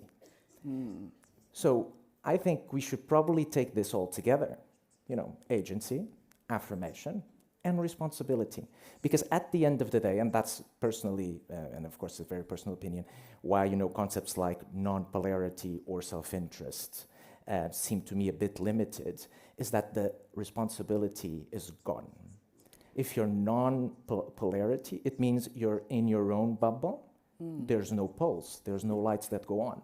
And I prefer maybe to have, I'm not an engineer, but to have a magnetic field, of different poles that communicate together, rather than poles that subsue in themselves, and, then there's no world order per se. And if you're self-interested, again, you're going towards isolationism, and to be honest, you're not a responsible power, whatever you are. Great, middle, small, the size really matter. That's a question worth asking.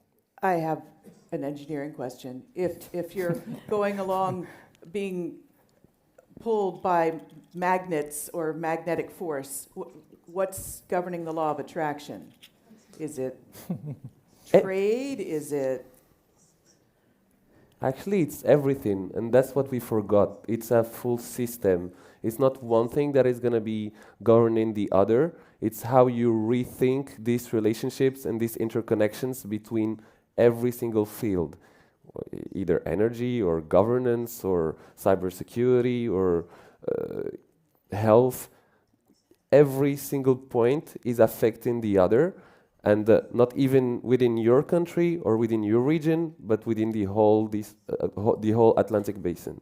So we should go out from this very self-centered way of thinking to a multidisciplinary way where we truly believe that everything, every single dot is connected. And that's what crypto money is showing us now. We are going toward this.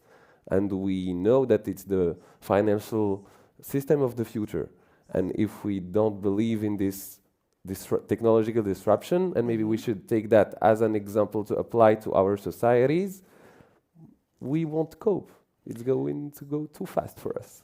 So the old system, based on the aftermath of World War II, the fight between the Soviet Union and the West, and all that they would do to pull various countries to their side, you're saying, for our world, you're acknowledging all the multiple connections that there already are, and you're saying we're not going to put a jersey on for that place or that place. We're going to be part of this, organelle, this life form where everyone is connected to each other. Interconnected grid. a magnetic field. Wanted to ask our colleague who focuses on Latin America, how does the term the New South resonate there? Well, I think there's an opportunity today with what's happening in the United States, with the tensions with China, with everything that we're seeing. There's an opportunity for Latin America to take agency and really affirm its place in the world, as has been said by my colleagues. But under the banner of the New South, or? I don't think that there's a homogeneous New South. I think maybe instead of thinking even multilaterally or bilaterally, let's think mini-laterally and have groups of countries as you were saying, the ASEAN model is something that could be replicated in certain parts of Latin America. There's a very strong anti-incumbent trend right now. I think, I say that for Latin America, but I'm sure it's also valid for the rest of the world. So I think that whatever will unite those countries that decide to form a sort of informal club will have to go beyond ideologies. And I think that it will be based on more economic interests and commercial interests, and that there's something powerful there in thinking like that. You all also had another workshop on unpopular opinions. And I understand there were some unpopular opinions about social media. Do you want to share any of those? Maybe we can call our colleague, Yes, Fausto. Savior of cohort. We do. Hey, cohort, we do have a microphone if anyone wanted to explain their unpopular opinion about social media. They're so shy. Oh, right. Did one of you want to speak? Okay. It's like a hot potato they're passing around. Yeah, no, just the unpopular opinion was about how social media might be disconnecting people more than bringing people together. And how do you explain that? How is it disconnecting people? So the disconnection was coming also from the disinformation and the fact that in the end, in the new social media, there are algorithms that will show you what someone else is deciding what you're going to be seeing on your phone. So that could be. And so, as opposed to bringing us all together, it has become a battlefield for ideas and falsehoods. Yeah, exactly. I have to say, I don't know what to retweet anymore. I see things that look like real images. There was just an image put out the other day that looked like President Trump using a walker.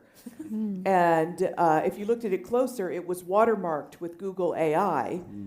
But just like some images that have gone around the world that my Indian think tank panelist was talking about earlier, how many people with a cell phone also know how to fact check those images? So does that mean, is your generation getting increasingly skeptical of what you see on social media? Sure, yeah. Skeptical, and also it's siloed. So the algorithms are a bit of a black box for us. We don't really know why we're being shown what we're being shown.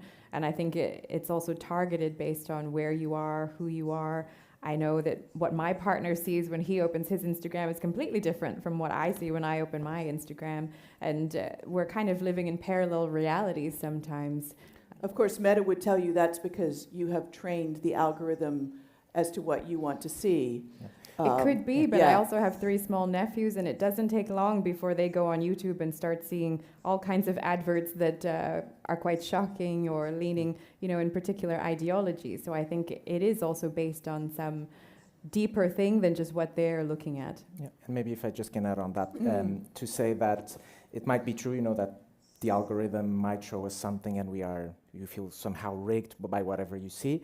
But I think then at the end, you know, the best antidote to all of that, and maybe it will sound cliche and fluffy, but it's, you know, what we try to do here. You know, we only engage with the ideas when we go and hear people that are different from us, that we go to places that are different from us. So, you know, the phone can be a nice refuge, and those platforms can be a nice refuge, comfortable, because we'll just listen to what we want to listen. But again, I go back to the concept of responsibility, and maybe we have also the responsibility and the agency to put ourselves in places and to hear people that we are not so used to hear. So I think, despite agreeing as well that there is a degree of disconnection in social media, there's also an intent to build connection, and that is up to the human. But so it sounds interconnected lives.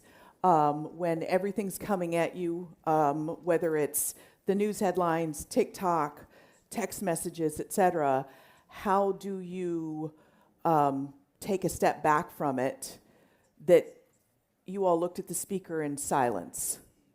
Because none of you all had ever thought of taking a step back from it. Does it mean completely shutting it down or managing it? How do you manage it?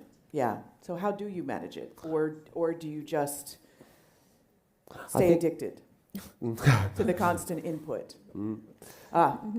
We have someone. Yeah, Yes. I mean, I just want to add that it was an unpopular opinion, not because, and as such, it created debate. It sounds Yes. like there was unanimity and there wasn't in the group. I feel like Carlos touched upon it at the end. We talked about individual agency and...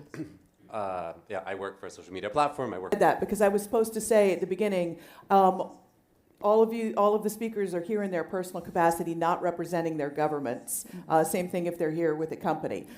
So you're not here representing Meta, but hey, it's just us here. So tell us.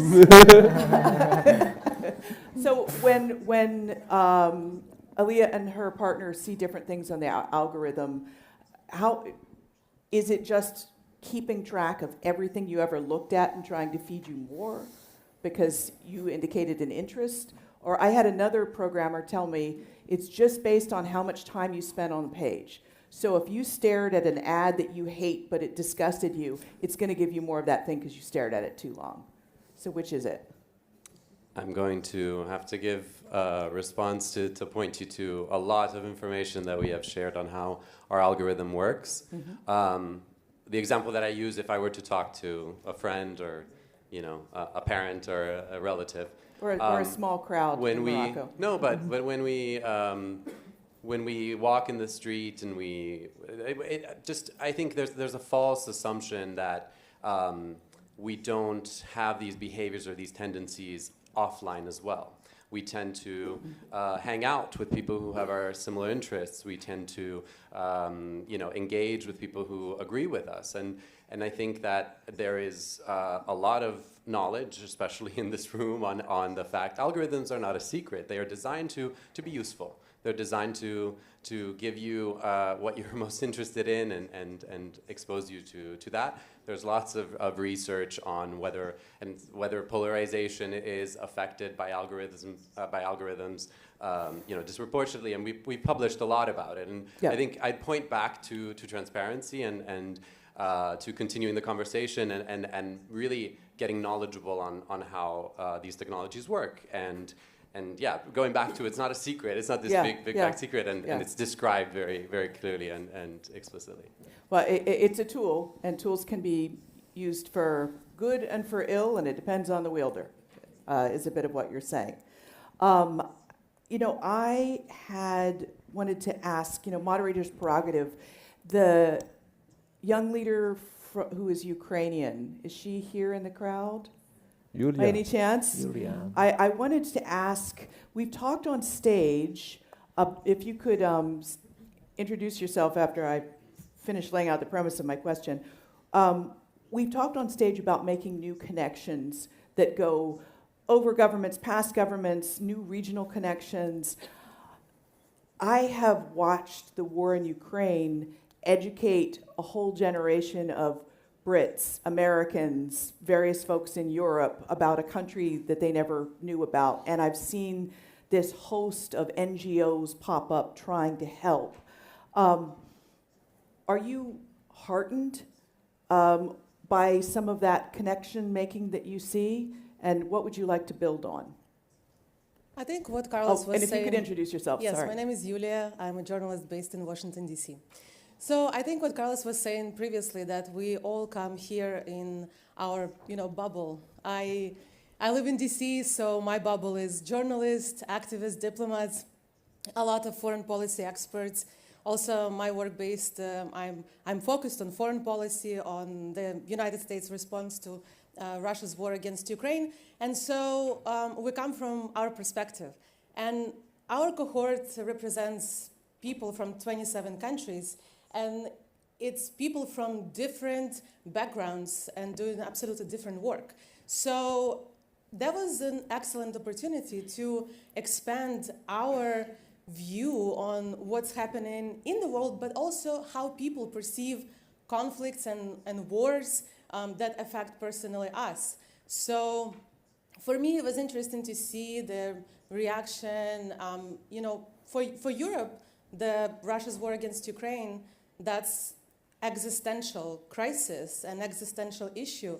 But some people from Global South, they don't see it as such an existential issue because they're dealing with their conflicts on their continent. And so that was very interesting to see it. But I think what we take from this experience, that was an excellent opportunity to make this meaningful connection. And people who maybe didn't know anything about the war, for them it was, I think, maybe useful, I think it was useful to hear from my perspective as a Ukrainian, as a person whose parents live in Ukraine and live in Kyiv, and deal with war from first person, but also as a journalist who is covering war in Washington, D.C. So I think that's a great program to broaden your bubble, to make it more inclusive, to hear voices like Nuruddin and I. We disagreed on everything. We did. But by the end, I think we made a meaningful human connection. And I think we're talking about disconnected world. And it's so important to connect human to human, not as a journalist to diplomat or a representative of one nation to another, but human to human. And we made these connections. And I think that's, for me, the biggest benefit of this program. Thank you. Now, I would like to open up to the audience so that you all can ask. Fastest hand right there in the back. Let's go to her first, so you can ask questions of these young leaders. Hi, my name is Chris Gomez. I'm from the Philippines. I was actually one of the instructors of the ADAL program, so I had the opportunity to listen to the ideas of the crew. And I've been having this question that I actually bring from a recent similar conference of futurists around the world, and I'd love your opinion, because we've been talking about social media, the lack of focus, algorithm. In that conference, the keynote speaker posed a what if for the future. He said, what if in the future a nation's most valuable asset is its citizens' focused attention? Because it's becoming so rare. Maybe we can call it a national cognitive potential as its biggest asset instead of GDP. I'd love to hear what you think about that. Fantastic. Let's take a couple more. Do I have any behind me? Right here. And if you could introduce yourself. My name is Rami Abdelhadi. I'm from Egypt, and I'm a teaching assistant, a law teaching assistant, a PhD candidate at University of Bristol, United Kingdom. I was part of this amazing ADAL program, Cohort 2025, so I wanted to begin by saying how much I'm proud of my colleagues and friends. The second thing, it was one of the themes we talked about, one of the theme I'm specialized in, and it is something which is one of the democracy's pillars, which is human rights. So I talked with my colleagues a lot in formal meetings and on-site meetings about how much the language of human rights has been not being promoted lately. It has been taken down off the table. Like in the dialogue, I think I attended most of the sessions. I haven't heard the word human rights being brought up a lot. Some may say it's implicitly mentioned as we're talking about things which is connected to human rights. but if we came here a few years ago, we would see like everyone would talk about human rights. The idea of instrumentalization of human rights, using it an instrument of control, the idea of we're invading this country to protect those people from their dictator who violates their rights, we're protecting those people. So we're going into Iraq, Afghanistan, other countries to protect them, to allow them to practice their rights, freedom of expression and everything. But now, when countries of the global north found that their interests conflict with human rights, they started changing the language. And they're starting going back and say, oh, no, okay, those are illegal people. The European Court of Human Rights also we're threatening to withdraw from it. We're underfunding the UN because it's promoting human rights. So that's one of the disappointments of our generation, that we have been brought up in this era of human rights. We're listening to this word everywhere, in every conference, on the TV everywhere. And then now we're seeing the very least, like the right to dignity, the right to life, that like the most basic rights has been violated. And I was talking with my colleagues because that's my area of my research. I'm so sorry if I'm talking a lot, but I'm talking like in Egypt. In Egypt, we had this philosophy of Ma'at. In Southern Africa, we have Ubuntu. In Southern America, we had other philosophies of human rights, which was dated way back before this documentation of human rights in the North. And we have our own ideas of solidarity, of human rights, of respect, of dignity. We don't need to be educated on human rights. But now I see it as if the global North is trying to push human rights away. We need to remind them of human rights. I see what you're saying. Before, it was the global North lecturing the global South about Maybe it. it's our And turn now to they're lecture them. trying to erase it from their lexicon. Yes. I want to take one more question. Yes, thank you for bringing it up. Let's see, one there, and then one there, and that'll have to be the last two. Oh, this gentleman. Yeah. Hi everyone, my name is Kwezi Sokoni. I'm from South Africa. I was also one of the Adelians. And I have a comment to make in response to what you were asking about the youth. You know, why should the youth feel, why is the youth exclusion anything special? Because No, what do the youth feel that they're being excluded from? Or how are they being ignored? How are you being ignored? Yeah. So I think the way to think about it is the youth have way more risk to inherit. So we believe that if there was a war to start right now, people that will be drafted here is young people, unfortunately. Yeah. And so we are inheriting systems that we didn't create. We're inheriting problems that we didn't create. But we're also, unfortunately, not being offered opportunities to fix or to fix those problems. So that is really where the frustration is coming from, is that these systems are bringing on many problems for us, but we're not also being offered opportunity. So it's one thing to talk about a democracy or a system or a regime, whether it's democracy or another system, but for us just to be invited to the table to make suggestions. So the frustration then ends up boiling over, where we then turn the table over, or we try to create another table. So I think I just wanted to make an input in that respect. I think that is an important point, that people of my generation or 10 years older or younger than me, we had opportunities that, by the numbers, your generation does not have. There's rising unemployment in the States, rising inability to buy a house, et cetera, et cetera. And that's growing up with a death sentence hanging over your head in many ways. One last question. I'm Siddhant Mota. I'm also one of the Adele 2025 cohort. I'm from India. So what I wanted to ask my colleagues here, and of course the panelists, So when we talk about the Atlantic community and the Atlantic basin, we're talking about 130 plus countries that are on the 4 continents that at least in my understanding, are part of this region. I come from India, which by no definition is part of this region, of course, but we are part of the global south, or at least we believe we are. I wanted to understand, of course, it's been great being here, meeting everyone, developing the human-to-human relationships, as one of our colleagues mentioned.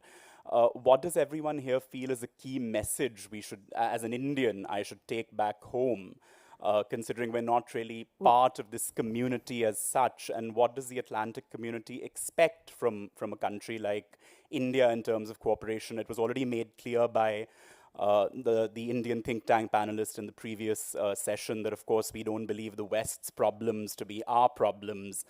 So if Russia isn't on the table, for instance, what are the other areas in which we could actually cooperate more closely? Thank you. Got it. Well, I think I'm going to go straight to Noureddin with that question. You're already thinking outside the box in terms of connections with other countries. How would you see bringing India into the Atlantic fold? Sorry?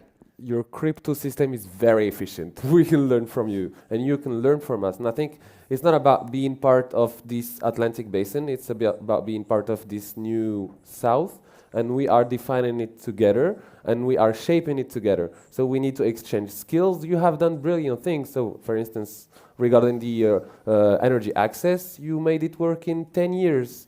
Which we are still struggling with here in Africa. So we can use the tools that you used in India to empower the 600 million people that are still not having access to electricity in Africa. And that's the real collaboration that we need and that we are seeking to have. There you go. And Maria, I want to ask you the question about human rights. It was being lectured at the South by the North all the time. That's the era that I grew up in. I actually majored in human rights, so I'm really glad you brought it up. But now it's nowhere, and it's nowhere in a terrifying way. At least that's my observation. Yeah. What do you do? I don't have a good answer for that. But Latin America lived through some of the worst abuses of human rights by leftist governments, right-wing governments, Right. et cetera. The people must not, I can't see how they'd stand for that happening again. Latin America right now is, I think, talking about human rights, interesting because we, in the unpopular conversation, talked about Nayib Bukele and how I personally had conversations with former policymakers, people who were watching what was happening with Bukele, this anti-establishment outsider man who was coming in as a problem fixer, and he had a very concrete solution to the security problem. And yes, there would be trade-offs. You would have a suppression in civil rights. There would be, I don't think people talked about violations of human rights. Nobody imagined that he would put away 2% of the adult population. And yet, now today, fast forward 5 years later, you go and you talk to those same people, and they tell me how happy they are because they can walk down the streets. Because they could see parts of San Salvador that they hadn't seen before. So they're willing to sacrifice some of their rights for safety. Because there are trade-offs, Wow. right? And what are you willing to put up with in order to have this sense of security? And I think it's a very important conversation, Rami, and I think that as we think of young people and voters, young people in America are not voting for parties today, they're voting for problem fixers. I don't care if you're left or right. Are you going to fix this problem that I can't find a job? Which in some ways explains the rise of autocracy. And sometimes talking about human rights feels like a luxury. Yeah. We have 2 minutes left, so that's a minute for each of you. Which question did you want to tackle? Look, maybe I will go and thank Krishna for her question. She gave really an outstanding session to all of us. I think it's the concept of attention. And to say, I won't, of course, in a minute be able to respond to her challenge, but just to say you'd look to quality of that attention, to quantity of that attention, to scope of that attention. And I think, the example from Yulia, who was paying attention to what's happening in Ukraine and who's paying attention to what's happening elsewhere. I think that was a big discussion from our week. And I would say that for Europe, of course, it's an existential crisis. And I think, Ukraine has also been doing now a broader diplomatic and political outreach to other regions because it wants to call the attention to their reality. And so I think the concept of attention is actually really important if we want to go forward on what we want to do. Speaking of attention, human rights. And I think we've lost ourselves in translation. Mm-hmm. And I think the point is that, how do we look to leaders today? Do we look for what they stand for or for what they deliver? And I think systems have probably not delivered, therefore we threw away the lexicon of the past, while the principles are still there, and I think Rami made exactly that point. The bases are there in whatever cultural or linguistic reference we might have, but just that our attention's shifted elsewhere. Elia, take us home. I mean, I don't think I could put it any better than Kwesi already did in terms of the issues facing young people and why we need change. I think there's a bridge actually to the question that Chris posed to us, which is a bit, what do future generations need? And so, yes, it's the ability to have focused attention, but it's also other soft skills like resilience, like empathy. Young people are coming into a labor market where the jobs of the future don't even exist yet. We don't know what they are sitting around this room. And so how can they have inbuilt in them the ability to adapt to whatever those futures may be? And I think also linked to that is this idea when we're looking at national assets, how are we measuring success in this day and age? It can't only be GDP, it can't only be economic markers, but what do people have within themselves? How happy are they? How fulfilled are they? We need to also look more holistically. And that, I think, will not only make young people more happy, but hopefully everyone in this room. Absolutely. But to that excellent point that you raised, you will bear the greatest cost of the policy making of the next decade to come. And therefore, we really need to listen to you. So thank you for sharing your opinions today. Thank you. Panelists are asked to remain on stage for a group photo. Ladies and gentlemen, please remain seated. Shall we mix a bit? Mix, yes. Yeah. There you go. Nice.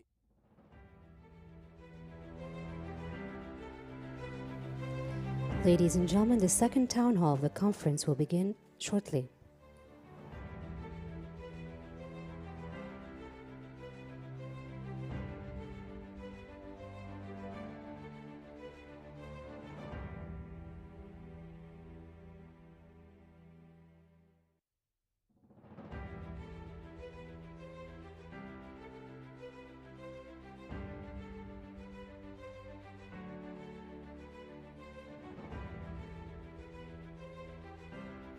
Ladies and gentlemen, please remain seated. The second town hall of the conference will now begin.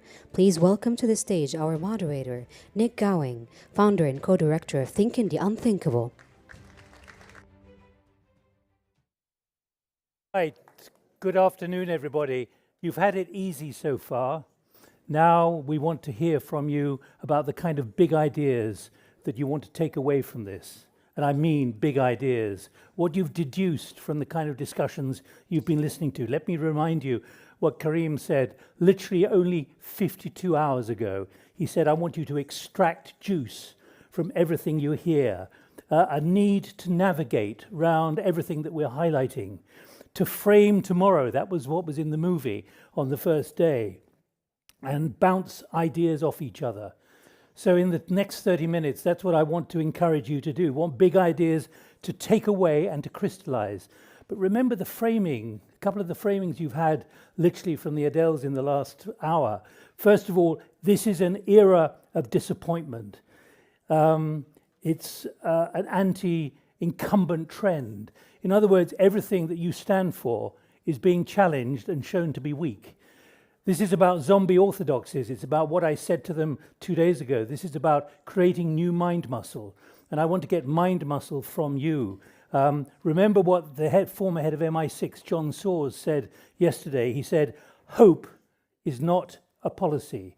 In other words, there's got to be something far more tangible, far more accessible, and something which is achievable and in short order as well. There was someone who said, moderator, don't fear the speakers. Don't fear the audience, and I don't fear any of you. So what I want to do is, get the best from you in the most efficient way possible in the next 29 minutes. A reminder what someone said, and I've got a few notes here. We talk too much, but we do too little. Is that what you're all guilty of here? Talking too much, but not doing enough? What is the ambition you want to send yourself away with? Now, there were many, many words used in the word clouds, but I've just captured 4 of them to remind you of the kind of things you've already put on the agenda. Tense, unbalanced, complicated, changing all the time. A very decisive view that north-south is over. And we must get out of a narrative of fear, which constrains radical thinking, the radical thinking that's needed. In other words, don't fear what you're worried about. Actually think of ways of getting around it and getting over it. Now, one of the provocations I put on the first day was about Trumpism. And I said, let's not use the word Trump. Let's use US presidentism. And I said, what about the kind of language we should be sending away from Rabat today? And I'm going to go to Fernando from Lisbon because he came up with that phrase, transactional supremacy, a transactional supremacist. Has he got a better description? Fernando. Thank you. I knew that you were going to put me the question. I warned you. So the best... But this isn't rigged. Let me tell you, this is not rigged. I thought the best thing, to be brief, was to write some kind of answer. And the answer is this. The United States is not turning towards isolationism. And why? Because the world economy is part of the US economy. Instead of retreating, it is re-engaging and redefining leadership by deliberately increasing uncertainty, a game Donald Trump plays particularly well. This signals a new stage of American exceptionalism, one where rules and commitments float like jelly in a jar, and where transactional supremacy replaces multilateralism. Question: does Trump know that? Have you got a better phrase than transactional supremacism? I leave you to think about that for the next 25 minutes. Put your hand up if you want to come in immediately here. And I'm going to be pretty brutal now because there will be a lot of people who want to speak. I'll be quick. Rabia Muhtar, but I'm picking up on this particular point. No, I'm going to bring something. You said big idea, so I'm bringing in a big idea. I want to just pick up on transactional supremacists. No. And whether there's a better way of putting it, which is more a clear brand which we can live with. Please. Andres. Gangland protection racket. Say again. Gangland protection racket. That's what I thought you said.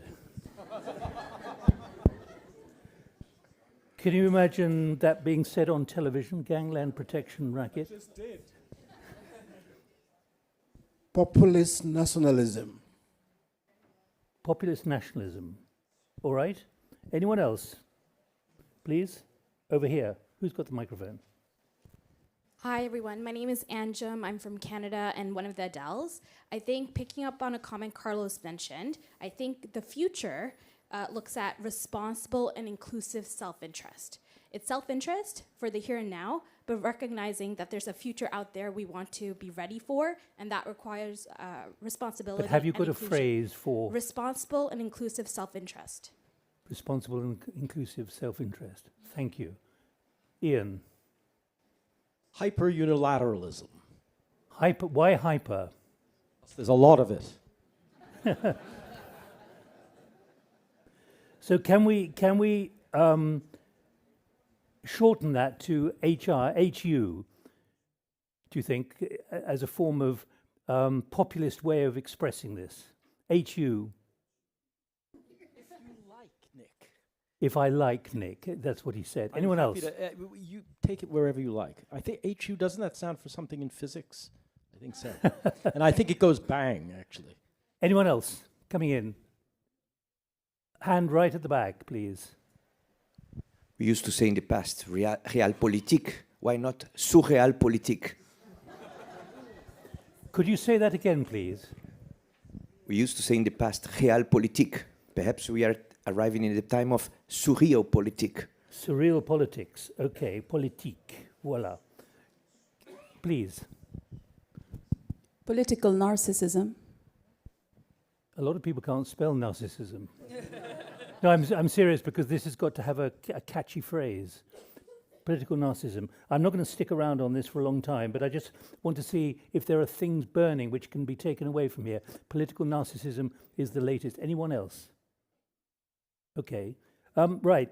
Anyone, you want to come in with a particular idea? We've got 23 minutes. Yes, put as much on the agenda to extract the juice. I'll be very quick. And this is more or less response to the youth. There's a lot of confusion. There's a lot of fear. There's a lot of changes. Let me assure you, as a result of a study which would be published in January in Davos, 1.5 million entries of job in the future. Those are AI jobs. Those are not regular jobs that we have done the research. The jobs is not looking for somebody who can program in new future languages. They're still looking. They're still looking for leaders, good communicators, critical thinkers, and the basics of what the University of Education will provide you. This is very assuring. So with all these changes that you see around you, employers are still looking for leaders, and you are the best leaders we can look for. Let me encourage you to think as well. Here, please. Okay, he's still looking for tell us words, who you are. Tell us who you are. Jingoism describes what we are talking about. Say again, please. Jingoism. Jingoism. Yes. Okay. Anyone else want to come in while we're still on this track?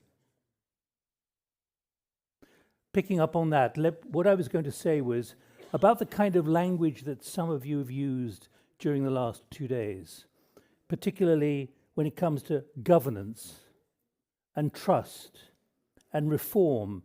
And I'd put to you, it's easy to use those words, but do you really have an idea of what that means? Easy to say, you can impress people, it sounds worthy, it sounds wise. But let me encourage you in the next few minutes to take that beyond just use of the word. And I see a hand going up here. Andres. Naked self-enrichment.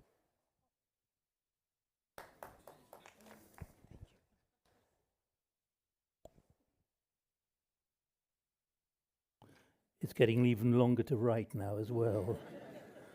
This isn't going to go down well on television captions. Let me just go back to those words, governance, trust, and reform. Easy for you all to use that in the last few days. But what do you really mean by that? What more needs to be done to overcome what we heard from the Adels, and I repeat that, an era of disappointment, an anti-incumbent trend? Marcus, microphone here. Anyone else coming in? And over there, please. I think, Nick, that the greatest challenge we face is certainly the double standard that we have adopted for everything. Previously, we had a panel discussing about Russia, China, and the ways they were doing and interfering in elections and all that. But we never discussed about the things that we were doing in that process, like promising $20 billion to Argentina if they voted a certain way. So that is the double standard that we see. And unless we get it out of the way, we run the risk of repeating the same challenges of the past. And another thing that I think was not emphasized is that we really have to solve three major problems that we always have. Education, in Africa they have a high number of students going to school, but the literacy rate, what they call functional illiteracy, is very high, not only in Africa, in Brazil and all that. So we have to take care of the basics, and sometimes that's what I think it is, the major problem. So double standards and go back to the basics. And I think that's a very good start. Have you got a solution to anything you've just raised? I think I do. But I'll write in a paper. Can you summarize the executive summary? I do. Okay. I think that the issue of double standards is that we need to understand that all stories have two sides. And unless we start looking for both sides, we just stick with one narrative, then we have to change that. So I think that's the first thing. And the second, on education, security, and stability, those are three lessons that we need to go into the very basic. Is our education producing good professionals for the future? Because one thing that we should not be pessimist about the future is that if the world changes, we will need to rebuild everything. We'll need to get new roads. We need to change the whole thing. So we need a very good base. Thank you. So why have we failed when we had such an opportunity? Do you think we have failed? Of course we have failed.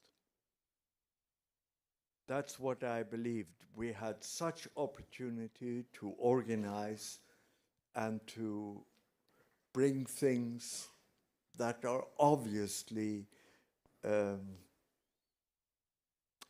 don't want to say technically correct, but simply organizationally correct. We could have done it. All right, we heard Karim. Karim said 2 days ago, we're psychoanalytically in the wrong place. So there is something wrong with our minds. How can the United States fall apart like we see it? And then the alliances, the UN, or everything that we have tried to build is falling apart, okay? It is falling apart. So what is it that we are going to do? That means that people all over every age, not just the youth, the elder people too, have to think through what we are going to do. Let me challenge you. Are you being over bleak? Okay, there are a lot of challenges, disruptions at the moment, but I think I would put to you there's a real danger, given where we are, what we're seeing around us, and the incredible advances being made, that actually so much has been achieved, so much is positive at the moment, even if there are disruptions and real fears about where things are going next.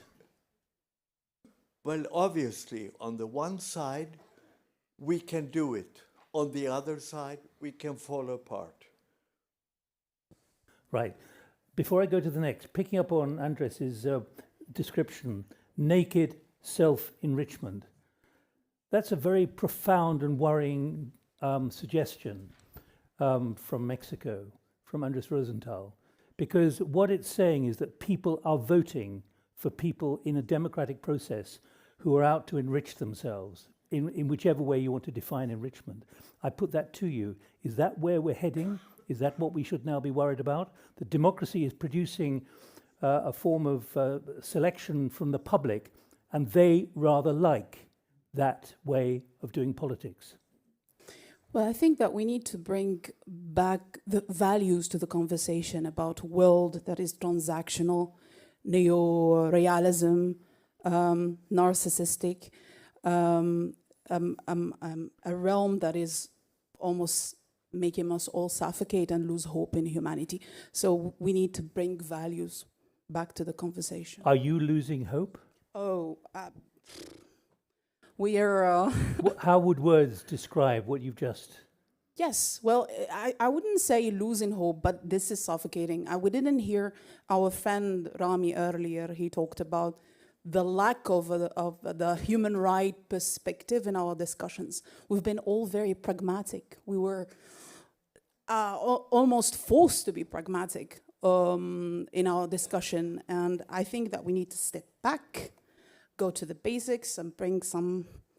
How do you achieve that? Back to the basics. By being, by questioning our understanding of the world and our approach to the issues from not a solution-oriented perspective, but contemplative, reflective, almost philosophical approach, more humane. All right, please, microphone behind you, and here to James as well. Thank you. Francisco Cordova, emerging leader from Colombia. And in my chapter, I wrote a phrase, which is, wealth creation is the engine for growth for everyone.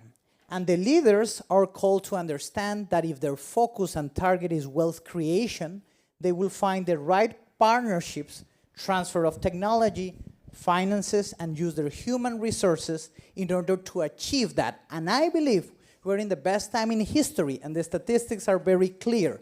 It's the lowest level of poverty in humanity. And that gives us unlimited opportunities as humans to create the new tools, the new policies, and the new politics that could more increase wealth in our life. Do you think there's a realization of that? Yes. I would certainly subscribe to what you've just said. There are many positives, but they're not really recognized at the moment. How do you create that within the system and produce positive results? It's very simple. You take all the examples from all the countries that have created positive results and you show them to more people and more policy makers. And in every area, you will always find a project that you can implement, an idea that you can use today, and it has been proved in different economies, different demographies, and even different societies. Thank you. Thank James Miles, David Lidington. David Lidington, former government minister in the UK and the chairman of RUSI for the last 5 years. 2 quick points, Nick. One, I don't think globally we're seeing anything that's actually new. Whatever phrases we use, we are seeing the assertion by the most powerful countries in the world of a doctrine that might is right, and they can order the world as they choose without restraint if they exercise that power. And we've seen that time and again over many, many centuries. The lesson I draw from that is what has come out of a number of the discussions in the last 3 days, which is that when people from medium-sized and smaller countries in different parts of the world think in terms of the Canadian lady saying rational self-interest or enlightened self-interest about where are the issues where we can find interests in common and work jointly on practical steps for improvement, whether we're looking at security or whether we're looking at prosperity. That is a way to move from frustration and disillusion into projects where you have a measurable way of demonstrating improvement in the future. And I'm with the chap who just spoke, that you look at what's happened with longevity, with health, with standards of education, with what technology makes possible for us. Now, we've all got these things in our pockets now, which have got the computing power of stuff that used to be on a mainframe computer that had to have a separate building designed to house it. And the opportunities are there, but we need to organize. We can't change the United States president, we can't change China overnight. Do what we can as countries that have some common interest. And my plea to the Adele generation, as somebody who's been a candidate in 8 general elections in the UK, is to say, please vote and please organise, whether in existing or new political parties, because something like the EU referendum in the UK, if under 30s had voted in the same proportions as over 60s, the outcome would have been different. Can I just ask you, David, you were Deputy Prime Minister, and you're no longer a serving politician. No. Do you think the political class can actually cope with the enormity of the era of disappointment? I think it is really difficult, and I think some of the changes in technology that we've seen are making it more difficult to get good people into democratic politics. The threats of violence, the abuse that is levelled online now is deterring good people left, right and centre from getting involved to start with. But ultimately, that is still the least bad, the best available way in which to have governments that are accountable and which you can chuck out at the end of a term if they fail. But I agree that the political systems need to be more responsive and do need to change themselves. And the politicians, James, thank you. Thank you, Nick. I very much agree with with David on his point that this is nothing new, right? Self-interest and greed and might is right. These are some of the oldest concepts in the world. I'd also agree with the alumni Adele who spoke before him from Colombia that yes, we are living in a time of unregistered prosperity that has existed in human history, although actually that has begun to slightly decline. And it's trending in a negative fashion by some metrics. And I think if we say, okay, what's the issue here? Why are we having these struggles in a time of such prosperity? And it's because there's such inequality. This exists within countries, but also on an international scale. And it's why when we speak of these countries who are driving, who have the might to then claim that might therefore must be right, they're not part of what we call the New South. When we have these discussions on what the New South is, I think a term that came up for me was fairness. Fairness and change, right? Newness implies change, and a radical sense of change, of fairness associated with that change is what for me describes the New South, in that we have many countries in this world who have participated in the global system but have not benefited from it equally or proportionally compared to others. Now, for me, that's the New South, is countries who are seeing that the system has not benefited them equally or fairly and are seeking to change the system in order to address that. And this, I think, will address a lot of the issues that we're facing, where despite having so many resources, we have the ability to feed everybody on the planet, but we're facing massive inequality that's preventing us to do this. And on a domestic level, I think voter reform. Thank you. Two other issues. We've got 8 minutes to run. Multilateralism, which I heard during the Adele's feature session as minilateralism as well. The fragmenting of multilateralism.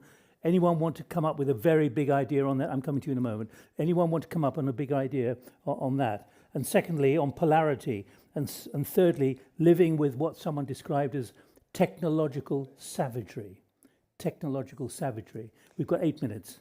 Stephanie Miley, I just wanted to highlight 3 critical issues that were raised by our young leaders. First, to your point that you will inherit the greater risk. I think that's a wonderful way to think of it, and it means that we, the older generation, must listen and support you as we're moving forward. Do you think there's a will to do that?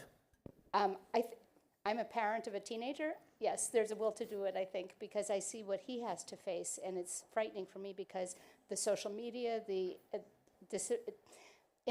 lack of integration, children are talking to each other through a phone and not face-to-face, and things like that worry me because I do think we need that human connection. So I'm here, you and I together, we're going to start working on that. But I think that there is a will for older people to do that, I hope.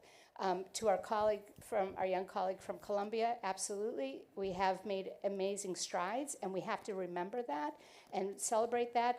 But I think that our colleague over here who mentioned the lack of hope, that is key, because I think without hope, without aspiration, without a belief in the future, none of the other things matter. It doesn't matter that we're at a great point in human history if you, the young leaders of tomorrow, of all of your generation, don't feel there's something you can aspire to, that you have hope for, that you can believe in. So I think it's absolutely critical that we capture that point as well. Who else, please, here?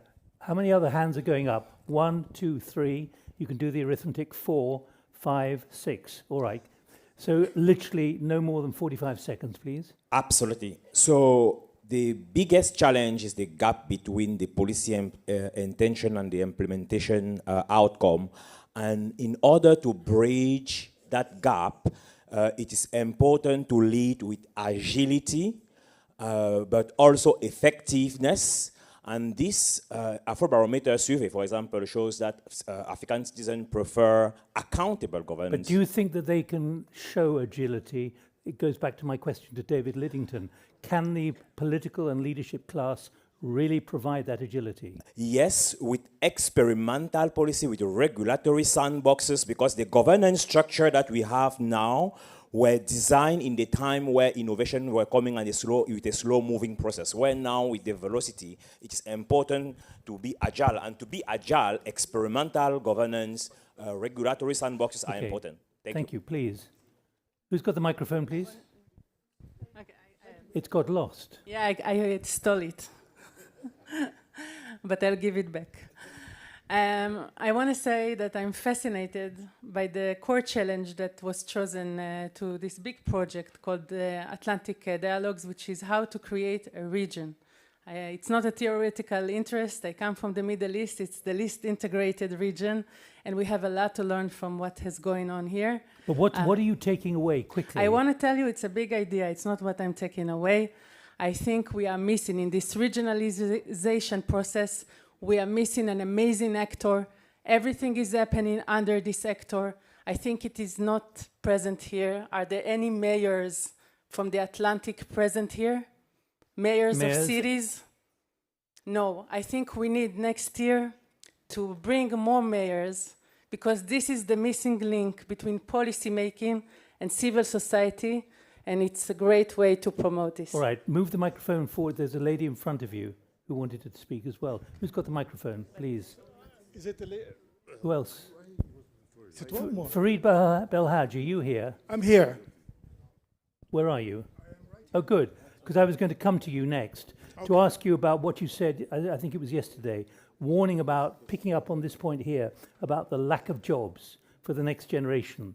Easy to send them to university, or the universities like this, but there aren't jobs quickly. That's right. I mean, basically, as I mentioned yesterday, if you look at the number of youth coming of age and eligible for jobs today, clearly the economies of our countries are not geared towards absorbing them. So this is a fact. These are the numbers, and if you add to it the AI dimension, then we are wondering, frankly, where are we going? And there are two levels. One is the countries of the developed world, the North, as they say. There, and you and I had that conversation, the middle class will be hit. But in the South, the New South, whichever way you want to call it, the middle class is a totally different dynamic in terms of wealth, in terms of capacity, and in terms of agency. So this is one. Can we leave it there for the moment? Because as you can see, there's only 2 minutes left. Sure. You've made your point. Please. Thanks. So I think if there's one word that I would want to throw in here, and I maybe haven't heard a lot of, is the term securitization. I think we're looking at every issue from a security perspective, whether it's trade, climate, energy, tech. So I think there is a greater securitization element to broadly every geopolitical and geoeconomic issue that we see today. Thank you. Thank you very much. He was before me. All right, you go first. Well, what's the Atlantic Dialogue without some little provocation? There's been a lot of provocation. Yeah, my provocation I'm looking for big provocation. Yeah, my biggest provocation is the weakening of spirituality. I think our biggest challenge that we have in today's resetting of the geopolitics is the lack of spirituality. All right, point taken. Thank you. I'm not going to ask you to develop that further. Thank you very much. I will be very brief. We heard a lot of things about multilateralism. I think that we are facing a schizophrenia when we are talking about multilateralism. On one hand, we say that multilateralism is still alive, and on the other hand, we say we have to reform it in a very divided and fragmented world. But it's still got legs. It's there is chance, but it will take time. Just another observation is regionalization will not work.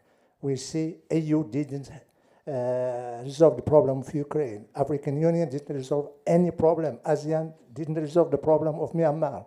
So regionalization maybe is a dream or wishful thinking, but it will not work. What we have now is unilateralism and pluripartism, that some countries can agree on something. Thank you, Ambassador. Thank you. Quickly to the lady at the back. Hello, thank you. I'm Zainab from Morocco, and I'm a counterterrorism practitioner.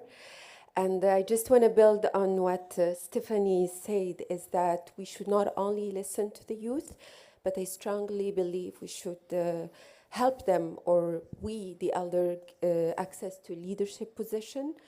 And why? I've been listening to the previous panels talking about security and counterterrorism, and no one mentioned the human security. And I think the human was mentioned in this last panel, and any strategy does not put human security at its center, I don't think it will be sustainable. So please give them access to leadership positions. Thank you very much indeed. I talked for 2 hours to the Adels 2 days ago, and they joke with me, some of the older emerging leaders have already emerged, and they're getting to a later generation. So what is fascinating is seeing the ambitions and the kind of language, the kind of frustrations, which are now being handled by several of them who are here, who are now in their late 30s, early 40s, living with the realities of middle age, or we can joke about that. So I put to you that we've actually exposed and highlighted and surfaced some really serious issues. The question for the centre, I think, is how they and others take it forward. But look, thanks for your frankness. Thanks for your willingness to be provoked. Just before Karim joins us again, here's a video of what you've been doing for the last 2 days.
Going to join us, having been on here literally 2.5 days ago. Karim, where are you?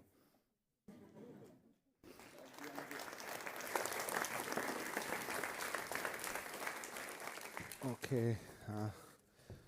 Well, you're still here. You survived. Was intense, no?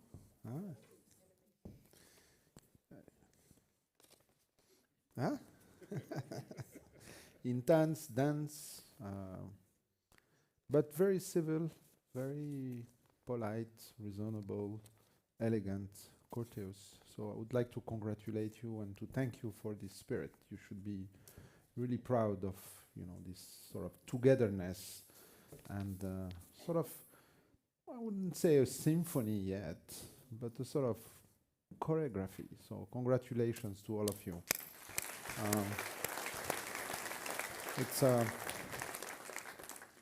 I think what I get from the discussion is that it's great those days to be able to discuss reasonably, no, Marcus? I always point on Marcus because he has such a beautiful smile. Can you zoom on Marcus 1 sec? That's true, I'm serious. Huh? Big teeth. No, beautiful smile, like I want to hug you, kind of.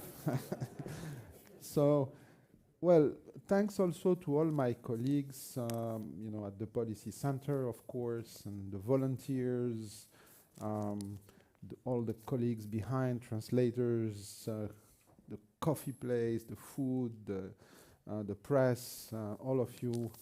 Really a big thank you. This was not would be possible without you.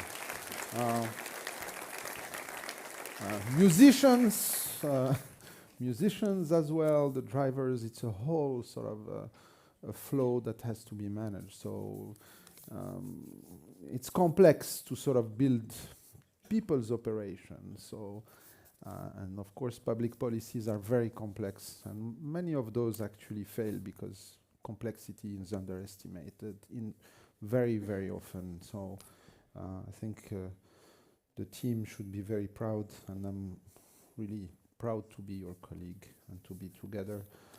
Thanks also to my fellows, senior fellows, my experts. They're a bit slightly older than the staff, but still very dynamic. So I see lots of you here.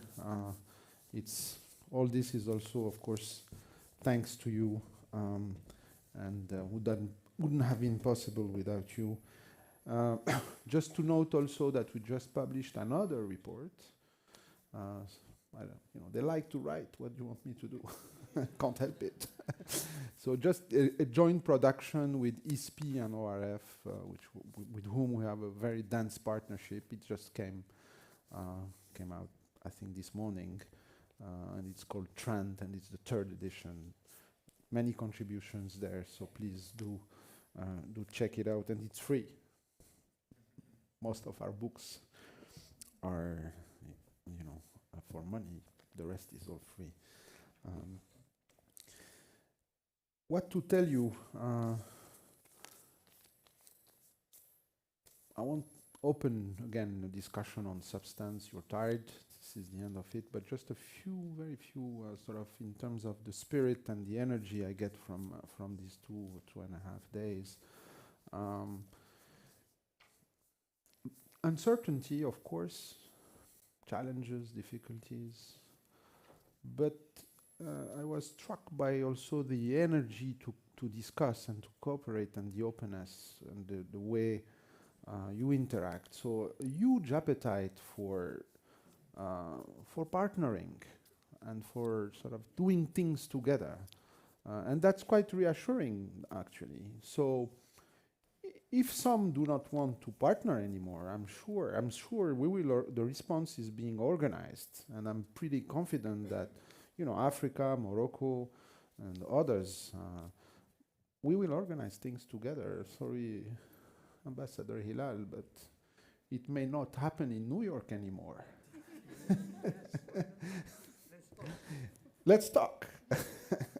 It could happen elsewhere, so I'm sure we will self-organize, and so much brain power, the energy of the youth, etc. So I'm pretty confident that the world will organize, and our role here, all of you, all of us, think tanks, academia, and all institutions, I think have a responsibility. So I end up also after these 3 days with a sense of responsibility. It's not, and that we ought to do something for ourselves, for our countries, for kids. It's one thing to sort of have a clear view of the diagnosis and the situation, but it's another thing to do something. So please do think of one thing you want to do with people you met here or with us at the Policy Center and our partner, and please do reach out to us. Anything. I mean, I know you like papers, but everything but papers. Papers you do, and you're in touch with our experts. But any initiative that you think could be useful. And what I take also, there are great benefits from curiosity. It's something I always repeat to students. I think in this kind of a setup, if you're curious, you harvest lots of things that are very useful. And I learned a lot. All the videos are on the website, so you can, in 4 languages. We're developing an agent for the Policy Center website that will answer your questions, and on the basis of its training on the Policy Center material. So it's going to be online soon, and we've tested it. It's quite interesting. So I think that's also one area where I think we can continue together to exchange, of course, the consequences of digitalization. So once again, a million thanks to you, to, of course, my friends here in Morocco, but particularly to our guests coming from abroad. You were representing 70 countries. It's quite a lot. That's not the UN, but it's getting closer. So safe travel back to your home, and it was lovely to have you, and we'll be, inshallah, in touch, and be well, all of you. So many thanks again. Thank you.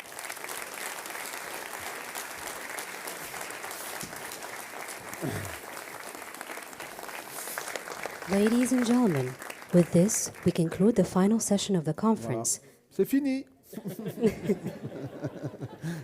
We thank you for joining us at the 14th edition of the Atlantic Dialogues and hope to see you next year. Participants with blue lanyards are invited to make their way to the shuttles located outside this building or the closing cocktail dinner. Yeah, but the whole 3 days has been fantastic. Thank you, Nick. Yeah.